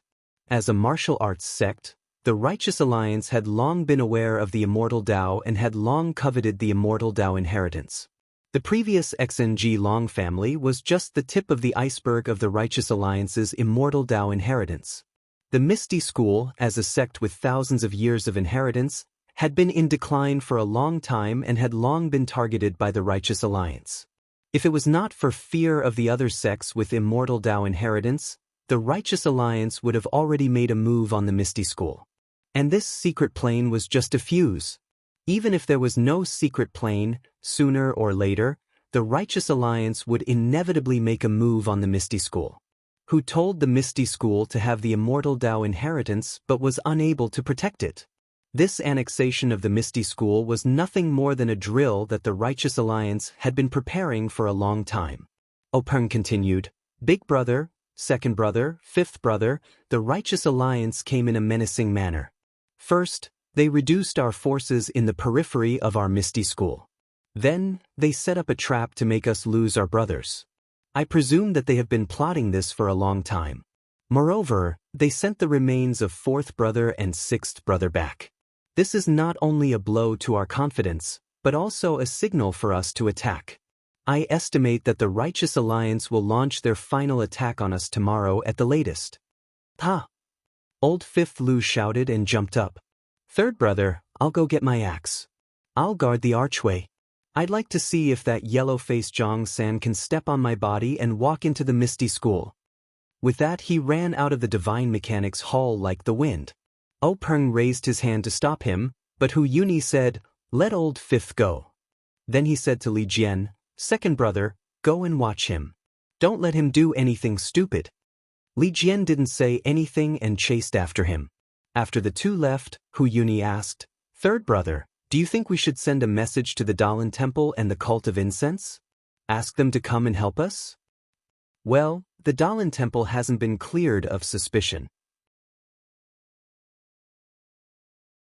They might not. Maybe it's just a bald man. Even if it's a monk, it doesn't mean that the Dalan Temple is involved. After all, they are all part of the path of immortality. They might help us. Help us. Openg sneered. According to the records, when the Shundao sect was destroyed, the Dalan Temple didn't help us. That was then and this is now. If we don't have the Dalan Temple and the Cult of Incense's help, even if we barely make it through tomorrow, the Misty School's vitality will be greatly damaged. Why don't we give it a try? Openg sighed. Now that things have come to this, we can only give it a try. The Righteous Alliance has been plotting for a long time. They might not let us send out a message. Then Openg said to Hall Master Shi of the Divine Mechanics Hall, Hall Master Shi, send a few elite disciples in groups to the Dalan Temple and the Cult of Incense to ask for help. Shi Yukuan cupped his hands and said yes. Then he quickly left with two elders. For a moment, the Divine Mechanics Hall fell into silence. Openg and Hu Yuni were like stone statues. They stood in front of the coffins and stared at the two people who seemed to be sleeping. For a long time, they didn't say a word. After an unknown period of time, time seemed to have lost its value in grief. No matter how much time passed, it couldn't make up for the memories. Suddenly, Openg opened his mouth and said softly, Big brother. Third brother, said. In the past, when I saw other people go through life and death, I always felt that it was because of love. But now that it's my turn, I know what it means to be a hero with a short breath. I watched you all grow up. Us 6 brothers have roamed the Jianghu together since we were young. How many storms of blood have we safely walked through? Of course, we've long held our heads in our hands. But who would have thought that when the Misty School was flourishing, something like this would happen? I thought I would be the first to lie in the coffin. That's right, big brother. Parting is inevitable in life. I didn't know that death was so close to us, forcing us to be unprepared. Hu Yuni sighed but didn't say anything. Openg continued, Big brother, I have an extremely important matter to entrust to you. Entrust? Third brother, what do you mean? It's like this, big brother. This time, the Righteous Alliance came prepared. They must have made a meticulous plan. Our Misty School hastily accepted the challenge. Moreover, their strength is clearly not on the same level. I'm worried that our Misty School won't be able to escape this misfortune. Hu Yuni didn't reply. He seemed to know that Openg wasn't lying. Big brother, the Misty School can be destroyed, but the Misty School's legacy can't be lost. As the leader of the Misty School, I can't abandon my brothers at this time. The heavy responsibility of protecting the Misty School's descendants will be entrusted to Big Brother. This, Hu Yuni muttered to himself. He wasn't an impulsive person and was very clear about the severity of the matter. Otherwise, he wouldn't have given the position of leader of the Misty School to Oh Peng. In his heart, he was extremely willing to stay and avenge his two junior brothers. But logically speaking, he also knew that the most important thing now was to preserve the Misty School's legacy. Can't fifth brother go? Hu Yuni probed. What do you think, Big Brother? Oh Peng didn't give a direct answer. He knew that Big Brother who was very clear about this. Sure enough, Hu Yuni sighed again. I want to kill the thief, but I'm powerless. Then Oh Peng said, Big Brother, go and prepare. Bring all the martial arts manuals of our Misty School. Also, pick out some of the talented low-level disciples. Forget it, take away all the commoner level 1 and level 2 disciples. They won't be of much help here. Even if they aren't talented, they'll still be a spark of our Misty School. I'll also take some of the elite disciples to protect you. The Righteous Alliance will definitely guard against us. However, it is extremely difficult for them to guard against the secret passageway at the back of Misty Peak. Big Brother, after you are ready, just wait in the secret passageway. If something unexpected happens, just rush out immediately. No matter how many people the Righteous Alliance has, they won't be able to surround the entire Misty Peak. Once we rush out, Big Brother, I'll leave it to you. Take the spark of our Misty School and find a place to hide and accumulate strength. We'll think about making a comeback when we have the chance. All right, Big Brother, during this period, let's see how the Dalan Temple and the incense cult react. If it's not necessary, it's better to avoid contact with them. Everyone in the Jianghu is a wolf. Yes, third brother, I know this. Although I don't have the talent and vision of a faction leader like you, I'm still confident in protecting these little bastards. But, third brother, I gave you the position of faction leader back then. Today, you'll have to take the blame for me. Big Brother, as the faction leader, I have to take the blame for the entire faction. I already had this awareness when I took over the Misty School from Master. Big Brother, don't worry. Maybe things aren't that bad. Maybe the Dalan Temple and the incense cult have already noticed the Righteous Alliance's movements and are on their way to help. These words were extremely unrealistic. Hu Yuni also knew that he was just comforting himself. He walked over and patted Oh Peng's shoulder, saying, Third brother, take care. At this moment, Oh Peng didn't have the dignity of a faction leader at all. He was just like a child who had just started learning martial arts. He stood there obediently and smiled, saying, Don't worry, Big Brother. I know. Hu Yuni looked at him with tears in his eyes. If nothing unexpected happened, this would be a life and death parting of the two brothers who were as close as father and son.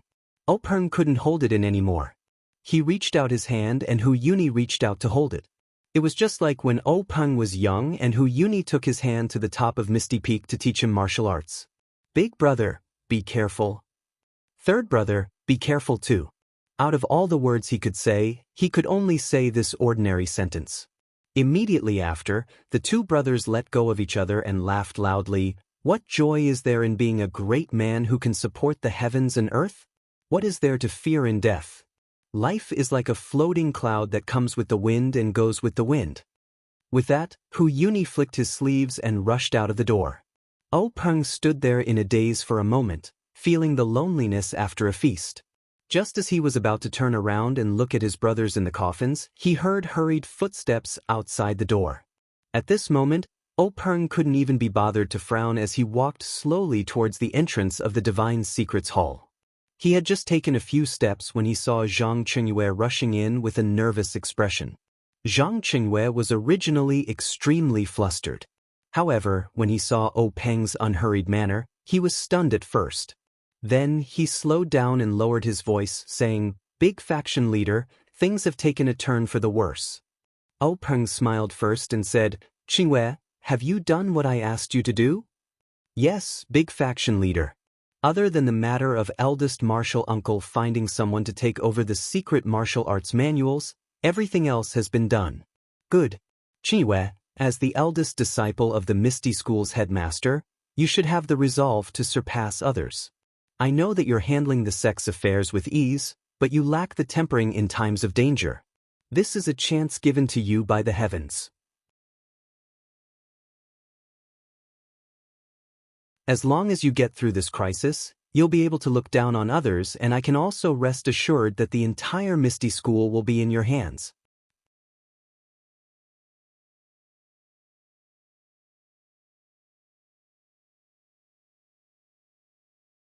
Chapter 335. Zhang Qingyue listened with his hands down and nodded repeatedly.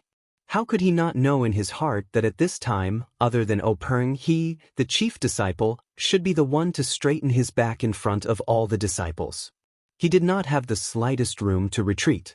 He was also clear about what eldest martial uncle wanted to do, but this very important matter could not be done by him. He could only stand beside Master with a smile. This was the pride of a direct disciple, but also the sorrow of a direct disciple. After Peng finished speaking, Zhang Qingyue regained his composure and said in a low voice, "Great sect master, the disciples of the Divine Mechanics Hall have sent news that there are countless masked people surrounding the Misty Mountain Villa. They are advancing towards us. They failed to break through the encirclement and lost a few brothers. They have already retreated. What about the back mountain of the Misty Mountain? Have they found any traces of the enemy? Not at the moment. I have already sent people to check. Quickly inform eldest martial uncle and let him take action as soon as possible. Also, inform all the brothers in the sect to prepare for the enemy." "Yes, master." After hearing this, Zhang Qingyue quickly walked out. His footsteps were very steady, and he was more confident than when he had just entered. Looking at Zhang Qingyue's back, Peng smiled for the first time of the day. Danger was not always a bad thing. The Misty School after its nirvanic rebirth might have a new atmosphere. However, he still had a trace of doubt in his heart. The army was already at the border and they were about to meet with weapons, but the Righteous Alliance still wanted to cover their faces. What kind of medicine were they selling? After thinking, Peng pulled himself together and quickly walked out of the Divine Mechanics Hall. In the Misty Mountain Villa, from the memorial archway to the square, the disciples had already formed a formation. They were all holding various weapons and were waiting for battle. In the pavilions behind the square, there were also many disciples moving things and setting up traps.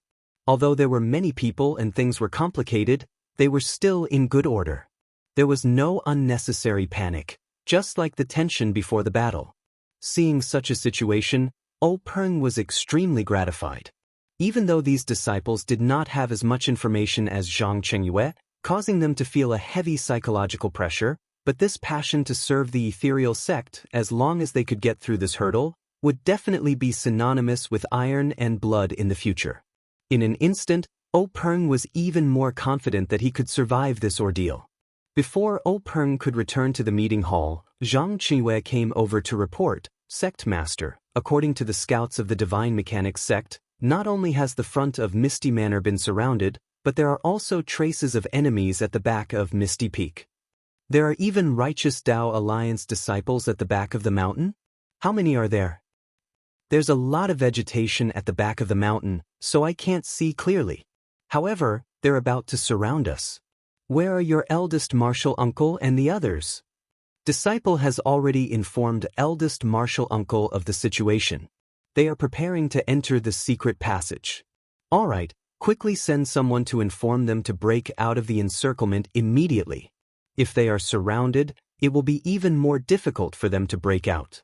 Let the disciples of the various halls mix with the elite disciples. Let them be led by the hall masters of the various halls. Let the female disciples of the Mingzui Hall, the third-generation disciples, and the other disciples set up a defense on the Misty Peak. Their martial arts are limited. If they face the enemy at the front line, they will only be killed." Zhang Qingyue accepted the order and left. He returned not long after. Peng frowned and asked, "Qingyue, don't you think the Righteous Tao Alliance is being too ostentatious this time? Our Misty School, Misty Mountain Manor, and Misty Peak occupies such a large area. They actually want to surround us. Don't tell me Zhang San of the Righteous Tao Alliance is not afraid of the Dalan Temple and the incense cult? What if the two sects send a mantis stalking the cicada, unaware of the oriole behind? Won't the Righteous Tao Alliance go for wool but come home shorn? Zhang Qiwei was also puzzled and said, "That's right, sect leader. Disciple has also been thinking about this problem. Don't tell me the Righteous Tao Alliance also had a fortuitous encounter in the past few years? Even if they have more disciples than us, if they kill 1,000, they will lose 800 of their own. If they don't have full confidence, why would they dare to do such a desperate thing?" "That's right, there's something fishy about it." "That's right, Qingwei. Did you notice that the Righteous Tao Alliance is covering their faces in broad daylight?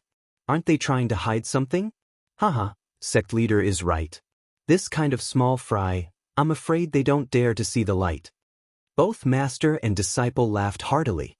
However, their laughter hid deep sorrow. If something was out of the ordinary, there must be something fishy about it. It's just that they didn't know about it. Time passed bit by bit and it was already close to noon. In front of the memorial archway, there were already many masked people in martial attire. They were all armed, and just by looking at their figures, one could tell that they were all valiant people. It was as if they were waiting for something. Sure enough, when noon came, a whistling arrow rose from the back mountain of the misty peak. With a loud bang, the masked man immediately shouted and drew his weapon, rushing towards the misty mountain manor. Like a tidal wave, he charged towards the defensive line that the Misty School's disciples had already set up.